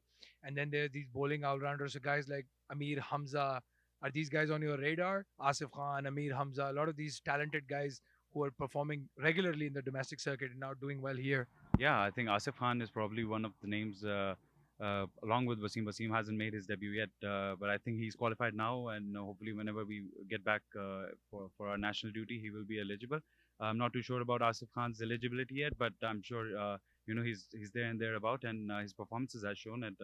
He's had a brilliant start to this competition already. I'm sure the highest run getter in this tournament, and not just this tournament. I think he's been doing really well in the D10, D20, which we had previously, and also a heavy run scorer in the domestic circuit. Amir Hamza brings a different dynamic as well. He's a fast bowling all rounder. You don't really get that anywhere in the world. Leave just UAE apart. I think they're really valuable players. Kashif Daud, unfortunately, is not playing in this tournament, but he's one of them. He made his debut earlier this year, and a gun player to be in the side, who can solely play as a batter and a bowler. So that really helps in the team balance. So you've been as part of the UAE cricket scene from I think when you were 15 or 16, if I can remember. You were as tall as you are right now, but you were 15 or 16, and now we see the approach from the young kids, the guys like Ayan, the guys like Hamdan. So how's the future looking in terms of players that are available and will be available in the next, I wouldn't say 5 years, but let's say next 10 years? Yeah, I mean, it looks brilliant. Right? The future looks bright, and I think a lot of credit should go to the development officers. I think Andy and Shah are doing brilliant work. People who you don't really see in the forefront. I think the people at the back staff, they've been brilliant. As you rightly said, I mean, when I was 15, 16, we never had these opportunities to be playing in front of live stream or cameras. This really helps when they go and represent UAE. So they're not stage fright or anything. They've seen their families playing or friends or people just around the world watching them. I think that really helps when they eventually wear the color. Well, I'm glad nothing major has happened. I know you before the start of the interview you said if somebody gets out, you'll have to run and pad up. But so far, so good. Confident that you'll notch up the win today. Well, a good partnership is required, and I think a calm head is required. But we know Rohan Mustafa; he doesn't leave it till the end, and that's how we should be playing our cricket. And he does the same with UAE, and now he's in the opponent, and so I hope we pull this one off. I should be. It won't be easy, but a scrappy win always helps in the tournament. Well, I'll let you go back to your team. Thank you so much for talking to us, man. All the best.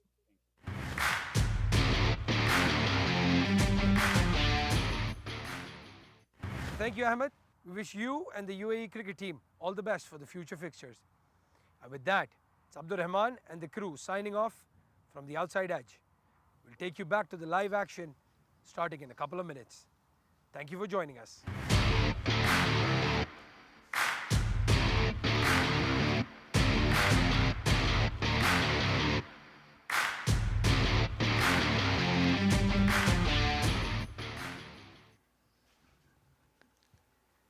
Good evening and welcome to the second innings of this game number 9. This is Wolf777 News presents Emirates D50 tournament.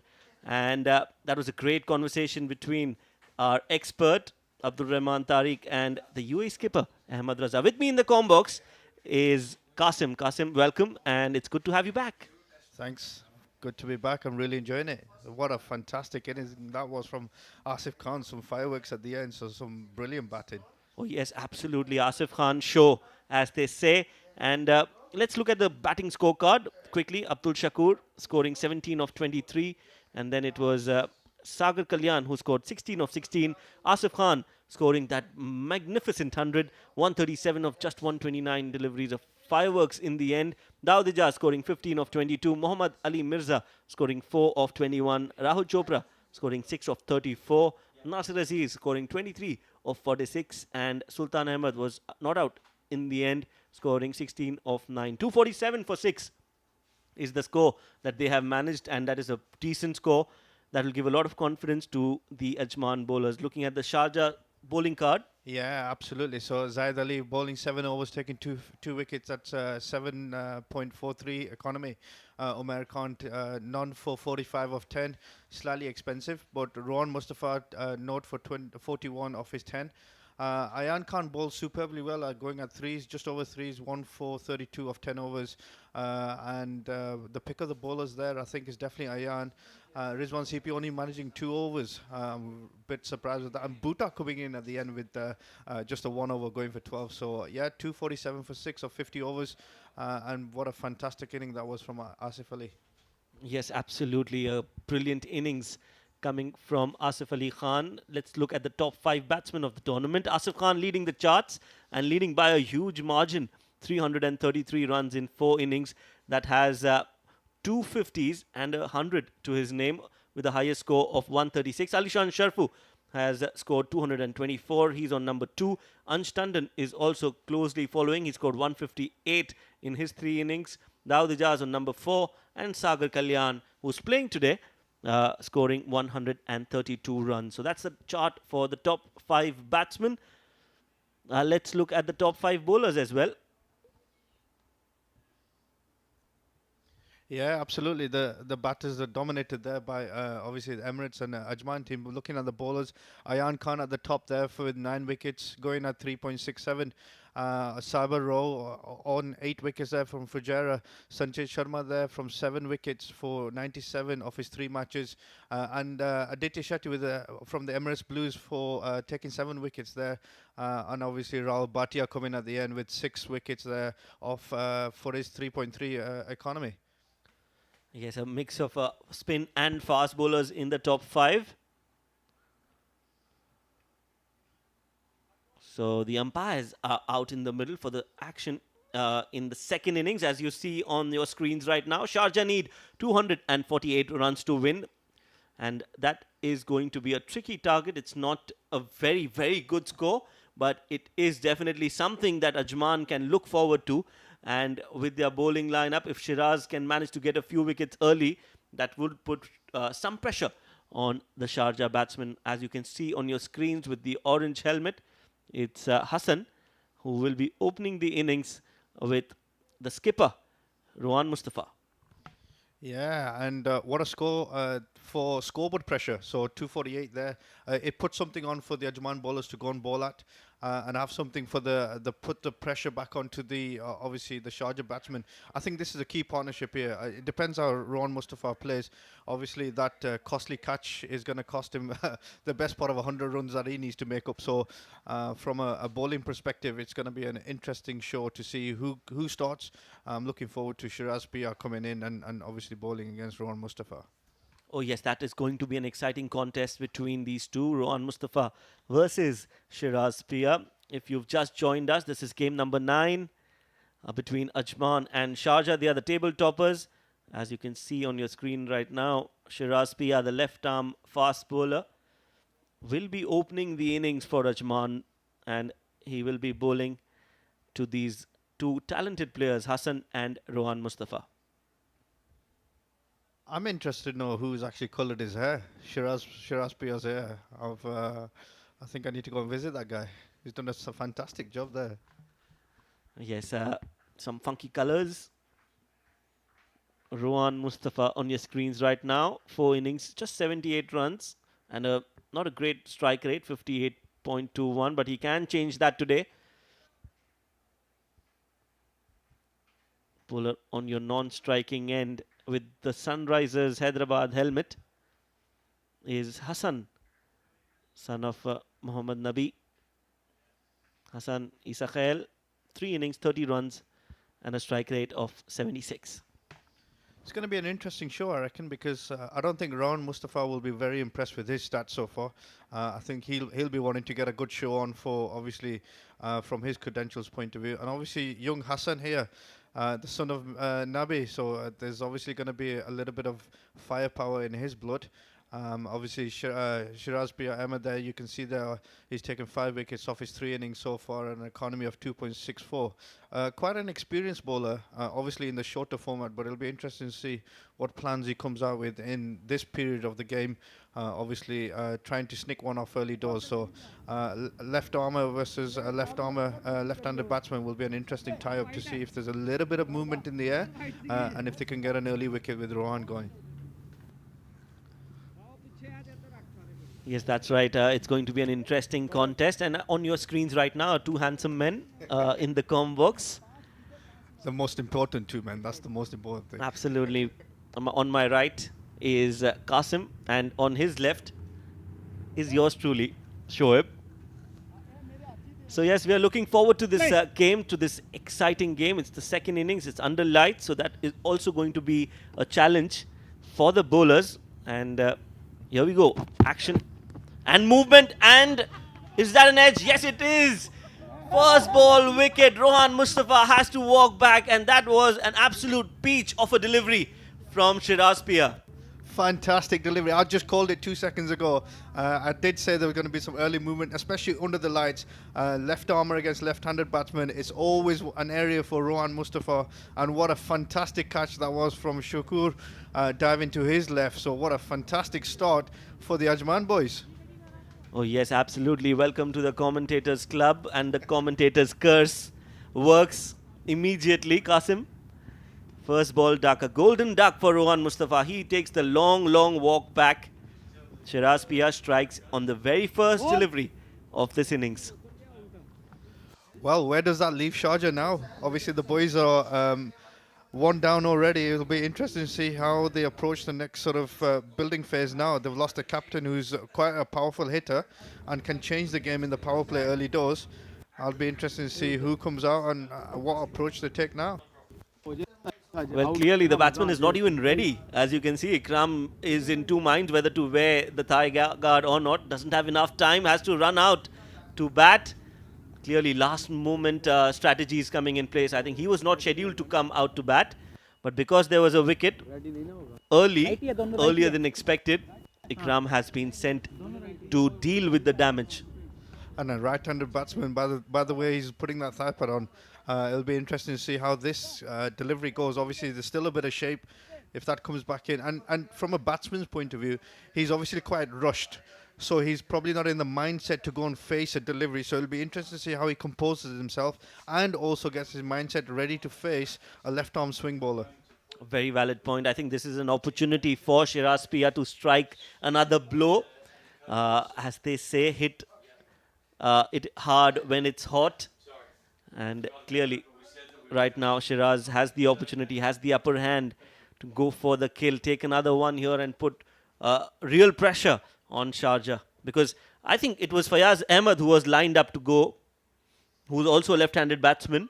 But then they've sent the right-handed Ikram. And movement straight away, I think that was going down leg. Yeah, it was just dropping down leg and some fantastic movement there. Obviously from Shiraz's point of view, slightly off the mark. Had that been a little bit straighter with a late movement, it would have been very interesting. This is probably the delivery that we're looking forward to. A right-handed batsman, a lot of pressure on the young Hassan, and the ball is still swinging, a lot of activity going on. There's a lot of movement happening in the first two balls, so it'll be interesting to see how this delivery finishes up. Yes, Shiraz Pia has actually a very lethal in-swinging delivery, as most left-handers do. The key is the line that he needs to attack. Start outside off, end on middle. And that's down leg, and also called a no ball. So slightly overstepping, trying to use his shoulder, put that extra effort, generate that extra pace. And as a result, going down leg side, called a wide. So it has been called a no ball. So that's going to mean that it will be a free hit. Yeah, and I'd love to see the right-handed batsman team off into a cow corner with the swing, express himself, don't hold back on this delivery, and that could slightly change the momentum if he gets the shot right.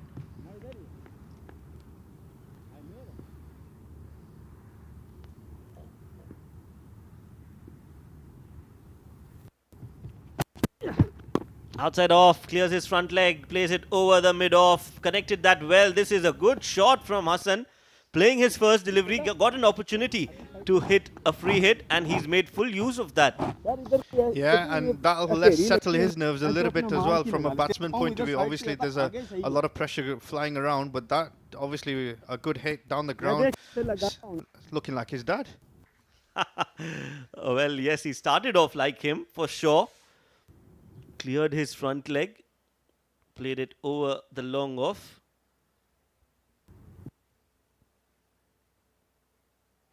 Looking for a sponsorship, I guess, on his bat. I don't think he's short of bats, to be honest with you. Oh, that was a great delivery. That was a really good delivery from Shiraz. Lucky there, Hassan. managing to get some bat onto the ball. The ball going towards the fine leg region. Has just got a single on that delivery, but a good ball nevertheless. An excellent coaching point for all left-arm bowlers. Make it swing, start it off a middle and off, and hopefully bring it back in.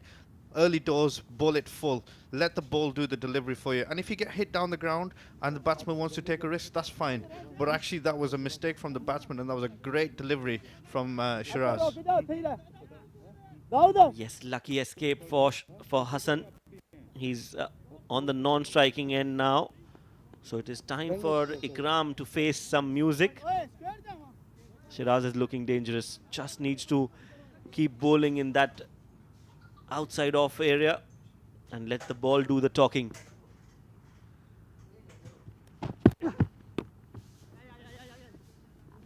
Played along the ground in the gap, looking for two, will get them easily. Yeah, not a lot of movement on that last delivery, and it was a comfortable shot through sort of almost through extra cover, mid-off region, sorry. So it was an interesting shot that for 2 runs. Yes, I think that previous delivery, the arm did not come straight down. It was more of a round arm action, and when you do that, the ball tends to swing less. You need to release it high and close to your body and then get the movement in. Yeah, and I think Shiraz's lethal weapon is to bring it back in. He's got a brand new ball in his hand, and he shouldn't really be looking to try anything other than hit the pads. Utilize that, because under lights in the next couple of overs, the ball will stop doing anything that it wants it to do. So he needs to make maximum use of this time now. You're absolutely right. First over up, score 11 for 1. Yeah, an interesting start that 11 off the first over. Interesting start, a lot of action going on. Ron Mustafa with the first ball going, obviously Shiraz, and caught by Abdul Shakur behind. Hassan with the free ball 6 hit, and then obviously Ikram punching in for the 2 pass mid-off off the 3 balls. So 11 for 1 off the first over. A lot of excitement. Yes, a good entertaining first over. A lot of drama. A wicket on the very first ball, then a no ball, then the free hit being hit for a 6, and then a lucky escape for Hassan Isal Khail. So a lot of things happening in that 1 over in those first 6 deliveries. That will set the tone right for this entire game. Meanwhile, it's Sultan Ahmed who gets a game today. That's his first game in this edition of Wolf 777 News Emirates D50. And he's probably used to bowling with the brand new ball for T10 and PSL and stuff like that. So he's got really good experience to come in. And I think this is a really good tactical move from Ajman to bring him in early doors, and somebody who's got experience of doing this at national level as well and international level. So it'll be interesting to see what happens here. Yes, this is going to be a good match-up between Hassan and Sultan. By the looks of it, the way he played that shot over long off, I don't think he will hold his guns against Sultan. If it's in the slot, he's going to go for it. We'll have to wait and watch how that pans out. Flighted delivery outside off, driven beautifully. That's a boundary. What an excellent shot that is. Absolutely fantastic. From a coaching technical point, the ball was put up in there. He extended his hands through extra cover and really got to the pitch of the ball there. What a fantastic shot. Along the ground as well, may I say. And fantastic 4 runs for the team. Well done. Yes, that's a good shot. It's an unusual start from Sultan. He doesn't normally flight the ball. He is a lot quicker in the air. Yeah, very surprised at the pace there. Just putting it up there outside off stump. I thought he would have been trajectory-wise and pace-wise looking to arm it back into the pads. Yes, that's right. Sultan. This time it's quicker, slashed hard. That ball is racing away towards that Wolf 777 news board. It's going to crash into that. 4 more runs for Hassan. And to be fair, a poor delivery from Sultan outside off stump, width given to somebody who's got an excellent pair of hands, and obviously he's hit that really, really well. Good pair of hands, good fast hands. It'll be interesting to see what Sultan's comeback is, and there's a bit of pressure on the more experienced left-arm bowler. Yes, you're right. Slow delivery this time outside off. Again, getting some turn off the new ball. That's something unusual. Yeah, there was a little bit of bite there. Interesting to see, he just slowed his pace down a little bit, so maybe that's the pace to go early doors off the skiddier wicket. Another flighted delivery smacked, जाने, अगर and बंदा that has निकलेगा बेहतर gone होगा. sailing over the ropes for another 6. Hassan showing his capabilities in this very over, and that is a big hit. It's a fantastic hit. boy. Look at the power down the ground. Good hands, sets himself up, and good bat swing. Look at that, fantastic. And a great contact as well. It's gone the distance. Yes, that's gone a long way. This is an exciting contest. Well played, sensible batting. This is good batting from Hassan. Normally you tend to get carried away, but not on that occasion. A very entertaining over, good over for Sharjah. 2 overs gone, 25 for 1. Yeah, fantastic start from Sharjah there. Obviously recovering after the first ball. Some fiery hits there from young Hassan. And it'll be interesting to see how Shiraz comes back into this third over now. Interesting at the moment, Shiraz has gone for 10 runs off it for his 1 wicket. That first wicket of Rohan Mustafa. And obviously Sultan going for 14 off his first over. 25 for 1 then off 2 overs. Ajman from the bowler's perspective, Sharjah 25 for 1 off the 2 overs with only giving 2 extras. So let's see what happens in the third over. Yes, a good entertaining second over. Sultan being taken to the cleaners by Hassan. And that is what we were afraid of. The looks of Hassan clearly indicated that he will be going all guns blazing against Sultan. And that is exactly what happened. Straight away a huddle between the two bowlers. Planning things out for how to approach this next 7-8 overs. I'm not sure getting instructions from Sultan, who's just gone for 14 the previous over, is a wise thing, but I'm sure Shiraz knows his stuff. Yes, just planning out a few field placements for Ikram. This has been a flyer of a start for Sharjah. If they continue to go at this rate, the match could get over by around 25-30 overs.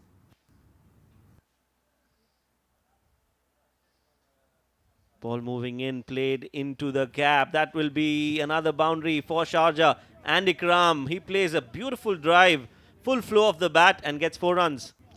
And I think the interesting comparison is here is in the first innings, them balls are actually stopping close to the boundary and not going for 4.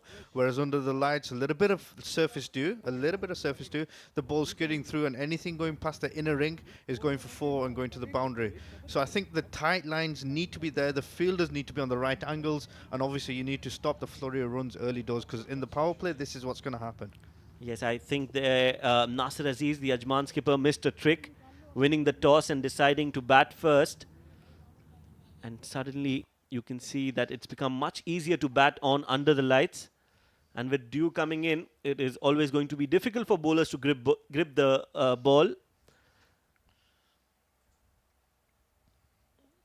That's another wide going down leg side there, and a fumble from Shakura. This could be a runner actually, if he had gone to the right end. What confusion is happening here. Everything happening all in one ball. We've got a wide going down leg side. We've had a fumble from the keeper. The non-striker set off, and it's all happening here. Look at this. Yes, Hassan wanted that run. Ikram was not interested. Lucky that the throw was at the wrong end. And this is the last thing Sharjah want right now. They don't want to lose another wicket. They've already lost one on the very first delivery.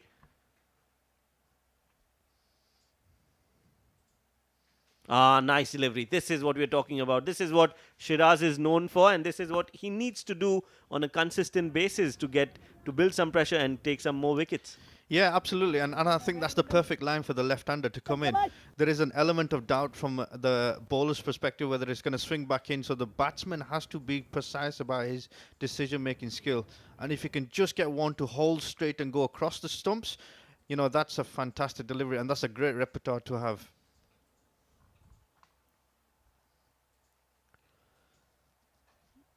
2.2 overs, 30 for 1. A flyer of a start. Sharjah would have expected an innings a special innings from Hassan, and he's delivered that. Nice front foot, nicely played towards the cover fielder. Rishabh will stop that. Good cricket overall, a good ball to start off, and then equally well played by Ikram on the front foot, waiting for the ball to come to him and then just driving it towards the cover fielder. No run there. Yeah, and what I've seen so far is he actually sets up quite well, does Ikram? He's obviously got a good momentum going into the ball. He's picking the line up really well, and he's actually hitting, executing from the middle of the bat, which is a good good sort of behaviours to have, prospects to have from a batsman perspective. So yeah, very good setup so far. Let's just see how he handles the rest of this over.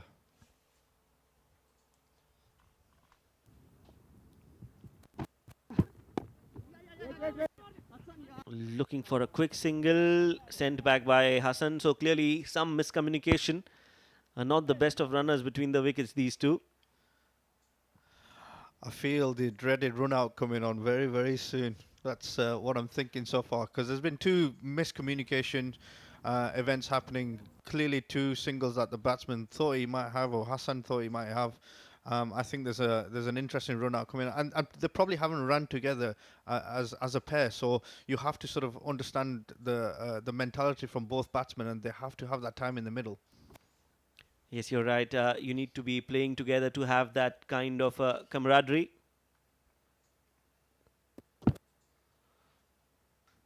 Coming around the wicket now, that's an unusual change from Shiraz. Don't think it was called for right now.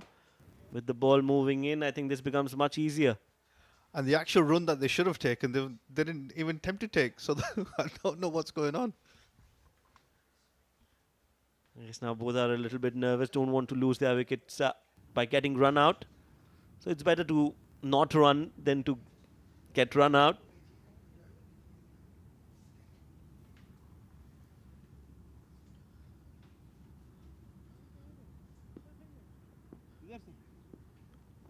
Be interesting to see which angle he comes from here. He's coming back over.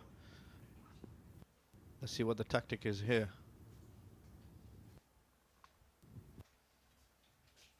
Outside off, played up in the air again, played in the gap. This is good placement from Ikram. And with the dew, the ball is not going to stop. It's going to trickle away towards the boundary for 4 runs. Another good shot from the bat of Ikram. This is good batting. Good start for Sharjah.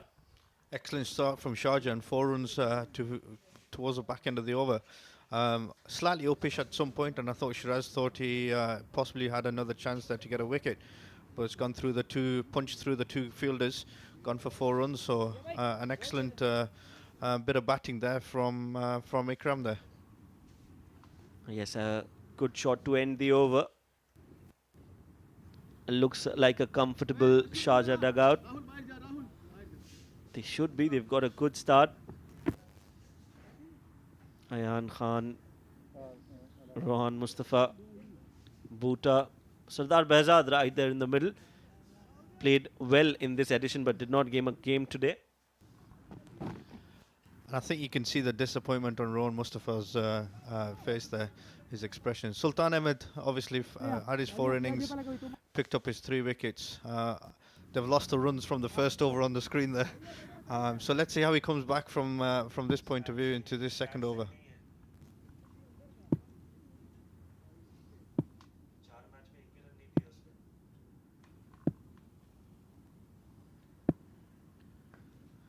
And it's not easy with the dew out there. Obviously, there's a bit of pressure on the bowler there. It's not easy to comfortable to pick the ball or hold the ball seam position. It's a good looking shot off the back foot there.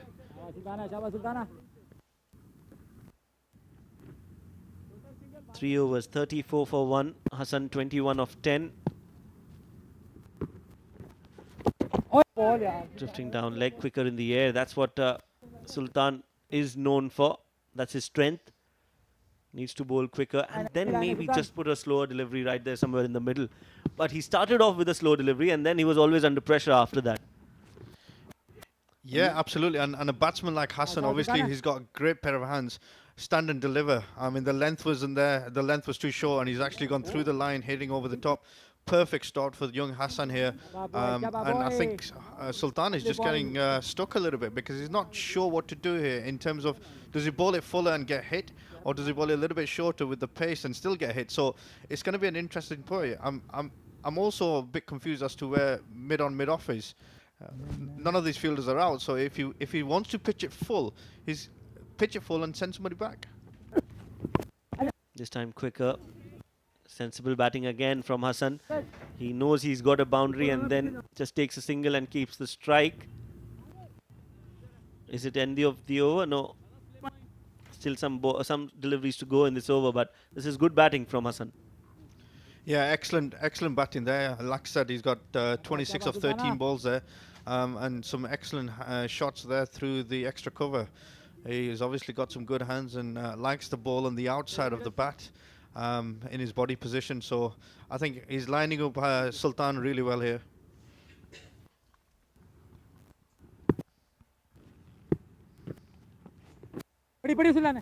Nicely bowled again.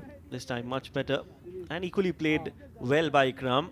He knows he's got some boundaries in this, so just dabs it towards the long off and takes a single on the back foot. Score moving on to 40 now with that single after losing a wicket. Last ball of this over coming up, and it's going to be the dynamic Hassan on strike. Stepping down the ground, up in the air, played in the gap. Another boundary. This is Daredevil batting at its best. Hassan gets another boundary. And surprisingly, still mid off inside the ring if he's bowling that sort of line and length.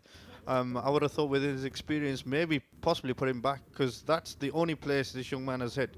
Offside towards mid off and extra cover. So if that's the area that they need to plug, I think he needs to sort of think differently in terms of his deliveries.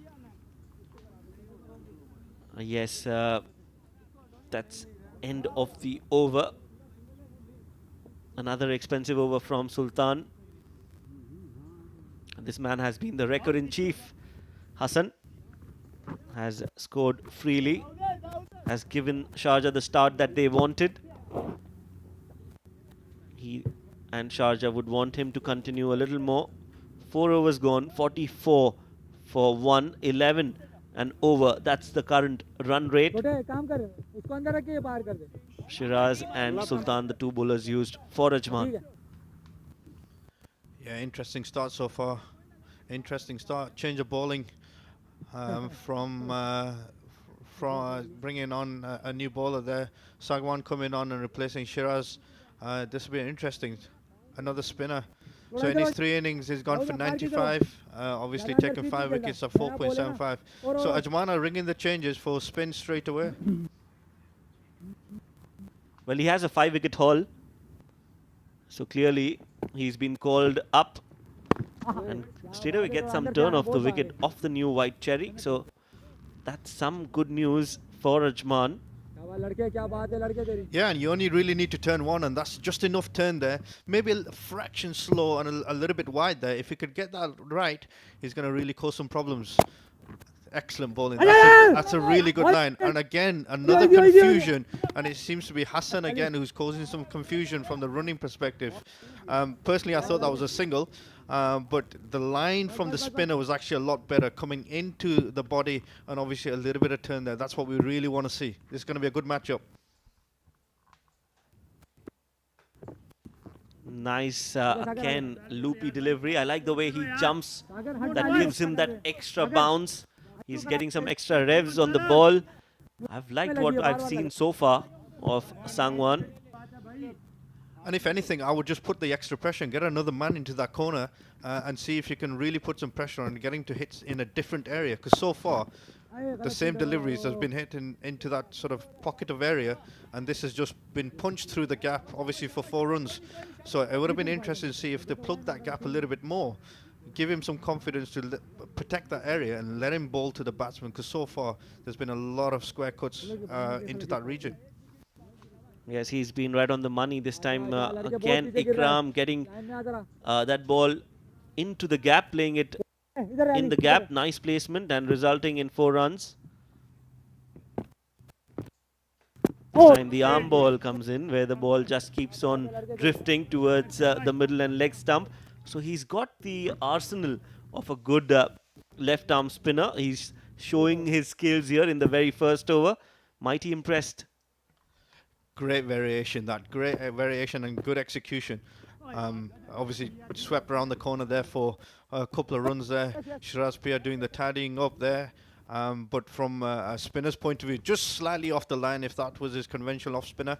But it would have been interesting to see that arm ball going straight through. Yes, you're right. 5 overs, 50 for 1. Scoring at a brisk rate. Ikram scoring on 17 of 16. Hassan scoring 30 of 14. Two most important men are back, I reckon. Oh yes, absolutely. What do you make of the start so far, Shurban? Well, this has been a brilliant start for Sharjah. Never expected them to bat so well. Yes, they got a wicket, Ajman, but then after that, there's no looking back for Ikram and Hassan, especially Hassan. The young Hassan has been absolutely clinical in whatever we've seen of him so far. 14 deliveries, 30 runs, and Nasir Aziz has come out to bowl for Ajman. The captain brings himself on, has a big role to play.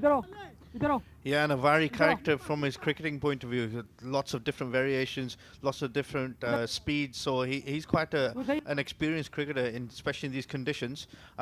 His 3 innings, he's only picked up 2 wickets, which will be disappointed with going for 111 runs. So it'll be interesting to see. Catch it is the call, takes it. So the man with the golden arm, Nasir Aziz, strikes. And that will be the end of Hassan. A very, very impressive innings has come to an end. Yeah, and I just thought that was a gentle loosener. Obviously, Hassan, from Hassan's point of view, he's got some exceptionally good hands, and he's just hit it straight to the fielder and just couldn't get over the top of the ball. So, I mean, from a bowling perspective, what a fantastic change from the captain, and obviously bringing the danger man back into the seating area. Yes, Hassan Isa Khail, 30 of 15, walks back, caught Dawood, bowled by Nasir Aziz. The skipper comes and takes a wicket. Did not time it too well. I think the bottom half of the bat, and that is why it landed straight into the hands of Dawood, who takes a simple catch. Wicket number 2 for Sharjah. The new man in is Rizwan CP.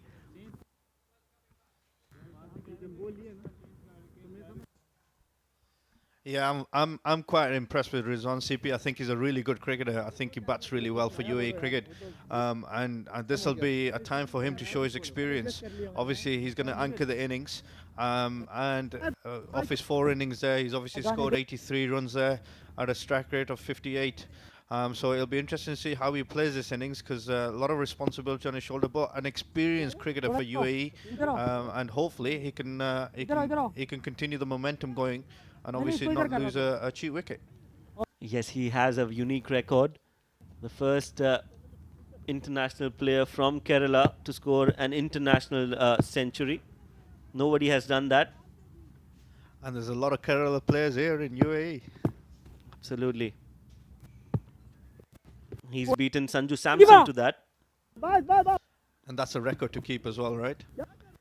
Oh yes, has played really well at the UAE level, as you rightly said. He played a match-winning 100 against Ireland, and I was lucky to be there, calling the game. Wonderful innings, and that was in a run chase, so that made it even more special. And it's times like that you can bring onto your experience. You can share your experience and obviously relate to that experience in given situations like this. So he's an experienced cricketer. He's not going to panic. Just looking at his first shot, a really good, well-timed shot to sort of mid-off, taking a single there, and it looked very confident. So yeah. This time straight down the ground, gets hold of it, Ikram. He doesn't want to stop. He is attacking at his will. That's a beautiful shot, and that will fetch him 6 runs.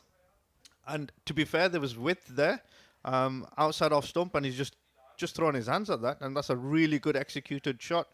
Well, it was way outside off. He decided to play it down the ground. That is the safest shot to play. Executes that to perfection and fetches a mighty 6. And I think from the bowler's perspective here, he's got to be a lot tighter than that. In these conditions, there's not a lot of turn, so he's going to have to be very clever and very shrewd with the pace that he's bowling, but also the line that he's bowling, in particular to Ikram. This time played wide. Thickish outside edge, gets a couple of runs. Ikram has also been a part of the domestic circuit for quite some time. Scored a nice 25 now of 19 deliveries. He has to stick around, has to play a longer innings than what he would normally play in a T20 game. Yeah, and it just goes to show Sharjah are off to a flyer in the first sort of 6 overs. And obviously looking at that score, they're looking to sort of march on towards that score quite quickly. That's a little bit unlucky that I just thought that was within the tram lines, but obviously umpires thought differently and he's gone and given that a wide. And at this stage, I think the extras are going to be crucial as well. So especially from a spinner's point of view, they shouldn't be bowling any extras at all. Again, another flighted delivery played with soft hands. Dot ball to end the over. 6 overs gone, scoring at 10 per over, 60 for 2 Sharjah. Fantastic start in the first 6 overs, that from Sharjah, especially losing the wicket early doors. So you can see from the bowling card there, Nasir Aziz has just taken 1 wicket for his 10 runs. That was the Hassan wicket, and obviously the other person who's taken the wicket is Shiraz. So the runs are leaking, and they need to find a way to plug these runs. 60 for 2 of the 6 overs, obviously with 4 extras there. So who do you turn to? Well, I think Ankur is a good option of what we've seen from him so far. Which is unlucky, as you rightly said. They could have had one more fielder on the off to give him that extra comfort, some extra protection on the offside. Having said that, he's bowled really well. He could be the man who could make a difference for Ajman, because another 180 runs more approximately. Flighted delivery, drilled towards the extra cover region. 4 runs, and that's the first boundary for Rizwan CP. Excellent shot, excellent shot. Hands through the line of the ball, passing extra cover along the floor, proper batsman shot. Yes, a flighted delivery. Look at that. Played in the gap along the carpet, that was key. And once it cleared the infield, it's always going to be 4 runs. Yeah, and I think Rizwan CP is going to set the tempo here. I think he's the proper batsman in who's going to try and articulate this sort of batting scorecard here and try and see the Sharjah team through to obviously a victory. It's important to put a bit of pressure on the bowler here. String down the leg side, called a wide. Ankur thought, he said it hit the batsman, but the umpire thinking otherwise. He'll have to bowl that one again. And interesting, the ball before went through extra cover just slightly outside off stumps, so the bowler's gone slightly straighter at the stumps and he's gone for wide. So a lot of pressure on the bowler now to come back strong. Nice delivery. This is much better. Much better from Ankur. Good length, bit of turn, back to hit towards backward point. Excellent bowling. I think this is a real plan. I think he needs to continue with this pace and continue with the length. The length is important against CP here.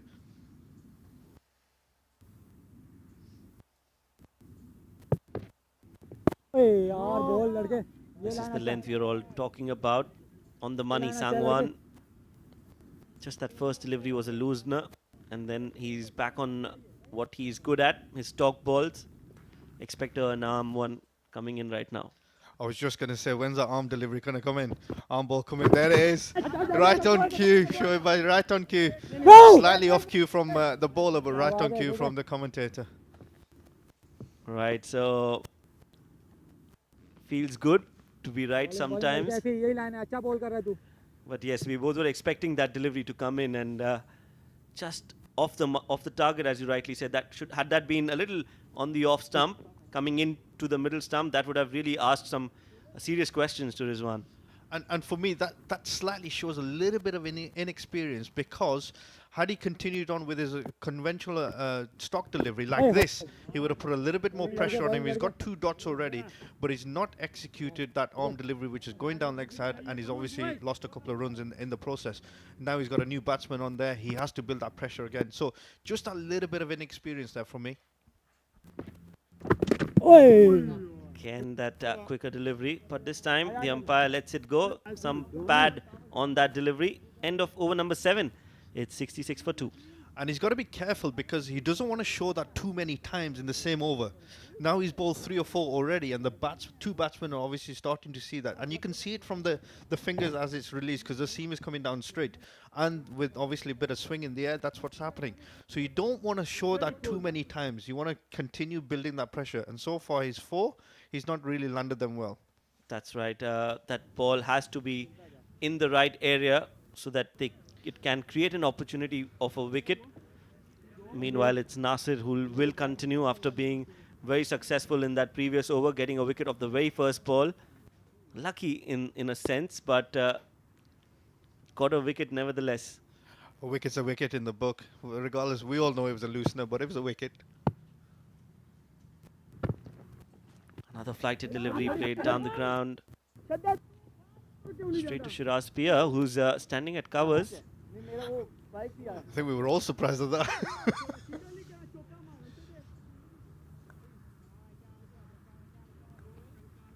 Shiraz with that funky hairstyle, hair color.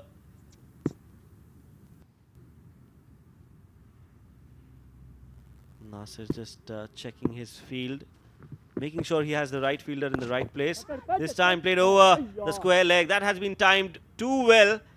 It will go for a 6. Yeah, fantastic shot there. Slug sweep round the corner there, going down towards obviously the boundary area there. Excellent shot. Good head position, good execution, and good elevation as well. So, and well taken there from the substitute fielder.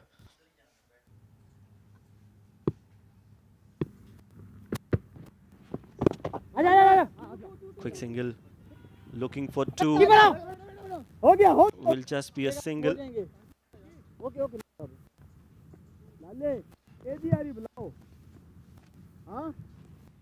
Nicely executed, single into the leg side there. I think that's a really good ploy. Once you've hit a 6, get a single, get off strike, get the other batsman down to the other end. Interesting bit of tactics there. Let's see what Nasir is. Good shot from CP. Again, this is the rotation that I was talking about in the first innings. This is what you don't want to do. You don't want to be soaking up dot balls. You continuously want the scoreboard to be taken over.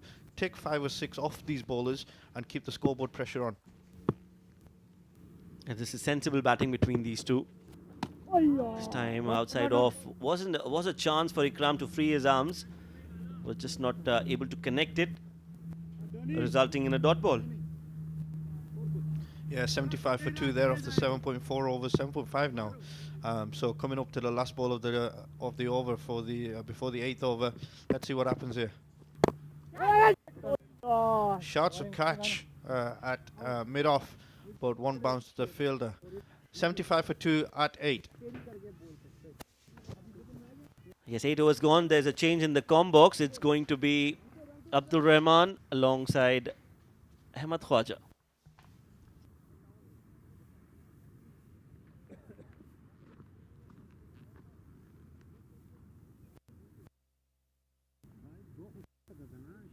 Well,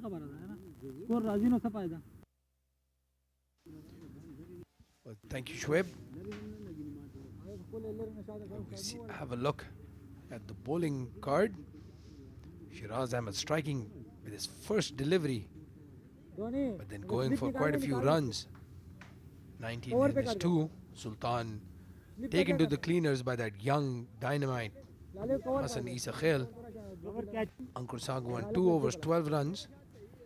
And then Nasir Aziz going for 19 in his 2. As I welcome my dear friend Ahmed back in the com box. Good evening, Abdul Rahman. 75 for 2. What a start for Team Sharjah. Well, what a start to the match. I mean, you lose Rohan Mustafa at the first delivery and then go at 10 runs and over. Lovely shot through extra cover this time. Rizwan CP is batting absolutely beautifully here. An excellent innings of 43, man of the match performance behind him, and you can see why. Crazy shot. Well, a lot of people will not be able to see the conditions. There is quite a bit of dew. It's very humid outside. It's been pleasant in the evening, past few evening matches, but it's very, very humid as we see the bowler trying to get that ball changed. Shiju using those rings to see if the ball is out of shape or not. Yes, and the main thing I've noticed watching from the sideline is that the ball is really sliding onto the bat. They can play those shots on the up, through the line. Hassan Nabi Sakhel, fantastic knock, took advantage of those conditions, and it's going to be a very big struggle for the spinners of Team Ajman here. Well, the ball has been knocked out of shape. Hassan, Ikram and Rizwan all going great guns, hitting the ball all around the park. But you're absolutely spot on, Ahmed. It is going to be easier to bat second time around. Maybe a good toss to lose for Sharjah. There's been a change in the balls, just like my co-commentator in his prime, knocking the balls, smashing the ball so hard that they needed to be changed. Exactly, when I was bowling, that used to happen a lot. I'm here trying to give you a compliment and you just dead batted it. See, look at that dugout, looking quite relaxed. Sharjah. There was a little bit of panic in the beginning. Ikram was not ready to come in after the first delivery. He was bowled and Rohan lost his wicket. That was absolutely ridiculous. Shiraz Ahmed Pia, first ball, beautiful outswinger on the spot, and Rohan Mustafa edge. Thank you, good night. My goodness. But there was very good catch taken by Shakur as well.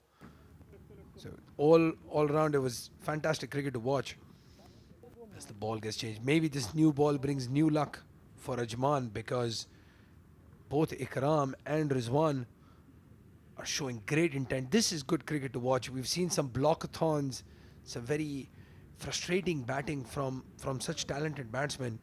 We saw an absolute blinder of a knock from Asif, and now we're watching a great chase. Absolutely, the D50 has gone up a level tonight.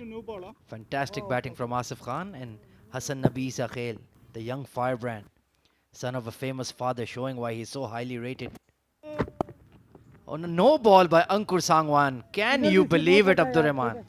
Well, we saw him do this when he took that fifer in the first match, but unacceptable from a spinner. If you saw a fast bowler do this, trying to get that extra pace, that extra yard, you can understand, but from a spinner bowling from 5 yards, completely unacceptable. Free hit for Rizwan CP. One of the players of the tournament getting a free dip and a quicker one, just dragged towards mid wicket, inside edge off the bat. So he'll be quite frustrated to not put that away. And again, Sangwan must be frustrated as well. He could have easily had 2 dot balls to his name after conceding that boundary. Rizwan CP had the license.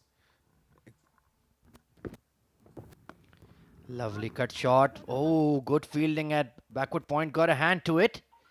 Could have been a 4, but at least saved 3 runs for his side there. We heard Qasim, the coach of the ICC Academy, discuss the field placings.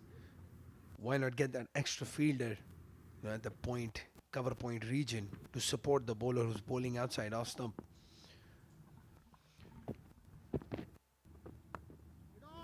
Try to work it away off the back foot. Nice opening of the wrist there from Rizwan CP. I have a question for you. What does CP stand for? Does anybody even know that? I have absolutely no idea. Absolutely no idea. He's fondly known as a Rizwan CP, and that's stuck with him. Ball, yaar. Very well ball, ladke. Lovely arm ball there from Ankur Sangwan. Got a fifer on his D50 debut. But he does have that tendency to overstep the line, and he's been expensive tonight. Yes, again, that dew, that humidity is going to make it very difficult for the tweakers as he comes into bowl the last ball of the 9th over. Oh, lovely sweep shot there. Fine leg in the circle. Shiraz Ahmed has to give it a chase. My goodness, Rizwan CP is looking like $1 million tonight. 9 overs gone, 84 for 2.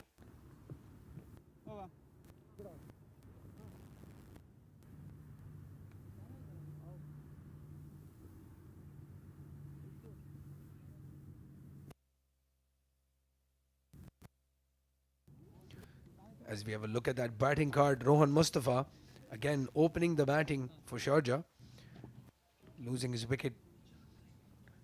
At the first ball, Abdul Shakur taking the brilliant catch. And then Hassan Isa Khail, 30 of just 15 deliveries. A serious talent. Only about 16 years of age, but the way he strikes the ball, especially through extra cover and in that cover point region, very promising youngster for UAE cricket and for Afghanistan themselves. And he's only going to get taller, bigger, stronger. So it's a very scary prospect if you're a bowler. And I do remember on day 2 or 3 of Emirates D50, when his dad, Mohammad Nabi, was in the comm box, he said, I was nowhere near as good as him when I was 15 or 16. And that guy is a legend of the game.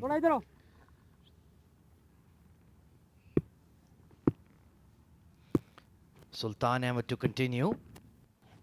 Arm ball once again on the legs. We've seen a lot of arm balls. The spinners have been hesitant to really give the ball a rip on this track. Well, it's going to be a bit difficult to grip the ball. There is a little bit of dew and it's only going to get worse.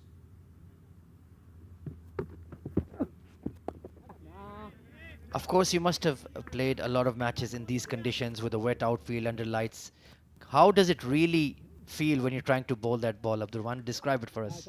Well, what you're trying to do, and I'll discuss this as soon as Sultan bowls his delivery, again, straighter into the pads, no run.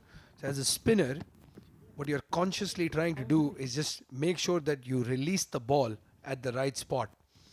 Because what's going to happen is you're going to get an early release, which will cause a full toss or a fuller delivery. Again, very well bowled by Sultan. He's really firing that ball in. Very experienced Sultan Ahmed, of course, was part of the Lahore Qalandars in the Abu Dhabi T10. Down the leg side, good take by Shakur. And we've seen on occasion sometimes the batters get their footwork wrong and can even be stumped. Yeah, that back leg has a tendency of getting up.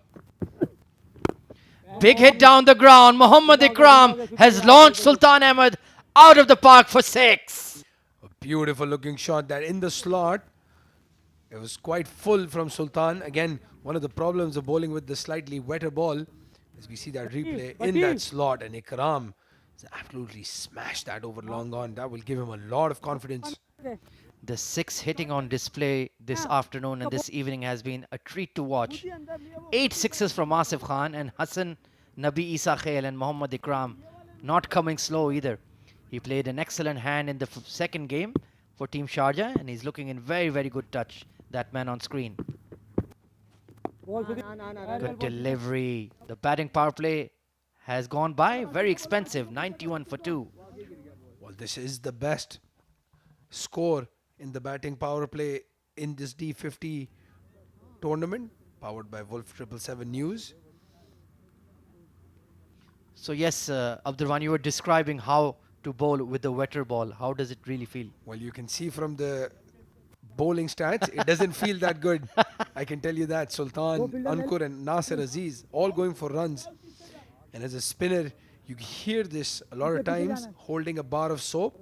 I can tell you it's absolutely true. There is one designated guy with the towel that will keep that ball dry. As soon as somebody hits it on the ground, it's going to get wet again. It's very difficult to bowl in these conditions. Just take a look at the forearms of Ankur Sangwan, drenched in sweat. It's not that hot outside, but the humidity is absolutely suffocating. And that reflects in his bowling figures. 3 overs, none for 21. This man already has a fifer in this tournament, and he's really struggling tonight. 91 for 2 then. Ideal start for Team Sharjah. Lovely delivery this time, much better. And I think both teams have missed a trick by not playing an additional pacer. Sharjah not playing Akif or Matiullah. and we saw him suffering in the last 5 overs. Absolutely spot on. Down the leg side, paddle sweep from Rizwan CP. Fine leg is going to give it a chase. I think it got a bit of glove on it, so it didn't quite accelerate as it should have. And the man that we just saw recently on screen, Asif Khan, the Centurion, he can bowl a bit of military medium as well, if required. Well, we saw military medium from the likes of Rohan Mustafa and Bhuta getting knocked out of the park. So they're definitely missing Danish Qureshi as one of the pacers today. Good delivery, flighted outside off, and Ikram just having a prod. When he's feeling himself, even Ikram has that lovely flourish over extra cover. That man, the man of the moment, the superstar of Emirates D50. And he was telling me during mid-innings, he's still not 100% fit. Ball यार लड़के Lovely arm ball. You can see that drift coming in. He said, my index finger is still giving me a bit of trouble. I'm like, if you keep going at this rate, my goodness, how are you going to be when you're fully fit? Nicely cut away, but straight to Ali Mirza. So a better over here from Ankur, but needs to finish well here. And for God's sake, no balls. Yeah, I think Ikram's going to try his luck in this last delivery.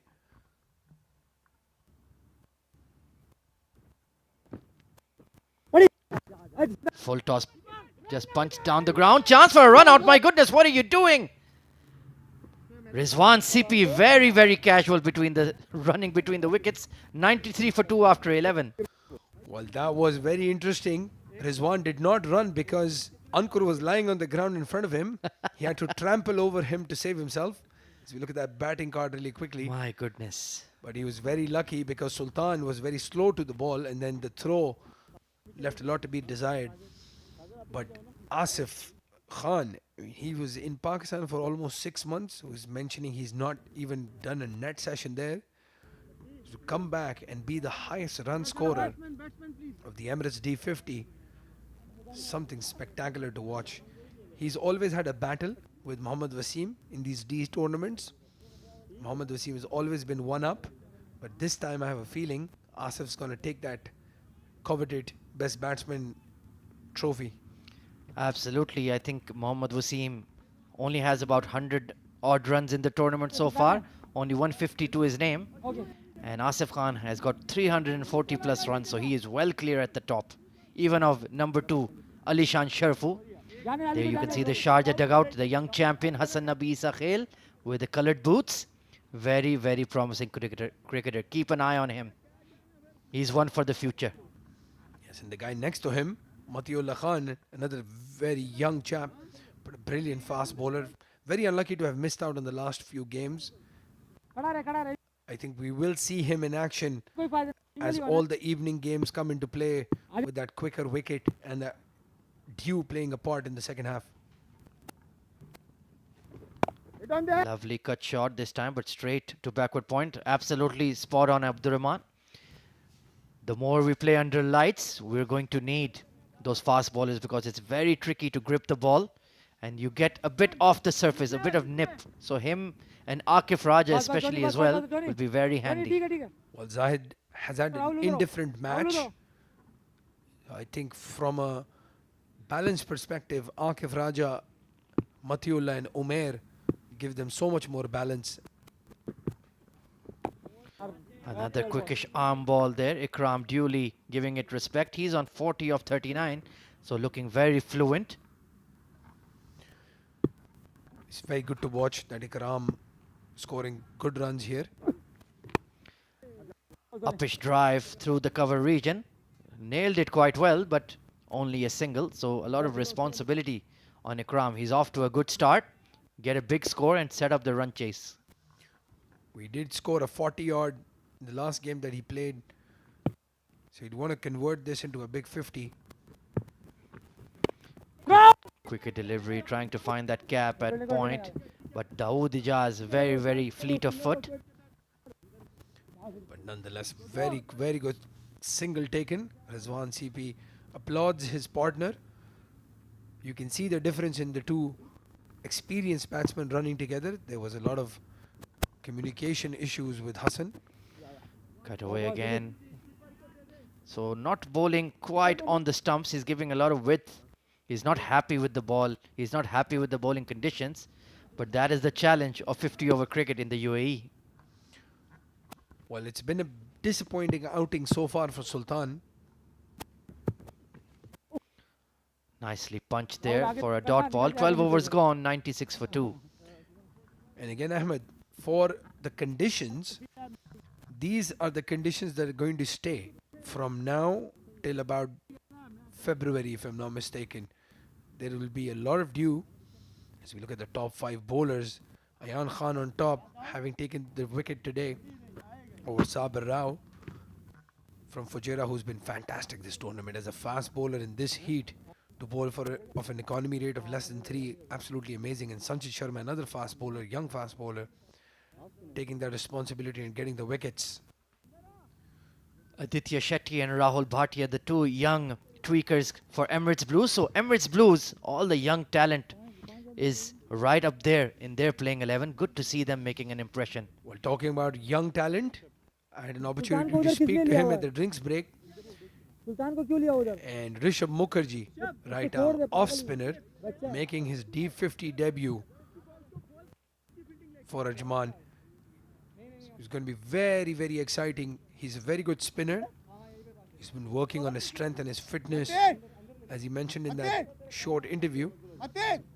Wish him all the best for this crucial game as two set batsmen are ready to face him. Looking forward to watching him bowl. Always exciting to see a young budding talent. But Sharjah are going at a run rate of about 8 RPO, so it's going to be a challenge to tie them down, chasing this imposing target of 248. Look at that. Current run rate of 8 and required of 4. A drag down delivery, lofted over mid-wicket into the gap. Mohammad Ikram is counter-attacking in style. Well, that's a poor start from Rishabh. Nothing delivery loosener.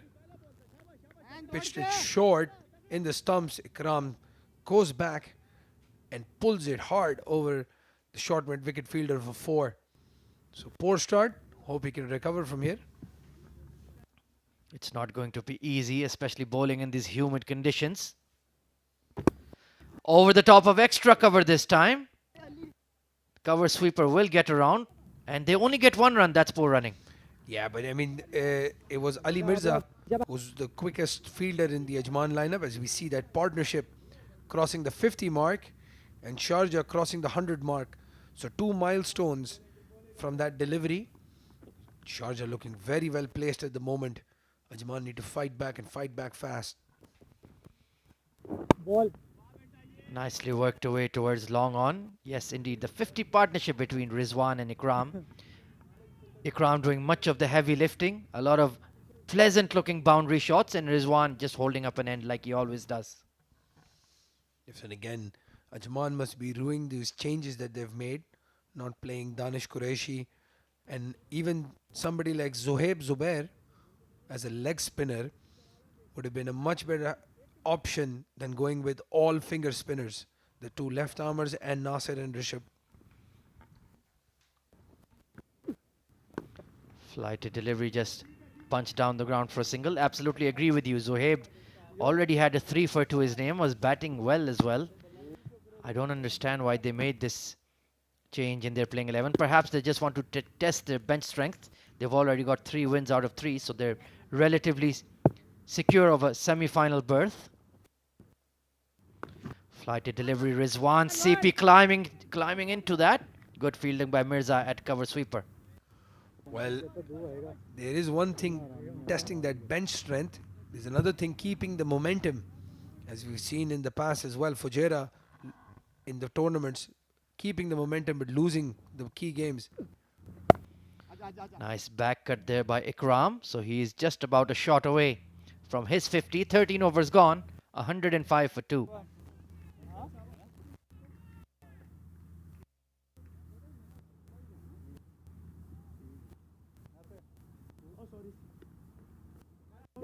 चलो क्या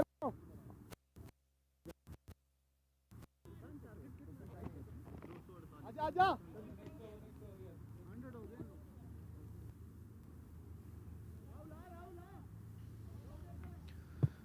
we look at that batting card, again, no show from Rohan Mustafa and a brilliant start from Hassan. Muhammad Ikram, 1 run away from a crucial half century.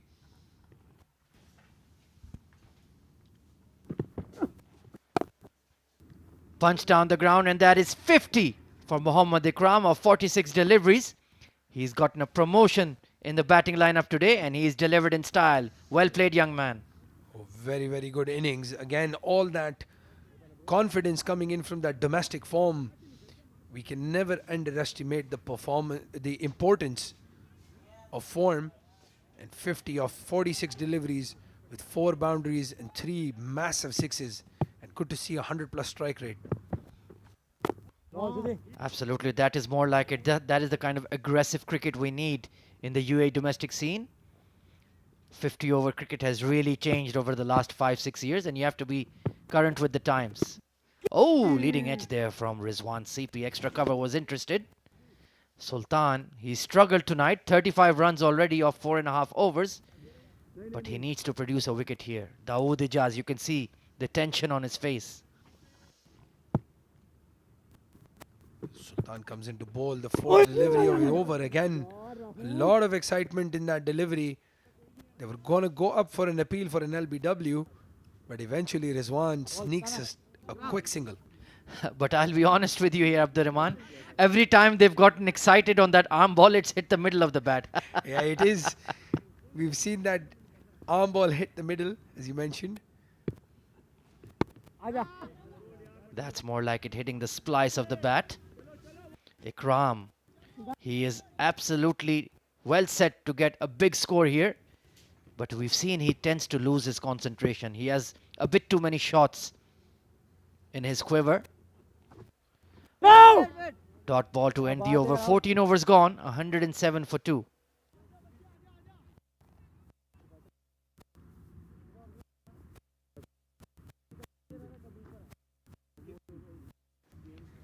Top 5 batsman of the Emirates D50 there. Asif Khan ruling the roost, 334 runs. And of course the highest score of 137. Alishan Sharfu is 99, in fact 110 runs behind him. Ansh Tandon, Dawood Ijaz and Sagar Kalyan making up the rest of the list. There's going to be a change in the comm box. I'm going to step out and we're going to have Shoaib Ahmed and Abid Ibrahim. Thank you very much, Khwaja and Shoaib.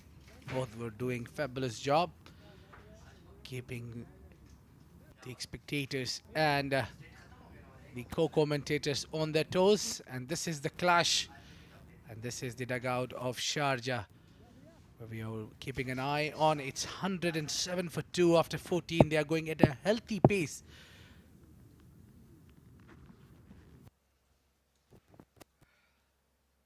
Nicely flighted delivery, driven handsomely. That is gone all the way for 4 runs. Welcome, Shoaib. Yes, what a great way to be welcomed by Rizwan CP and his glorious cover drive. Flighted delivery. Look at that shot. Played handsomely for 4 runs. Exceptionally well. He knew it where the fielder is, and he knows thing or two about batting, and he is the master class batsman, where Sharjah will be keeping him and using him as the backbone of the team. Yes, scoring at a brisk pace. Rizwan and Ikram both scoring at more than 100. Rishabh just backing out of his delivery stride at the last moment.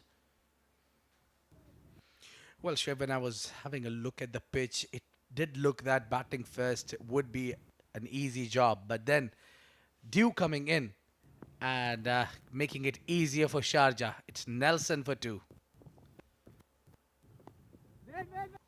This time much better from Rishabh. Outside off and played soft hands. Nelson for 2, 111 for 2. Very crucial partnership in the middle. 61 runs from 55 deliveries. An example partnership here.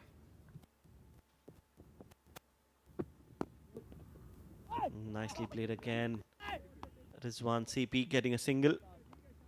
This has been some smart batting from these two players. Rizwan and Ikram both scoring at more than run and over.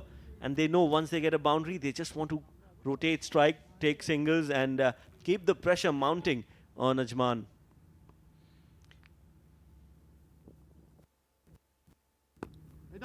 With soft hands, that will be a dot ball. Yes, you have the luxury to play a couple of dot balls.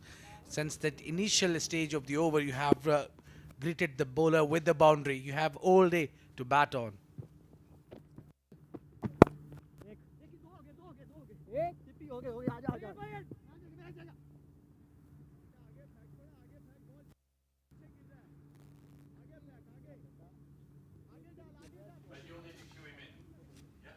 14.5 overs, 114 for 2. Ikram on 52 of 50. Great knock coming from Mohammad Ikram. Well, a typical 50-over player. I think he's a great choice for one-dayers. He composes his innings so well. And Rizwan, we all know what wonders he have done so far for UAE. Another flighted delivery. That's too much flight on offer from Rishabh. I wonder if it is getting difficult for spinners to grip the ball. Meanwhile, another 2 runs to end the over. 15 overs gone, 116 for 2.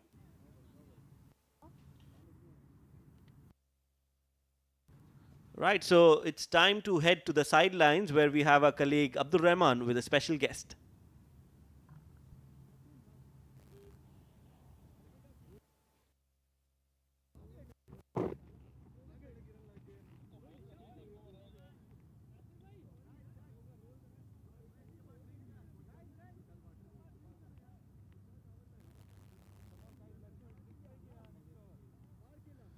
Hi guys, we're here with a special player of the UAE domestic scene, also known as Jani.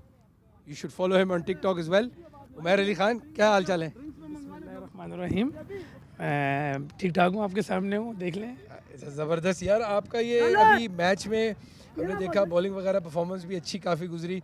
कैसा confidence feel कर रहे हो इस match के बारे में? Because नया format है 50 ओवर, आपको पता है D10 होता है, हम लोग D20 ज़्यादा खेलते हैं, तो D50 अच्छा जो है कॉन्सेप्ट है। माशाल्लाह से आपके सामने बॉलिंग हो रही है, बैटिंग हो रही है और 50 ओवर फील्डिंग हो रही है, तो मुझे तो बड़ा अच्छा फील हो रहा है।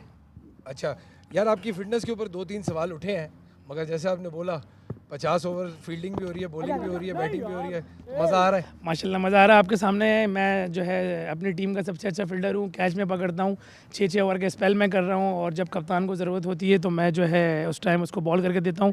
आपके सामने देखें दोनों स्विंग कर रहा हूँ माशाल्लाह से। आपको कहीं से लग रहा है कि मैं फिट नहीं हूँ? नहीं, कहीं से ऐसा मेरी बात सुनाओ, ये जो इतना कॉन्फिडेंस और इतनी एनर्जी है, ये माशाल्लाह आपकी टिकटॉक वीडियोस में भी देखने को मिलता है। माशाल्लाह असल में क्या है, मैं जब रोहान के साथ खेलता हूँ तो वो एक अलग ही एनर्जी मुझे आती है, क्योंकि वो जो है ना उसके साथ खेलने का एक अलग ही मज़ा है।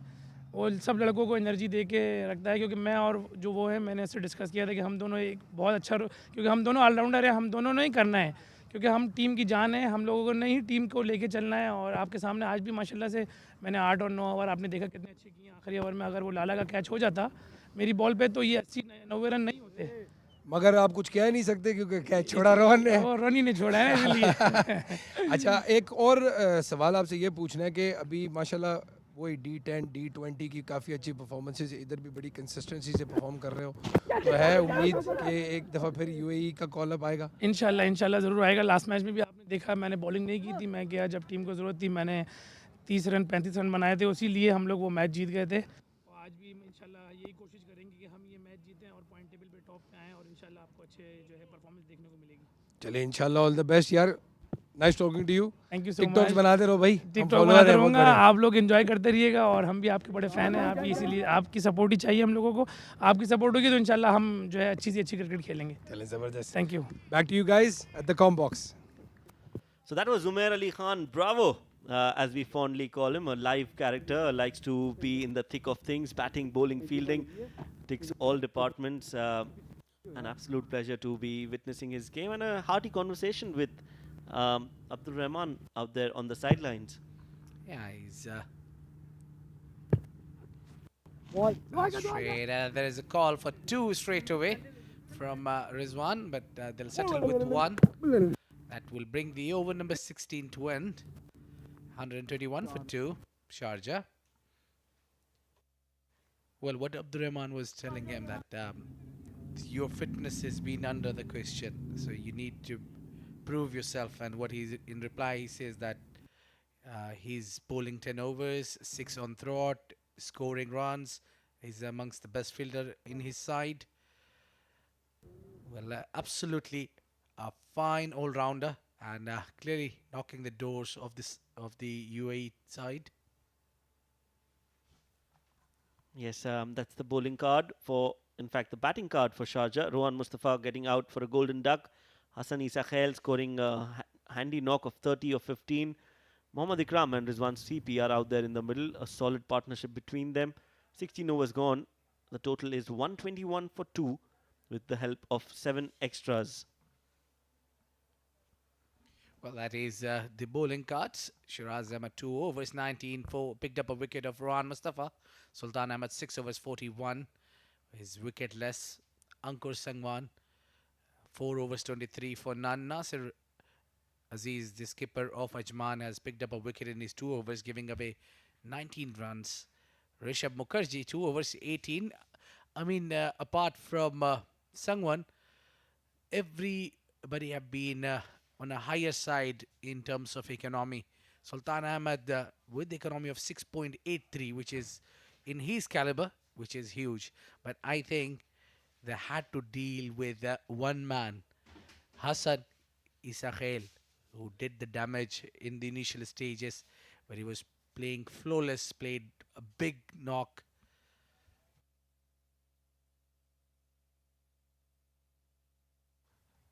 But then Ikram took the driving seat and kept on going, and is simply unstoppable so far. Really good for Sharjah. This one, big heave on the onside, played it well. And this one, straight towards long on. Stand and deliver. What a great player he is. A big hit. And he's really doesn't have a big muscles. Well, he has quick hands, that's for sure. He's not the tallest. They call him as you know a pocket dynamite. Very, very effective. Knows how to take quick singles and doubles, and also knows how to hit those big shots when it's needed. And that is what is needed in a format like this. Top 5 batsmen, Asif Khan leading the charts. 4 matches, 4 innings, 334 runs. Scored a brilliant 100 today, 137. Looks like that will go in vain the way Sharjah is playing. Alishan Sharfu scoring 224. He's at number 2. Ansh Tandon on number 3. Dawood Ijaz on number 4. And Sagar Kalyan on number 5. Well, 2 from Ajman, 2 from Emirates Blues. In fact, 3 from Ajman and 2 from Emirates Blues. There is no Sharjah player in top 5 figures so far. But, well, there is a lot of matches yet to scheduled to be played in this ground. Excellent piece of batting from these two batters, Rizwan alongside Mohammad Ikram. Middle. I think this was partnership was lacking for the team Ajman. Yes, this has been a good performance between these two players, Rizwan and Ikram. No!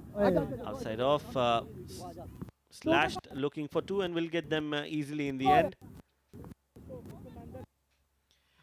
Well, that sound from the willow was a cracker. His timing is magical, Rizwan CP. Well, has put on a little weight since he's come back from India. Yeah, indeed. Even this came into my notice as well.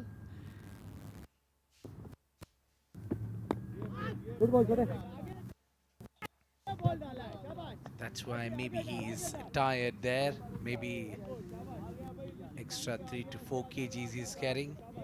And he's not practicing. He was out of the country for a long time. He was in India. Just came back and getting into the thick of things. This time short delivery pulled straight towards the long on.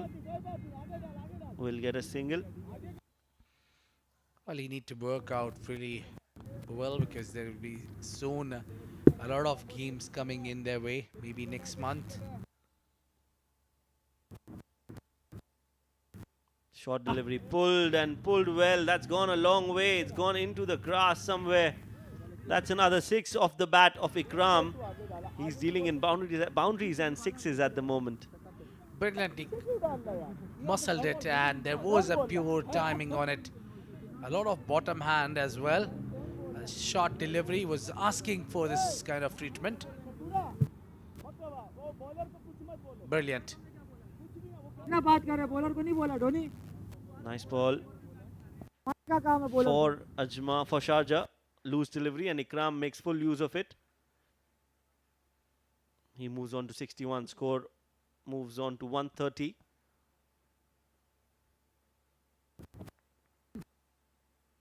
That's a good delivery up in the air. This has not been timed well, but will land safely. Could have been a catch, but not to be. Ikram is lucky to stay out there in the middle. Well, there was a chance Dawood gave his 100%, but just could not reach. Out of his reach. Rishabh once again. This is a trademark shot of Rizwan CP. And will give him easy too. Yes, Sharjah require 117 of 199 deliveries. Required rate of 3.53. 17 overs gone. The score is 133 for 2.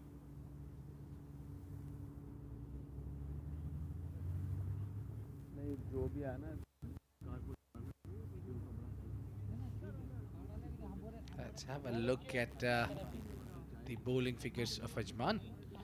Only 2 bowlers picked up 2 wickets. Nasir Aziz, 2 overs 19, picked up a wicket. Shiraz Ahmed, 2 overs for 19, picked up a wicket. The same figures, same economy for both. Yes, 9.5 in 2 overs for Shiraz Ahmed and Nasir Aziz. Total of 133 for 2. पीछे जाएगा लड़के फिर उसको घुमा देना जरा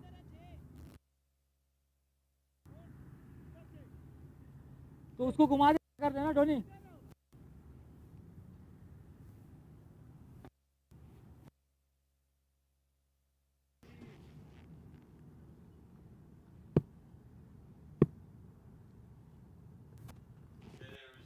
Right, so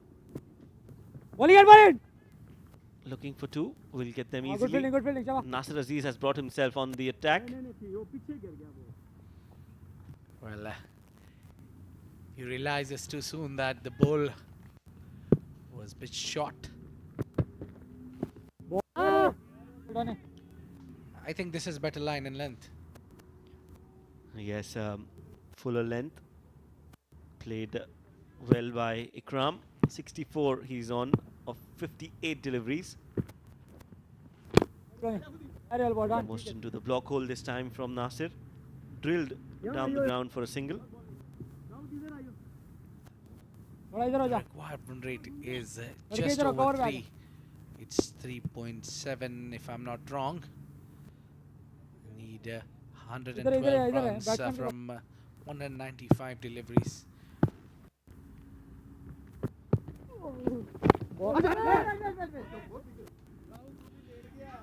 It looks very easy for Sharjah from here to go on and chase down this 200, close to 250 runs. But batting first was really tough. Ball was gripping to the surface.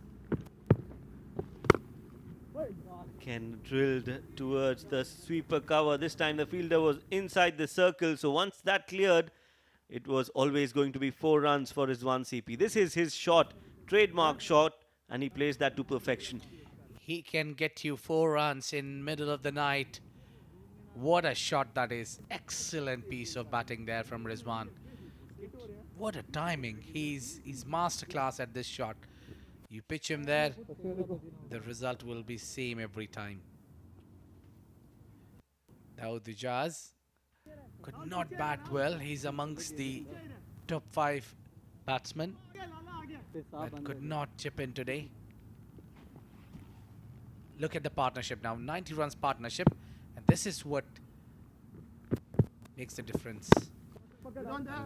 Easy full toss delivery, could not pass the man. End of over number 18, Sharjah, 140 for 2. This is what is the difference between Ajman's inning and Sharjah's inning, is a partnership which made a difference. There was only one partnership between Asif and Nasir. There was no partnership. This is the batting of Sharjah. Rohan, the skipper, got out on a golden duck, and then everybody so far have chipped in. Hassan played a cameo role, gave the start. I mean, they lost a wicket early, but then the damage was really covered well by his great knock. Played at 200 strike rate to get that 30 runs for his team. And this is not a really very high scoring game. So the 30 runs makes a lot of difference.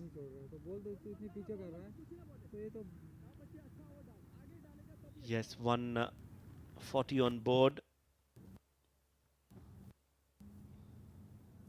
108 runs more needed.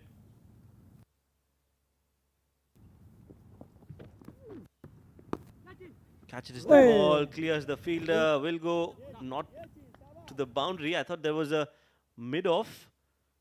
So they've got two fielders behind each other. Yeah, similar. I thought Rohan Mustafa also kept the same kind of a field set where Umair Ali Khan was behind him and he was in the short mid-off. This time looking for a single but sent back. Playing it a lot late, and I think that is an ideal. That is what the field set is. 5-man are patrolling inner the circle. Yes, so they have a wide mid-off and a long off as well, which is a bit unusual. But clearly you can see both these players playing straight down the ground more often than not. So considering that, I think this is a good field placement. Well, Team Sharjah, oh, that's a wide delivery off target. Well, Sharjah has a very deep batting lineup. I think apart from Zahid Ali, the rest all can bat. Yes, this time Rishabh getting some turn off the deck. I would really want Ankur Sangwan to get back into the attack. He's the man who can get you wickets, especially with the field spread out. This one cut it well. There will be single before Mirza comes into field there. So Shoaib, I was talking about the long, deep batting order. They have a very depth in their batting. I mean, literally 10 proper batsmen for Team Sharjah. Yes, you're right. They are a champion side. They've won the D20. They've also won the D10. So they know how to win. They know how to build teams around players. 19 overs gone, 145 for 2.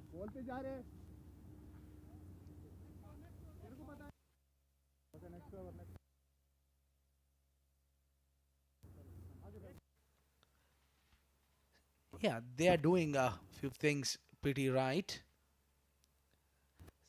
Really expensive economies are there in the middle. So you see Ankur Sangwan, 4 overs, 23 runs without a wicket. He's got the best economy.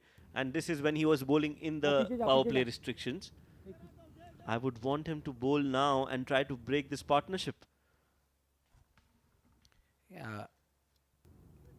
Your hunt for Ankur is on. Yes, he's the most economic bowler so far for Team Ajman. Or maybe a right man to be introduced now.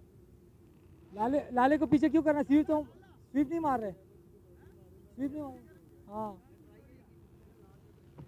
CP उधर ही खेलता जा रहा Nasir is continuing, relying on himself a lot. Maybe just because he have got the wicket.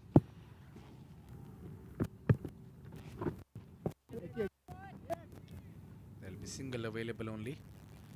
how smoothly Sharjah is chasing down this total.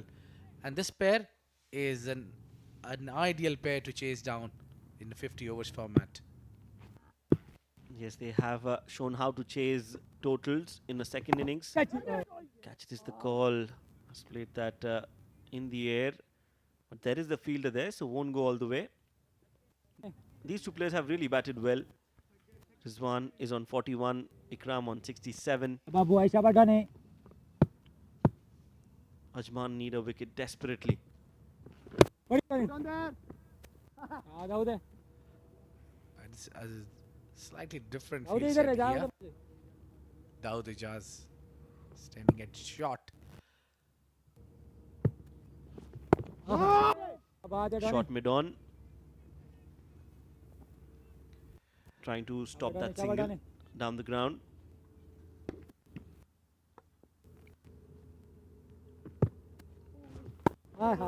Nicely defended there. Rizwan knows how to build the innings. He's playing with the healthy strike rate of 100. He's looking for those loose deliveries to get just 4 runs and then stick around.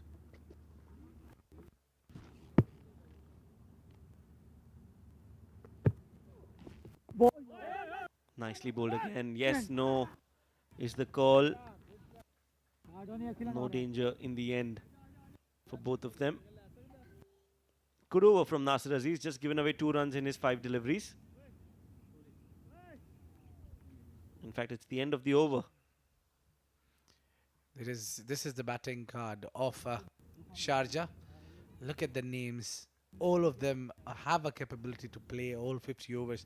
Look at the number Mohammad Bhutta is settled on. Ali Intizar, Ayan, Umair Ali Khan, Khalid Shah, Fayaz Ahmed, Rizwan CP, Mohammad Ikram, Hassan, Rohan.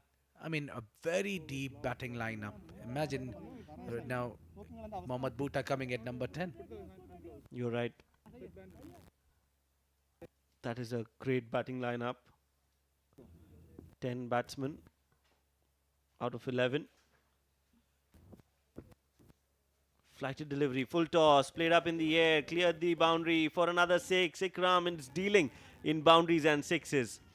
Well, you just can't bowl there. A full toss, a juicy full toss to Mohammad Ikram, who's well settled, who's playing on 74. What a hit that was. An easy picking for the batsman. A loose delivery from Rishabh, a gift. And Ikram has accepted that gift.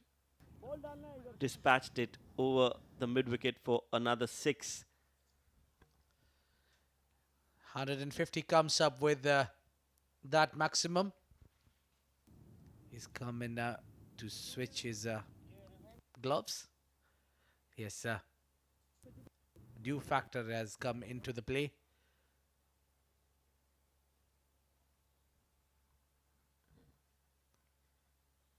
Yes, a short break here, but clearly Ajman need a wicket, and the sooner they get Ankur, the better chances they have of getting a wicket. Ankur Sangwan has been the pick of the bowlers. If not now, then when you want to use your bowler, who can provide you wickets. This is a settled partnership. This is the massive 6 on the onside.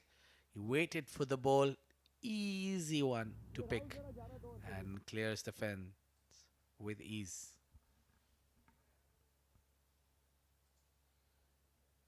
This is a good partnership between these two players, Rizwan CP and Ikram. Ikram looks set for a century here. We saw Asif Khan playing a brilliant century. These are our broadcasters. If you're watching us on either of these three. We are live on Dubai Sports Channel 2.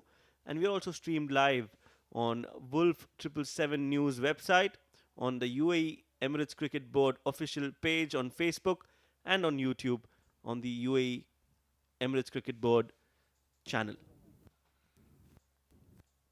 Kudos to these broadcasters who have done a wonderful job to promote the game in the region. Very expensive, Rishabh. 100 runs partnership comes up with that 6.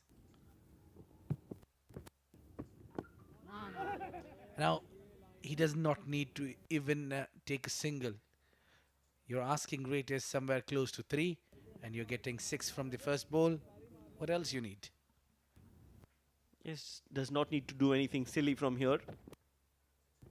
Just try to rotate strike, build his innings, get his confidence going into the important matches.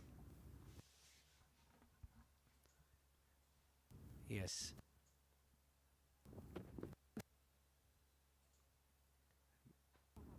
Another good delivery after that loose one.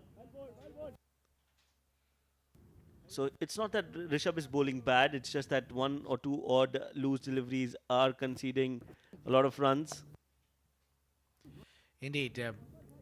One bad delivery and your over is spoilt.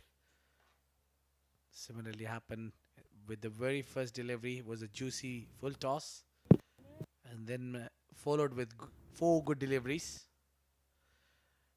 There's one to face the last ball of Rishabh's 5th over.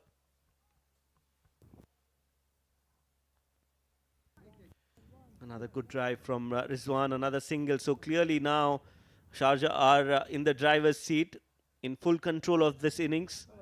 The 93 of 174 deliveries, 21 overs gone. Sharjah 155 for 2.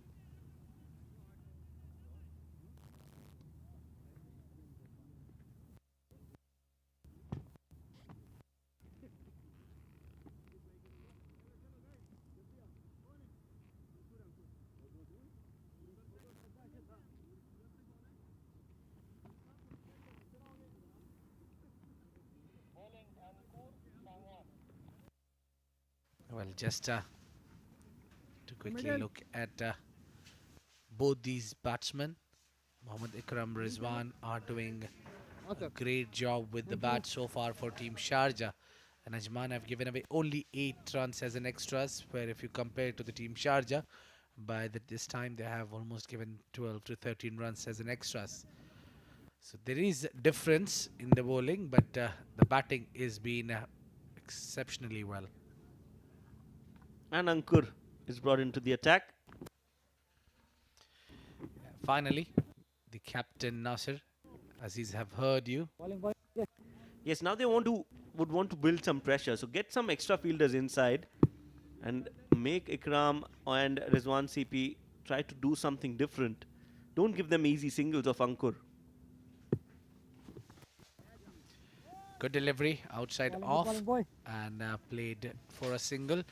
Yes, I would agree that let's cut those singles to build the pressure on the batsman. The more dot balls you'll bowl, the more batsmen will get under pressure. Yes, and when they don't get those singles, they will try to go for a big hit. Especially when Ankur is bowling. Yes, that's a wicket. That is the wicket. That arm ball has done the trick. And this is why you needed Sangwan to come and bowl. He's got the wicket. It's the break of this partnership. And Sangwan has done it for his team. Yes, Shoaib, you also you have done a wonderful job. You've been asking to bring the change, bring Sangwan in, and Sangwan did the trick. Got out, Rizwan CP, the dangerous batsman getting out. Have a look at the delivery with the wrong one. It's the arm ball. It's the arm ball that has done the trick. The ball just moving into the right-hander and kept moving. This is a big wicket and a break in the partnership. Rizwan CP is out for 43, bowled by Sangwan. And now some more attacking field set or more attacking bowling strategy. Ajman need to capitalize in the middle. They need to use maybe extra fielder in the circle. Put a pressure on the new batsman, Fayaz Ahmed. Let Sangwan bowl with one slip in. Now this is a hard nut to crack. Fayaz Ahmed is not an easy wicket. We've seen him, how well he's batted in the D10, D20 formats. This is his first game of Emirates D50. He's come back after 3 months gap. so it will not be easy for him. He haven't played much of the game, so I think he'll be under pressure. Yes, he's coming after a long break. That will definitely play on his mind. But Sangwon, what a great delivery that is. Made me proud. Any team managers, any coaches, any captains listening to this commentary, you know whom to contact. Yeah, you might be applying for the coaching job. Well, I hope so. Somebody's listening.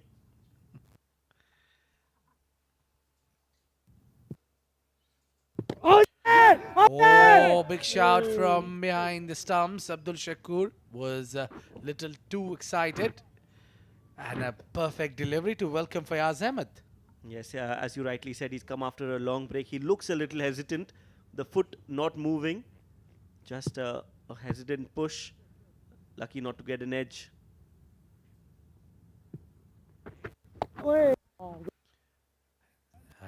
Lucky didn't get any wood on it. Well, this is what pressure does. You're playing after a long break. I think it's an arm ball coming now. It was an arm ball outside off. Played towards the cover for a single. So a successful over from Sangwan.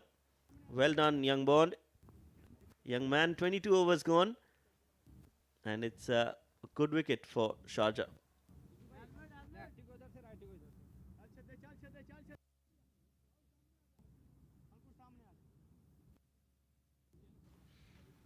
It's 158 on board for the loss of 3 wickets. 22 overs gone. 8 runs coming as an extras. They've been first wicket out on Not. And then 50 runs partnership between Hassan along with Ikram, yes. And then a very good partnership in the middle who took Sharjah on a very comfortable place between Rizwan and Ikram. Shiraz Ahmed has been brought back into the attack, maybe because Rizwan CP is back in the hut. Again, a good change, I would say. Get your main bowlers to bowl. Get your bowlers who can get you wickets, because containing is not going to help you win this game. You have to attack and try to get some wickets. This is a good change. This is a good change from Ajman, because Fayaz is a new man in, so he will have certain hesitancy against fast bowling. And Shiraz coming in against Fayaz, this is going to be an exciting contest. Yes, exciting contest. And Fayaz, who's making his comeback, look little rusty. And straight away he has to face Shiraz Ahmed.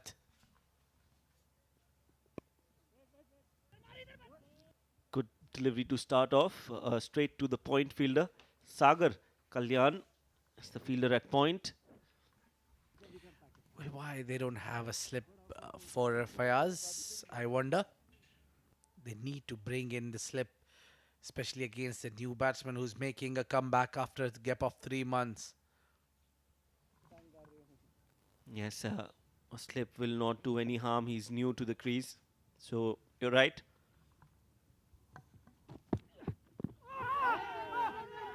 Well, that is drifting down the leg side. A big shout, and umpire is unmoved. Yes, going down leg. A half-hearted appeal.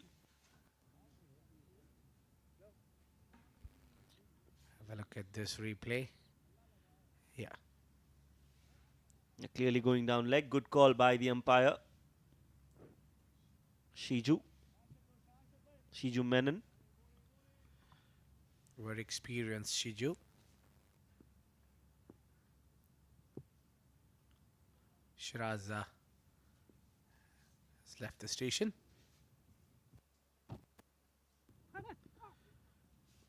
Oh, drifting down the leg side. A wide delivery. That would be the last thing captain want you to bowl. He's going down leg clearly. Straying in his line and length against the left-hander. He needs to bowl in the off-stump channel to Fayaz, because Fayaz is very good on the pads. He likes to flick He is very strong down the ground as well. He needs to make sure that he bowls it right outside the off stump and then put some pressure. That's the ball. Very good ball, but it's a no ball. Yes, a free hit here coming, and the way Mohammad Ikram is batting, I think is the right candidate to take the free hit. Here is Asif Khan. Will be pretty sad to see how his team and his bowlers are responding. He have done wonderful job with the bat, but the job is not over. The team need to gather together and understand how to get out of this situation. Maybe a couple of wickets will bring Ajman back in the contest. Oh yes, couple of wickets will do the trick for Ajman. And you know cricket is a funny game. 87 runs are not less. Wide ball should be called a wide. Yes. Oh, Ikram doesn't look fit there. He doesn't look comfortable. He's hurt.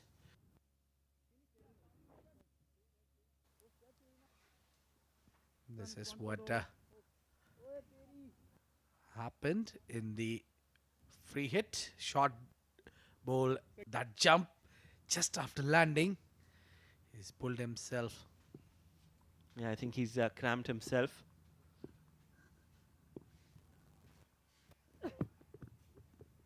Good delivery outside off. Good free hit delivery. Coming back strongly. Yeah, that was an ideal delivery. Usually what we see. This is what happens when you bat at the humid conditions. The cramps.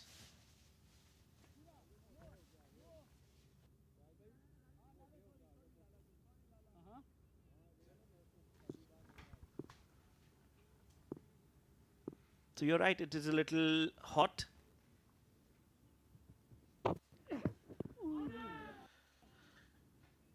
Going down leg again, and this round the wicket strategy will not help Shiraz. Has looked a little off color today, not in his best. Yeah, he's got the brilliant start. He got the Rohan Mustafa out on a golden duck. He was supposed to be dominating. He was supposed to. This is not good. What a great inning he's playing. But then under pain.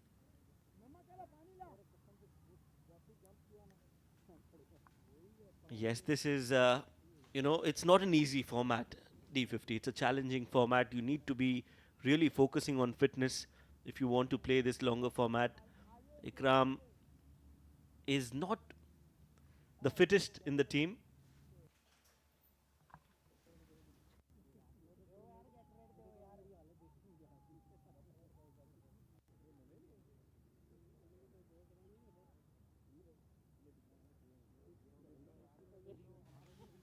He's just taking his time. An umpire definitely came and asking him, are you keeping an eye on the clock?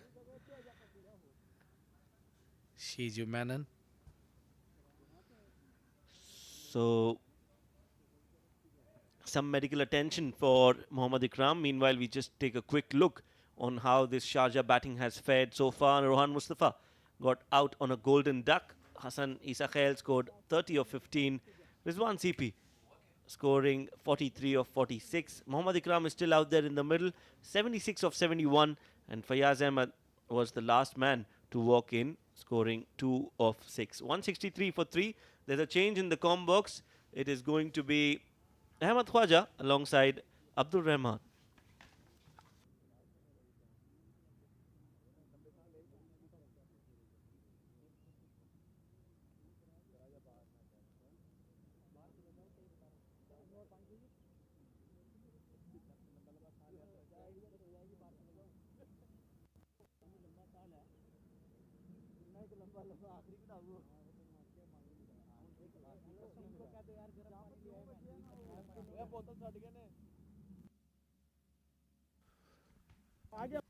Thank you, Shoaib and Abid. If you look at these massive hits from Ikram.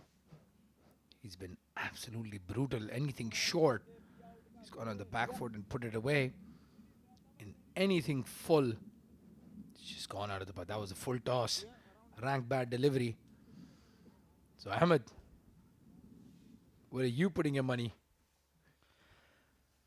Thank you, Abdurrahman. Yes, it looks like a pretty straightforward run chase here for Team Sharjah. The ball has completely changed its behavior under lights. Fayaz Ahmed, very experienced campaigner, knows how to bat in any situation. And under lights, the ball has become basically a batting paradise. The ball isn't turning. The pitch has quickened up. They can play through the line on the up, and it's pretty straightforward run chase. 80 odd runs remaining, 85 to be exact. It will take an almighty collapse for Team Sharjah to lose from here, in my opinion. And we see Shiraz, that fitness ability that we were discussing. He's a great bowler. He comes into ball again to Fayaz, but that wide outside off stump, he did a lot of this in the D10, D20. And we see that happening this stage. Well, look at Abdul Shakur. He's dripping from his head. Unbelievable humidity outside. It really is quite testing conditions out there for the bowlers. Abdul Shakur absolutely drenched, and he's the wicket keeper, so you can only imagine the fast bowlers. Shiraz Ahmed, the blonde bomber as we like to call him, has had a tough day in the middle. Nicely punched down the ground, but straight to mid-off. 23 overs gone, 164 for 3.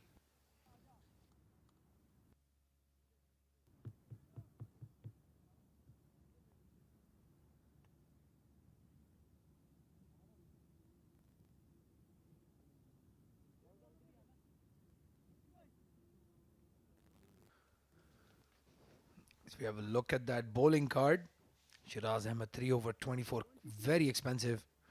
Economy rate of 8. Sultan Ahmed clawed it back. He was hit for a few by that young guy Hassani Sakhel. Then Ankur 5 for 25 overs, 26 for 1. Nasser Aziz as well, the captain, 1 for 28. So all the economy rates are on the very, very higher side. Nobody has been able to provide any control. Going to be a change in the bowling. Ankur Sangwan is going to continue. Oh, beautiful delivery, big appeal. My goodness, that looked very close. Well, I'm not sure if they can use the DRS here, but if they could, that might go in the favor of Ajman. Look to straighten on leg stump, Ahmed.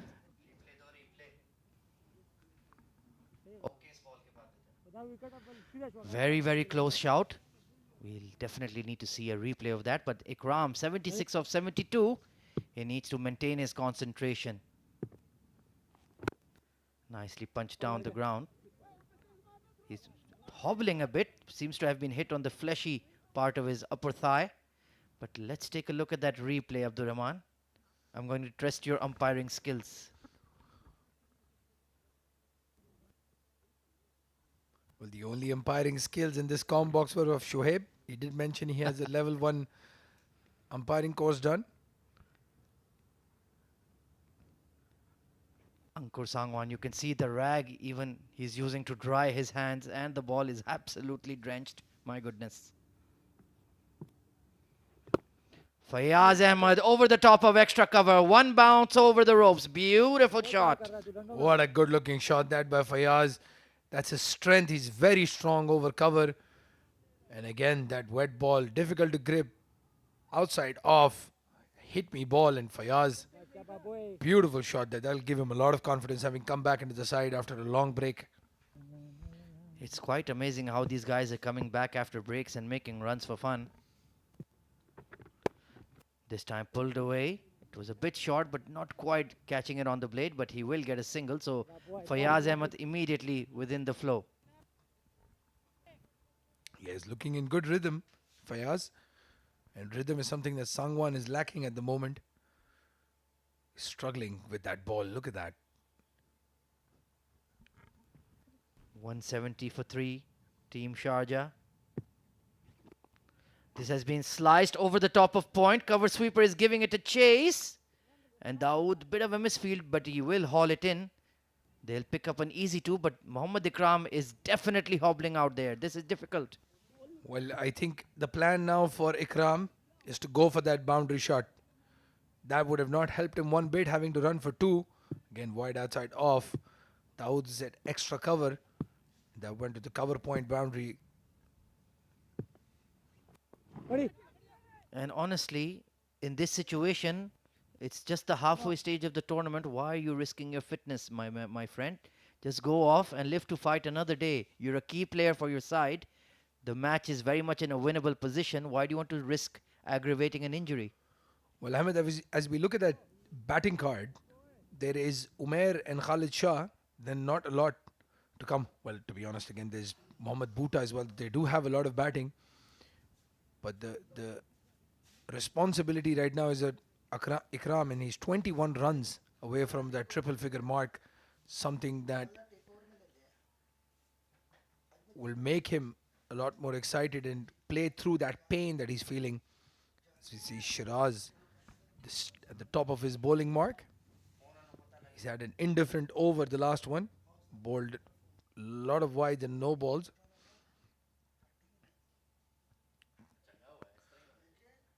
Again, outside off stump. Easy glide down to third man. But with Fayaz and Ikram running between the wickets, you're not going to see a lot of 2s and 3s.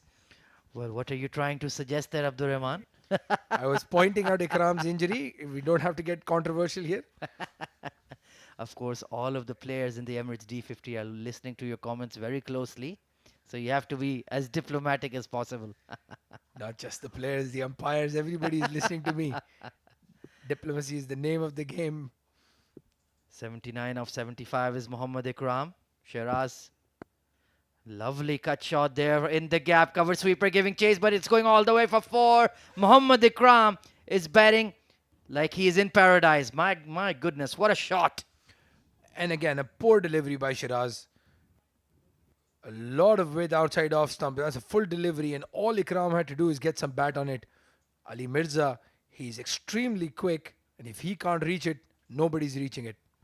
He's so strong in that cover, extra cover region. Loves to play shots, be it against pace bowling or even the spinners. Really, really competent on that side. And Shiraz is like, look at the state of my hands, mate. Give me a rag. Well, this is something that the teams will have to think of, as all our games are now in the evening. We had some pleasant weather in the evening in the last few days, but this humidity is not going anywhere for the rest of the tournament. So they'll have to invest in some rags as they take the field in the evening. 83 of 76 is Mohammad Ikram. Oh, bit of an inside edge there. And he's bowled him. Can you believe it? It has ricocheted off the stumps all the way to square leg. Mohammad Ikram has to depart for 83. It's an unlucky way to get out. I think again that foot playing a big role in that dismissal. He's not able to move freely as we look at that replay. Again, wide outside off stump. This time just trying to dab it for a single rather than going for that pet shot of his. And gets the inside edge. Very unlucky dismissal there. Ikram played an amazing knock. 83 of just 77 deliveries. 5 boundaries and 5 massive sixes. Very unlucky not to get to that 3-figure mark. A fantastic innings from Mohammad Ikram. Really has set the stage for Team Sharjah to canter to victory. But you never know. Cricket is a very funny game. A wicket going down at the wrong time could spell disaster even for a celebrated side like Team Sharjah. But the very experienced Mohammad Bhuta coming into bat. Only 16 runs in the tourney so far. But he's that kind of a player. When he flips the switch, it could end very, very quickly. Well, this is a very important knock for Bhuta. There are a lot of guys knocking on that door to displace him in that batting lineup. We've seen Sardar Bazad play an amazing knock and get dropped in this match. And Wasim Bari was a very talented right-hander. So Bhuta in pressure to keep his spot in this star-studded Sharjah batting lineup. Big responsibility on his very, very broad shoulders. Once again, I want to ask what my co-commentator means by that, but I'll let it slide for now. But Mohammad Ikram, beautiful innings. He's really been the backbone of this Team Sharjah batting line. And when you have guys like Ikram in form, people like Rohan Mustafa, Umair Ali Khan, Rizwan CP can really bat around them and express themselves. Well, when I spoke to Umair on the sidelines, as we have the look of the replay, that Ikram wicket first. Okay, wide outside off, just prodding at that. My goodness, so unlucky. Really deserved 100. And like you mentioned, the teams need to recalculate and recalibrate whenever we have a day-night game. 177 for 4. Down the leg side, that's a huge wide from Shiraz Ahmed. Fine leg has absolutely no chance. 5 wides. Well, that's a Shiraz Ahmed special. He will do that a lot of times in a match. He did that in that previous game where he took a 5-4 for. And again, that ball just going away from Shakur. I really, really feel bad for Shakur. He's been at the receiving end of these 5 wides in almost all the tournaments. My goodness, this game is really drifting away from Team Ajman. They were the form side of the tournament. 3 wins out of 3, but they're facing defeat. And Team Sharjah roaring back into the contest. 182 for 4. And I think when Nasser Aziz won the toss this early afternoon, he would have thought 250, I'm in the game. But Team Sharjah under lights have taken it away in a flash. Yeah, I don't think they were expecting that humidity and that dew factor to play.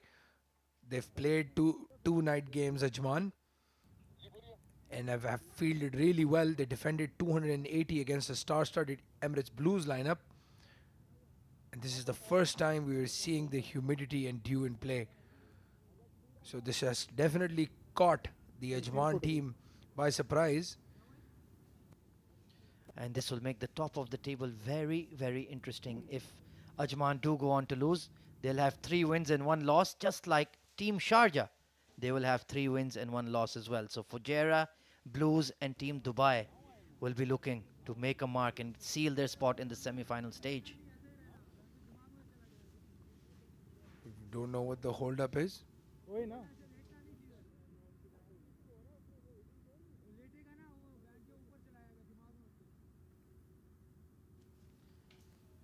Shiraz Ahmed 2 for 34.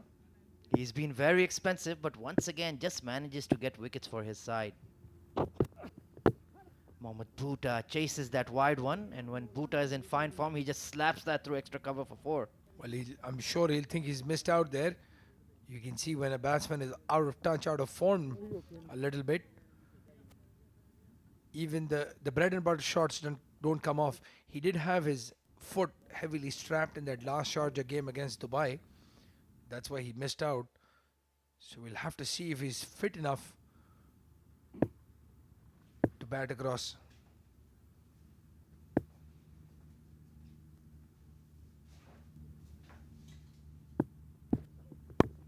Once again mistiming that square drive. At the halfway mark of the Sharjah innings, they are 182 for 4.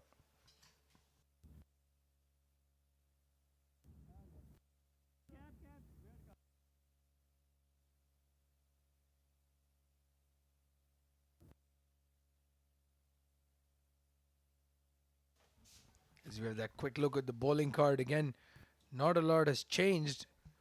Unfortunately for the young gun Rishabh, going for 8.6 in over, 5 overs for that 43. Very difficult to grip that ball when you're an off spinner. Nasser Aziz 4 overs 28, taking that 1 wicket of the young gun Hassan Isa Khail. And then Ankur and Sultan giving some sort of support, but going for a lot of runs nonetheless. You can see the fall of wickets there. A 50-run partnership for the second wicket and a 107-run partnership. So that is where Team Sharjah have laid the foundations of what should be a relatively straightforward win. Going to be a change in the bowling then. It is the captain, the Don, Nasser Aziz, coming back into the attack. 4 overs, 1 for 28. He's gone for some tap as well. But this will be a good change from Ajman. With the left-hander on strike, the off-spinner turning it away from him. But if he can get that ball to turn, otherwise Fayaz is going to tonk him over cover. Tony, good ball. Just firing in that arm ball. We've seen that used a lot today. The spinner's not willing to throw it up and turn the ball. 8 of 11 is Fayaz Ahmed. Nicely cut away into the gap. And that will bring on Mr. Bhuta on strike. He's a very, very handy player of off spin. Loves to smack it with that slog sweep and over a cow corner. It'll be interesting to see what his approach will be tonight.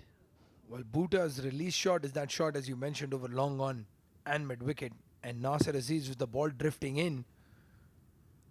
That's the only way he's going to gain some confidence in his batting. Go for Nasser Aziz.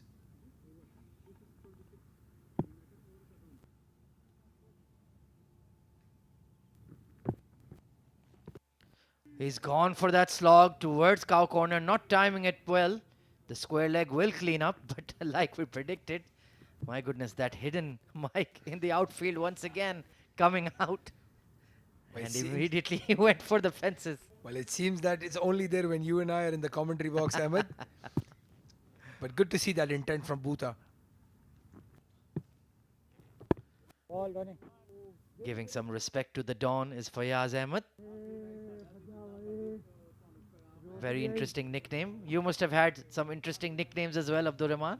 No, I've only been known as Abdul. What about Mani or No, something no. like that? Unfortunately not. Lovely back cut into the gap. No, the point cleans up Sagar. But that shouldn't be a single. The captain is very disappointed. And you can hear that from Abdul Shakur. We've got the stump mics on. And he says that was really dirty fielding. And it was. But again, a question with Ankur being a left-hander. I'm sorry, it was Sagar. So, again, just poor fielding at point. He definitely needs to work on his fielding. This time, giving due respect. 26 overs gone, 185 for 4.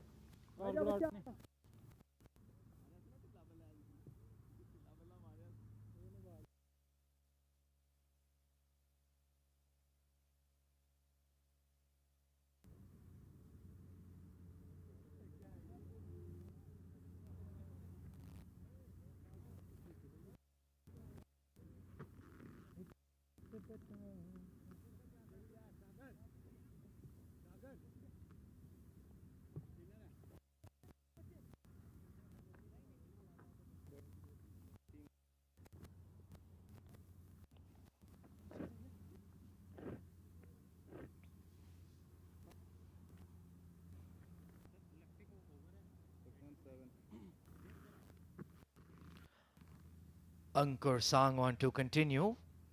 This time he's coming over the wicket then. This should be quite interesting. Trying to slog that over cow corner. Bit of a bottom edge, but they will rotate the strike. There was a little bit of turn. Maybe that dry ball.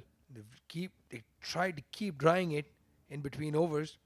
The first ball gets that grip. We'll have to see if the other balls in this over do the same. As you can see, he's trying it again. Horrible conditions if you're a spinner. Absolutely. My co-commentator himself is sweating it out, thinking about how he would have had to bowl here. And Mohammad Bhuta just maneuvering the ball around, looking to come in, not out. Well, the conditions have been very interesting today. In the morning, as we go into that dugout of a team with Abid there at the sidelines. Thank you, Combs. And I've got all important personalities here now, where Sharjah and Ajman clash is going on when Sharjah looks a little bit happier. Rohan, you must be very happy. मतलब जीतने वाले हो ज़रा सा, लेकिन एक है tense moment अभी भी है. ज़ाहिर बात है खालिद शाह को पसीने आ रहे हैं. आप रिलैक्स लग रहे हो, बारी हो गई. Yes, of course. जैसे कि start मिला था, you saw I got out on first ball. It was a little bit tense because we need to that chase it down as we want to get first position as well. And of course, right now batsmen are doing very well. Dressing room is happy, manager is happy, coach is happy. That's it. Maybe dance move. Yeah. He's always there for dance. अच्छा, सबसे अच्छा dance कौन करता है आपकी team में Sharjah की? Of course, Omer Ali Khan.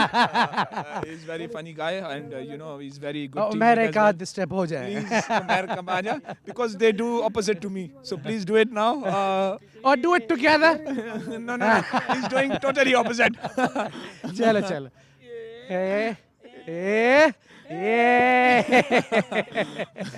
Well done. Umar, आपसे पूछता हूँ मैं. टिकटॉक सबसे अच्छा कौन बनाता है? नहीं, यहाँ पे कंपटीशन खराब है. मेरा वोट काउंट होगा. मैं सीख रहा हूँ. मेरा वोट काउंट होता है. थोड़े दिनों में आपको भी और कुछ नजर आएगा. हम आपको डांस करते हुए असल में आजकल हमारे बड़े हॉट टॉपिक चल रहे हैं. हम लोग अभी मैच पे फोकस कर रहे हैं. इंशाल्लाह मैच जीतेंगे तो हमने बड़ा डिस्कस करना है. अच्छा, दूल्हे मियाँ से तो पूछें जरा, खालिद कैसी रही है? मुझे पहले बहुत परेशान है इस टाइम पे. अच्छा, परेशानी यहाँ से है ग्राउंड की है या घर की?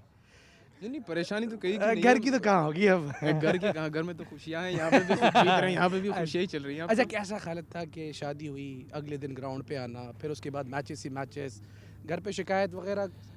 नहीं, देखिए, क्या कह रहे हो? नेशनल ड्यूटी से वो ज़्यादा इम्पोर्टेंट नहीं, कोई कुछ ऐसा नहीं था खासकर. बट हाँ, एक दिन शादी, अगले दिन मैच, तो दोनों एक्सपीरियंस बहुत अच्छे थे. अच्छा. दोनों एक्सपीरियंस. Well done Khalid. सबसे अच्छा गाना कौन गाता है आपकी टीम में से? मैंने जो सुनी है ना, सबसे अच्छी रोहान मुस्तफ़ा ही गाता है. And please Rohan. अच्छा, कुछ मोहम्मद रफ़ी हो जाए. दिल के अरमां में बह गए.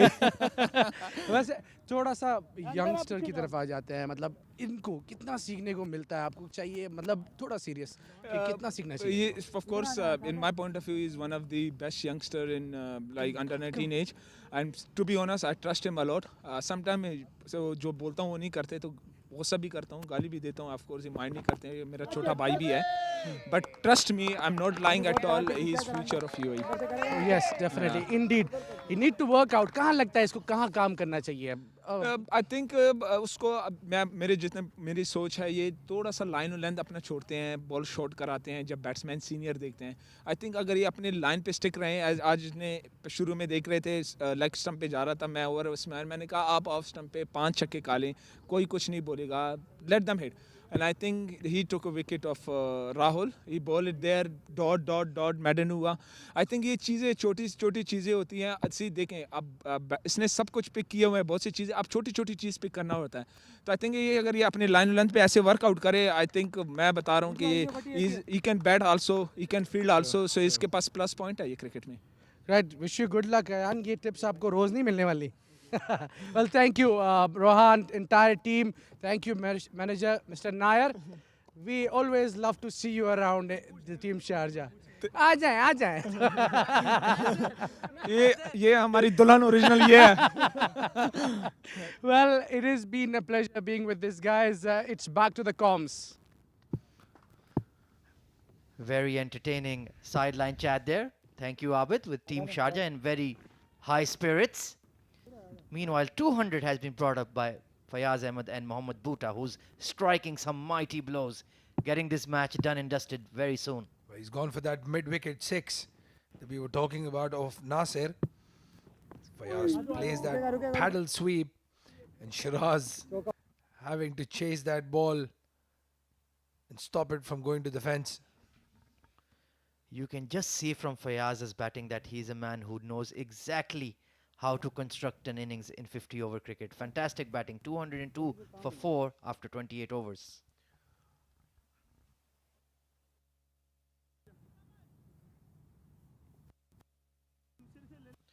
There you have it then. Rohan Mustafa, unfortunately, going for a golden duck of Shiraz Ahmed. But Hassan Isa Khail, he was fantastic today. Counter-attacked the ball beautifully, 30 of 15. Mohammad Ikram played a fantastic hand, 83 of 77. when he was finally bowled off an inside edge. And Rizwan CP was quite fluent today, 43 or 46. After that, it's been the Fayaz and Bhuta show, batting really nicely here under lights.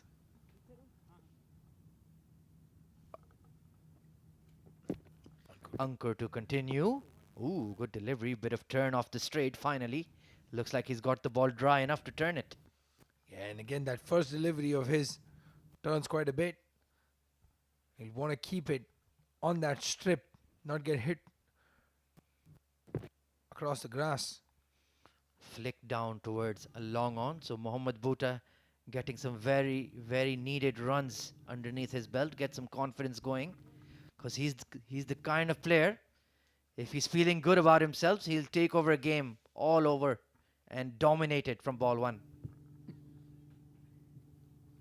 Well, one of the things that we see with this Sharjah batting lineup, they have a lot of flexibility. Today, Khalid is not opening the batting. He's coming in lower down the order.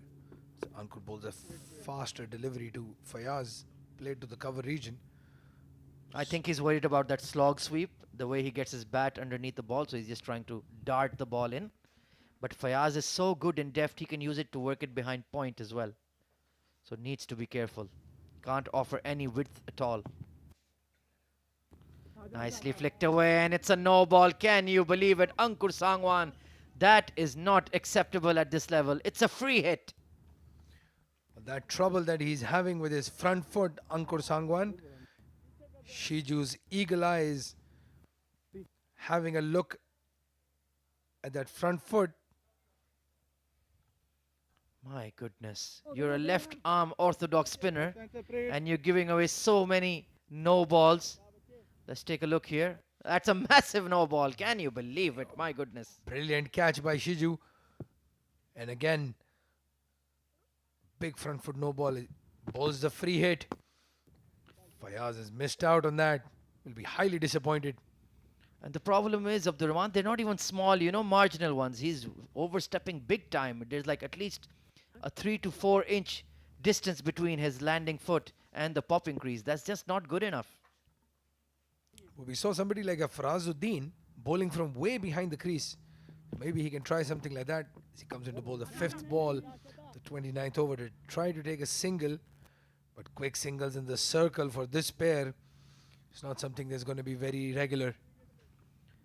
Bhuta on 14 or 14, looking a lot more fluent. Of course, the batting conditions are quite friendly. But you can see he's working hard, my goodness. Sweating absolute buckets. Driven hard down the ground. Should only be a single. 29 overs gone, 208 for 4.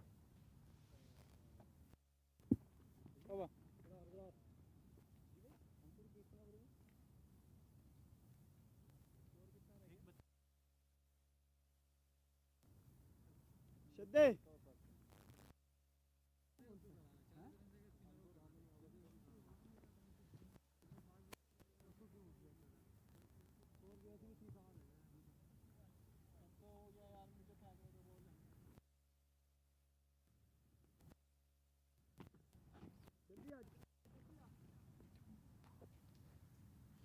"29 overs have gone by. It's been a sorry bowling card here for Team Ajman. Everybody has been hammered. Mohammad Bhuta out there, batting on 15 of 15. Fayaz Ahmed on his first innings back into the D50 has looked very fluent. Nicely flicked away off the hips for a single, pushing for 2, but they should only get 1. And these are good signs for Sharjah. Their batting lineup has collapsed a couple of times. We saw that in the match against Dubai. They were 8 down, chasing a mere total of 178.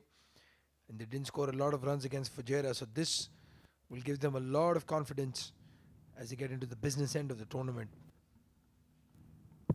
Completely agree with you there, Abdurrahman. And of course, they have won the other 2 D tournaments, D10 and D20. So this is, they want to do the sweep, the treble. You know what? They were favourites to win the first edition as well. Nasir bowls again with the outside. Cut it in, but well fielded there by Sagar. They were the favorites, and Umair Ali was taking them single-handedly to that trophy, but they lost the semi-final against Fujairah, which was a complete shock to everyone. Oh, edged away into the slip cordon, running down to the third man boundary. And it's going to go all the way for 4. Fayaz Ahmed, the trickster. Lovely shot. Very, very well played by Fayaz. There's no slip. Nasir outside off. He guides it. That was very deliberate indeed. Goes all the way to the fence for 4. The ground, the outfield is getting faster because of the water or the dew on it. So good looking shot there by Fayaz. Solidly behind that. And of course, they were lacking the runs that Mohammad Usman was not delivering in the middle order. And Fayaz Ahmed, experienced campaigner, has come in and shown them how it's supposed to be done. Fantastic batting. Short delivery, given due respect. Punch down the ground for a single to retain the strike. 30 overs gone, 214 for 4. Well, I mean, that was, as I was telling you, Sharjah first lost their qualifier game against the Emirates Blues team, where Rohan Mustafa, believe it or not, was the man of the match. As you see the broadcasters for this tournament, we're now live on Dubai Sports Channel 2, Dubai Riyadiyah, and there's also the live streaming on YouTube, Wolf777 News, and the Emirates Cricket Board site. Brilliant coverage here. Absolutely. The response to this tournament has been overwhelming. A lot of eyeballs on it on Dubai Sports and on YouTube. So do get on that live stream, be part of the conversation. This is the cream of the crop of the UAE domestic scene. Lovely cut shot behind point once again. Fayaz Ahmed is batting absolutely sensationally here. Boundary. Well, it doesn't look like he's been out for vacation. Looks like he was batting in the nets yesterday and he's batting here today. Brilliant shot, that width outside off stump. Again, beautiful cut shot there in the gap. No choice, no chance for that point fielder to stop that from going to the boundary. Fayaz is looking like $1 million. Lovely batting here from Fayaz. Oh, tries that glide once again. A bit of extra bounce there for Ankur. This is going to be a learning curve, a steep learning curve for him, how to bowl under lights in the UAE. But he's all the better for it. Good fielding of his own bowling. And the thing is, when he tries to pitch it up, Fayaz can just swing it away on the leg side. And if he drops it even half a millimeter short, he'll cut you away. This chase has gone at brisk pace, Ahmed. They only need 30 runs and they've got 20 more overs to go. So Sharjah is doing a big favor to the net run rate as well. This is going to play a huge role in the last half of this tournament. Absolutely spot on. Down the track, slapped over cow corner this time. Fayaz Ahmed is taking no prisoners tonight. Beautiful shot for 4. A lovely looking shot that. If you look at that replay, again, Ankur pitching it a bit short. Fayaz dancing down and plays it over that mid-wicket fielder who's in the circle. Nobody there at cow corner. Safe shot for 4. This has been an absolutely delightful innings here from Fayaz Ahmed. Comes immediately into the playing 11 and shows why he is one of the top batters in the UAE scene. He's massaged and manipulated the spinners so well. It's been truly a treat to watch. Once again, cut away, but this time straight to point. 31 overs gone, double Nelson on the board, pardon me. Well, Ahmed, it'll be interesting to see if he's the captain in the next game. He's back. Maybe Rohan wanted to give him that one game to settle in. Absolutely, one of the most senior players on the UAE domestic scene. Let's take a look at the batting scorecard then. They were rocked early. Rohan Mustafa gone for a golden duck. Got behind of a beautiful outswinger from Shiraz Ahmed. Hassan Isa Khail, bright and breezy, 30 off 15. Mohammad Ikram played a fantastic hand, 83 of 77. Rizwan CP played his usual fluent, stable role, 43 of 46. But since then, Fayaz Ahmed and Mohammad Bhuta have taken over the run chase. And they still have quite a lot of batting to come. So they're looking very confident, very comfortable at this pace.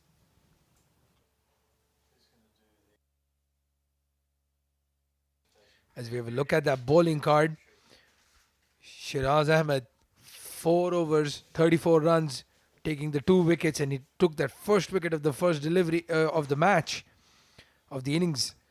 So after that, very laborious setup for him. Sultan Ahmed, 6 overs, 41 runs. Hassan Isa Khail took him to the cleaners with that new ball. Ankur Sangwan has bowled 9 overs, gone for 55 runs, taken that 1 wicket. He's been the steadiest of all the bowlers. Nasir Aziz, 7 overs, 47 for 1. And then Rishabh Mukherjee, 5 overs, 43. And then one thing you notice, Ahmed, 19 extras.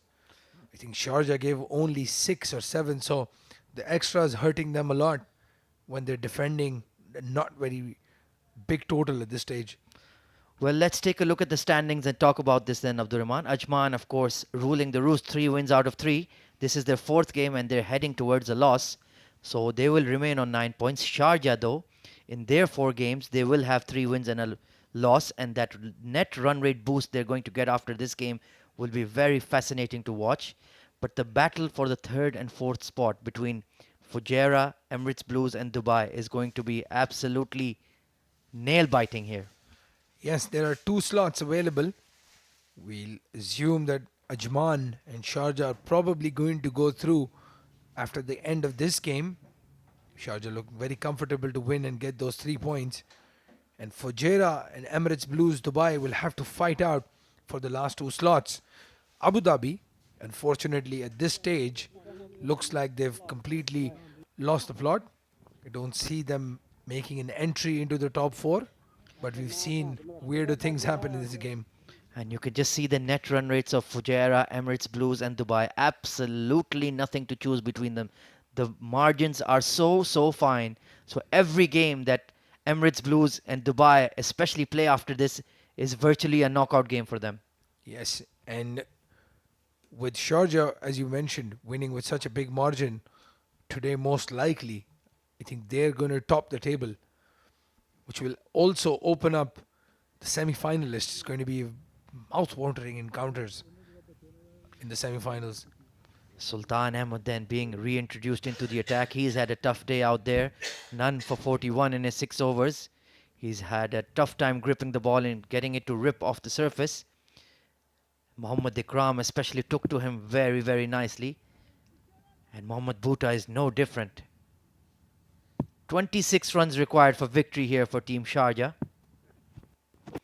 Oh, flicked away, pass fine leg. This time it's running away. Mohammad Bhuta is just strolling. It'll only be 2 though because of the heavy outfield. And Asif Khan, his fantastic belligerent 100 may go down in vain. Can you believe it? Well, this also highlights how poorly the other batsmen from Ajman batted in their innings. The Sultan comes into bowl the second ball of the 32nd over. Down the ground this time from Bhuta. Long off is in action. Oh my goodness. Why didn't he go for that catch? Sultan Ahmed looks absolutely distraught. And to be very honest, he has a point. Number 12, where were you? Well, if you make the wicket-keeper, a standby wicket-keeper, go to long off, this is bound to happen. It's Safir out there fielding at the long off boundary, and he'd been dozing in the outfield, to be quite honest. And that has been cracked away by Fayaz Ahmed, but straight to the cover sweeper. So even these kind of micro mistakes can be quite demoralizing for a side. Yes, and we talked this up when the tournament had started. Ajman's fielding is going to be a big question mark for them as the tournament progresses. Fired in once again from Sultan, but just flicked away towards long on for a single. Mohammad Bhuta has gotten some precious runs to his name in this tournament. Yes, in that competition for that batting slots that we were talking about in Sharjah, going to be very exciting. Oh, tried to swing that away over mid-wicket, but a bit of a bottom edge and they'll scamper through for a single. So Sultan batted really well, but unfortunately with the ball, the wetter ball under the lights, he just couldn't get anything going. None for 47 in his 7 overs. It's been a tough day. Nicely cut away by Bhuta in the gap between cover point. That's going to scream away for 4. End of an excellent over here for Team Sharjah. 232 for 4. Well, I'm sure the think tank is going to regret playing all those spinners. The ball again straightening, doing nothing of that wicket. It's just a hit me ball, short wide outside off stump. And Bhuta cuts it fiercely to that point fence for 4. Beautiful looking shot. And Ajman in a lot of trouble now, even to recover from their own run rate loss. Absolutely. And Abdurrahman, well, let's put the captaincy hat on your able head. You're Nasser Aziz, the Don, the captain of Team Ajman. What team changes are you making for their next game and get back to winning ways? Well, from what I understand is Hassan Khalid, unfortunately, is not part of the squad anymore. So that's one big loss. I would probably bring back Zubair Zuhaib for Rishabh and play Danish Qureshi in all the future games, because he's that one medium pacer who gives them the control that they need with the new ball. We know Shiraz is very dangerous, but he's also very wayward sometimes. Outside the tram lines this time from Ankur, who's had a poor day in the field. What about the batting order? Are you happy with the way it's set up right now? Well, I mean, they've got a lot of batsmen, but again, no finisher. As Ankur again comes to bowl, Fayaz plays it on the back foot. And this is something we talked about at the beginning of the tournament, that they don't have a finisher or a lower order batsman to give them that impetus as they go into the 40th over and beyond. So maybe change that batting lineup a bit. Shakur is struggling up top. Maybe move him down to 4 or 5. Swung away towards the leg side. Square leg is giving chase. They're pushing for 2 and they should get it quite easily.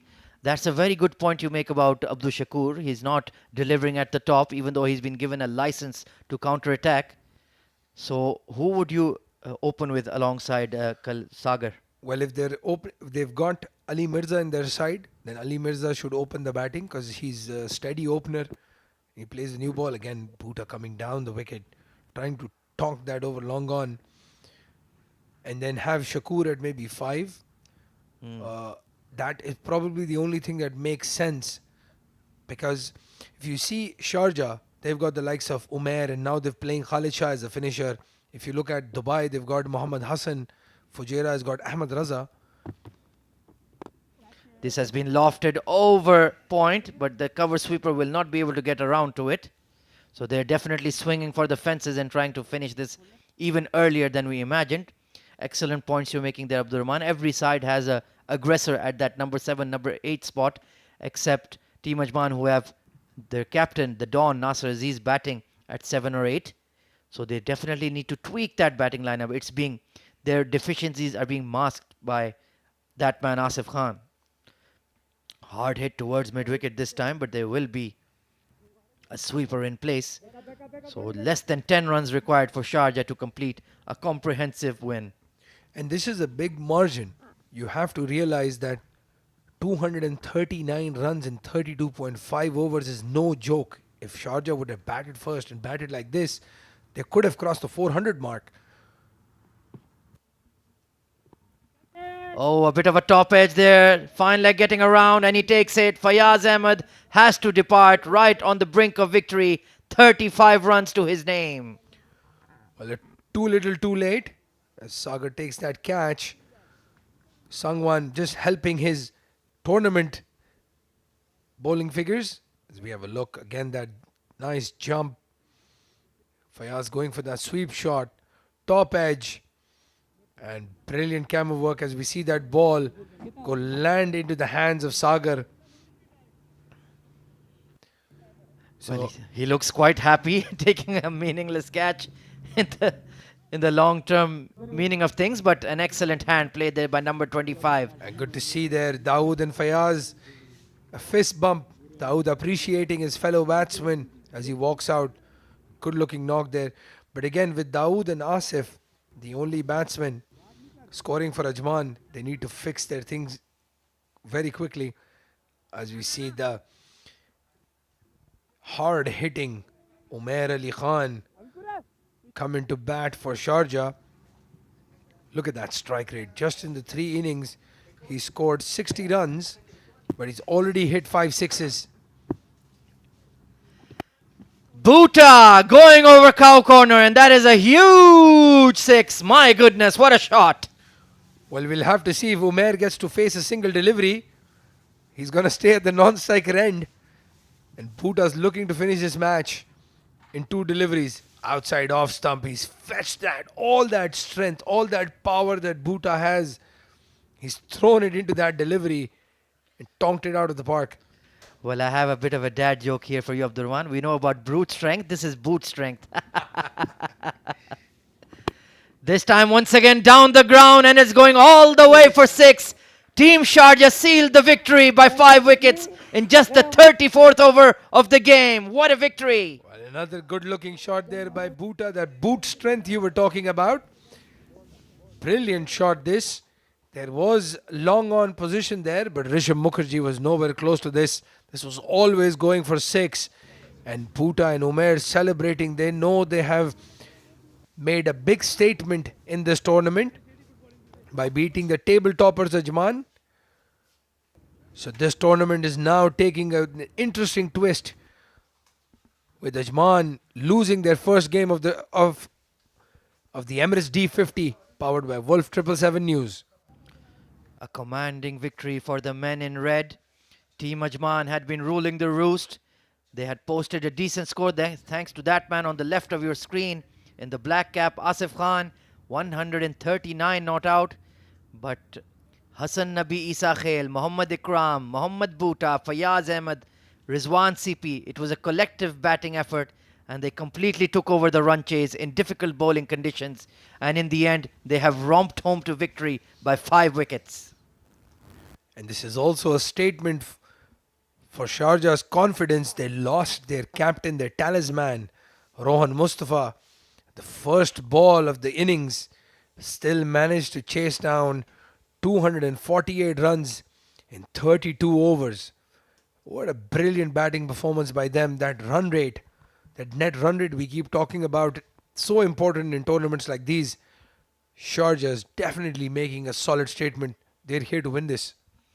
Of course, they are the D10 winners, the D20 winners, and now they have the Emirates D50 in their sights. And they're looking very, very solid here. It's going to be an entertaining second week of the tournament as we take a look at the Sharjah batting scorecard. Rohan Mustafa unfortunately got a beauty first up, gone for naught. A golden duck, Hassan Nabi Isa Khail back into the side, and he was fantastic. A brilliant cameo, 30 of 15. Mohammad Ikram played an outstanding innings, was very, very elegant, 83 of 77. Rizwan CP, the anchor, the solidifier, always looking good, 43 of 46. Then Fayaz Ahmed, 35 of 40, gave them that much needed stability and quick runs in the middle order. Played a lovely hand of 35 of 40. And Mohammad Bhuta, can you believe it, gone to 40 of 25 in an absolute blink of the eye. Well, 33.2 overs needed to overcome those 251 runs. As we look at that sorry bowling card, very unfortunate for Shiraz Ahmed having taken that first wicket. The first wicket was to fall was at 0, and then 50-run partnership, 100-run partnership. They were scoring runs for fun. Sultan Ahmed, very disappointing, 7 overs, 51 runs. Ankur Sangwan, 10 overs, 62. He took 2 wickets. Nasir Aziz caught the breakthrough, 7 overs, 47 for 1, getting Hassan out when he was looking very good. And then the 2 off spinners having a very bad day in the office. So 251 runs, overcome in just 33.2 deliveries with 20 extras. Again, not helping their cause when you're defending such a small total. Absolutely spot on, Abdurrahman. Taking a look at the match summary then, Ajman won the toss and elected to bat first with their captain Nasser Aziz. Asif Khan played an absolute blinder, 137 not out of 129. Nasser Aziz, the captain, the only one who gave him any support. Abdul Shakur once again disappointing, 17 of 23. Zahid Ali, the seamer, 2 for 52. Ayan Khan, solid as always, 1 for 32. And Ali Intizar got hammered a bit, but did pick up that sole wicket. And in response, Sharjah, 251, gunned down in just 33.2 overs. Mohammad Ikram, 83 of 77. Rizwan CP, 43 of 46. And Mohammad Bhuta, 40 not out of 25. Shiraz Ahmed, 2 for 34. He did his figures some justice, but Ankur was absolutely hammered, 2 for 62. And Nasser Aziz, 1 for 47, as Sharjah clinched the victory by 5 wickets. And you can see, for Ajman, their batting lineup, Asif Khan was a completely different level. So very disappointing.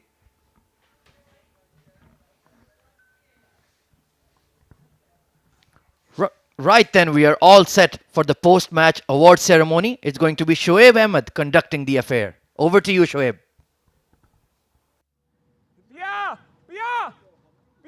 Right.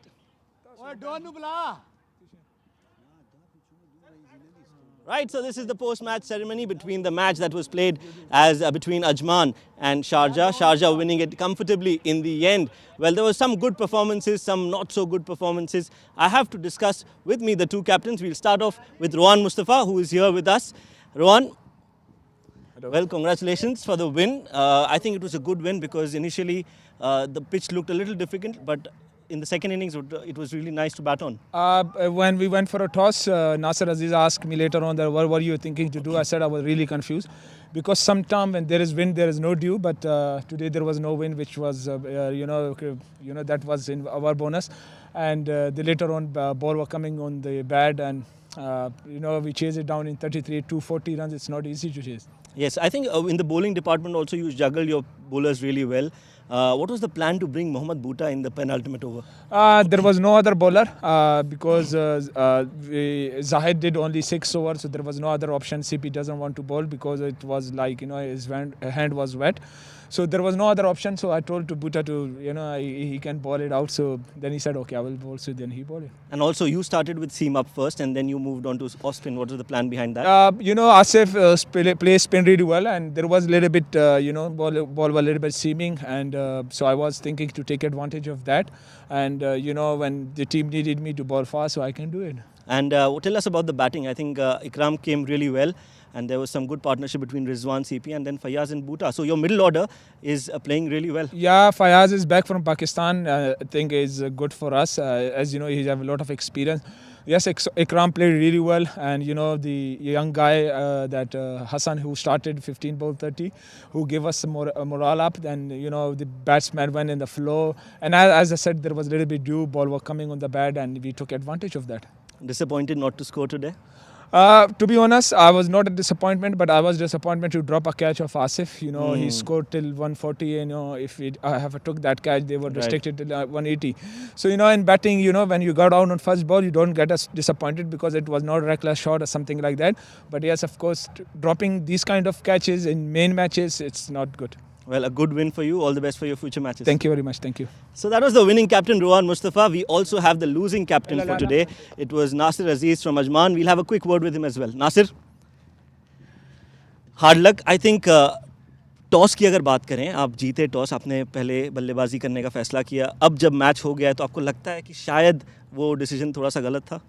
Decision तो मुझे लगता नहीं कि गलत था, क्योंकि मैं जो देख रहा था रन के 250 का टारगेट था, हमारा पूरा मिडल ऑर्डर फ्लॉप हो गया. लाला ने बहुत अच्छी बैटिंग की, हम लोग 245 पे आ गए. रन तो अच्छे गए, लेकिन कंडीशन टोटली चेंज हो गया. हम लोग सोचा भी नहीं था इतना ड्यू हो जाएगा. तो बॉलर कैन नॉट ग्रिप ना. Correct, absolutely. बट ये प्रॉब्लम हमेशा से ही रही है अजमान टीम में. आसिफ तो हमेशा खेलते ही अच्छा, लेकिन उनको सपोर्ट करने वाला कोई प्लेयर या मिडल ऑर्डर कुछ खास परफॉर्म नहीं करता है. नहीं, थ्रू आउट तो सारे मैचों में सारे मिडल ऑर्डर परफॉर्म करते हैं। ये फर्स्ट मैच है कि जो है मिडल ऑर्डर अब फ्लॉप हो गया, क्योंकि सब ने माशाल्लाह रन किए हैं। तो ये है कि एक अच्छा हमें थोड़ा कंडीशन का भी आइडिया हो गया कि अभी दूसरे मैच में ड्यू फैक्टर भी आ सकता है जी। तो आगे से हम लोग प्रिपेयर होंगे इसके लिए। बॉलिंग में लगता है 1-2 फास्ट बॉलर्स कम थे आज। फास्ट बॉलर अब कह सकते हैं क्योंकि थ्रू आउट हम लोग इस कॉम्बिनेशन से जा रहे हैं, लेकिन कंडीशन कुछ ऐसी थी, फास्ट बॉलर से भी बॉल नहीं हो रहा था क्योंकि बहुत ज़्यादा गीला हो गया था। राइट, बहुत सारे मैचेस अभी भी बाकी हैं, so all the best for the future matches. Thank you.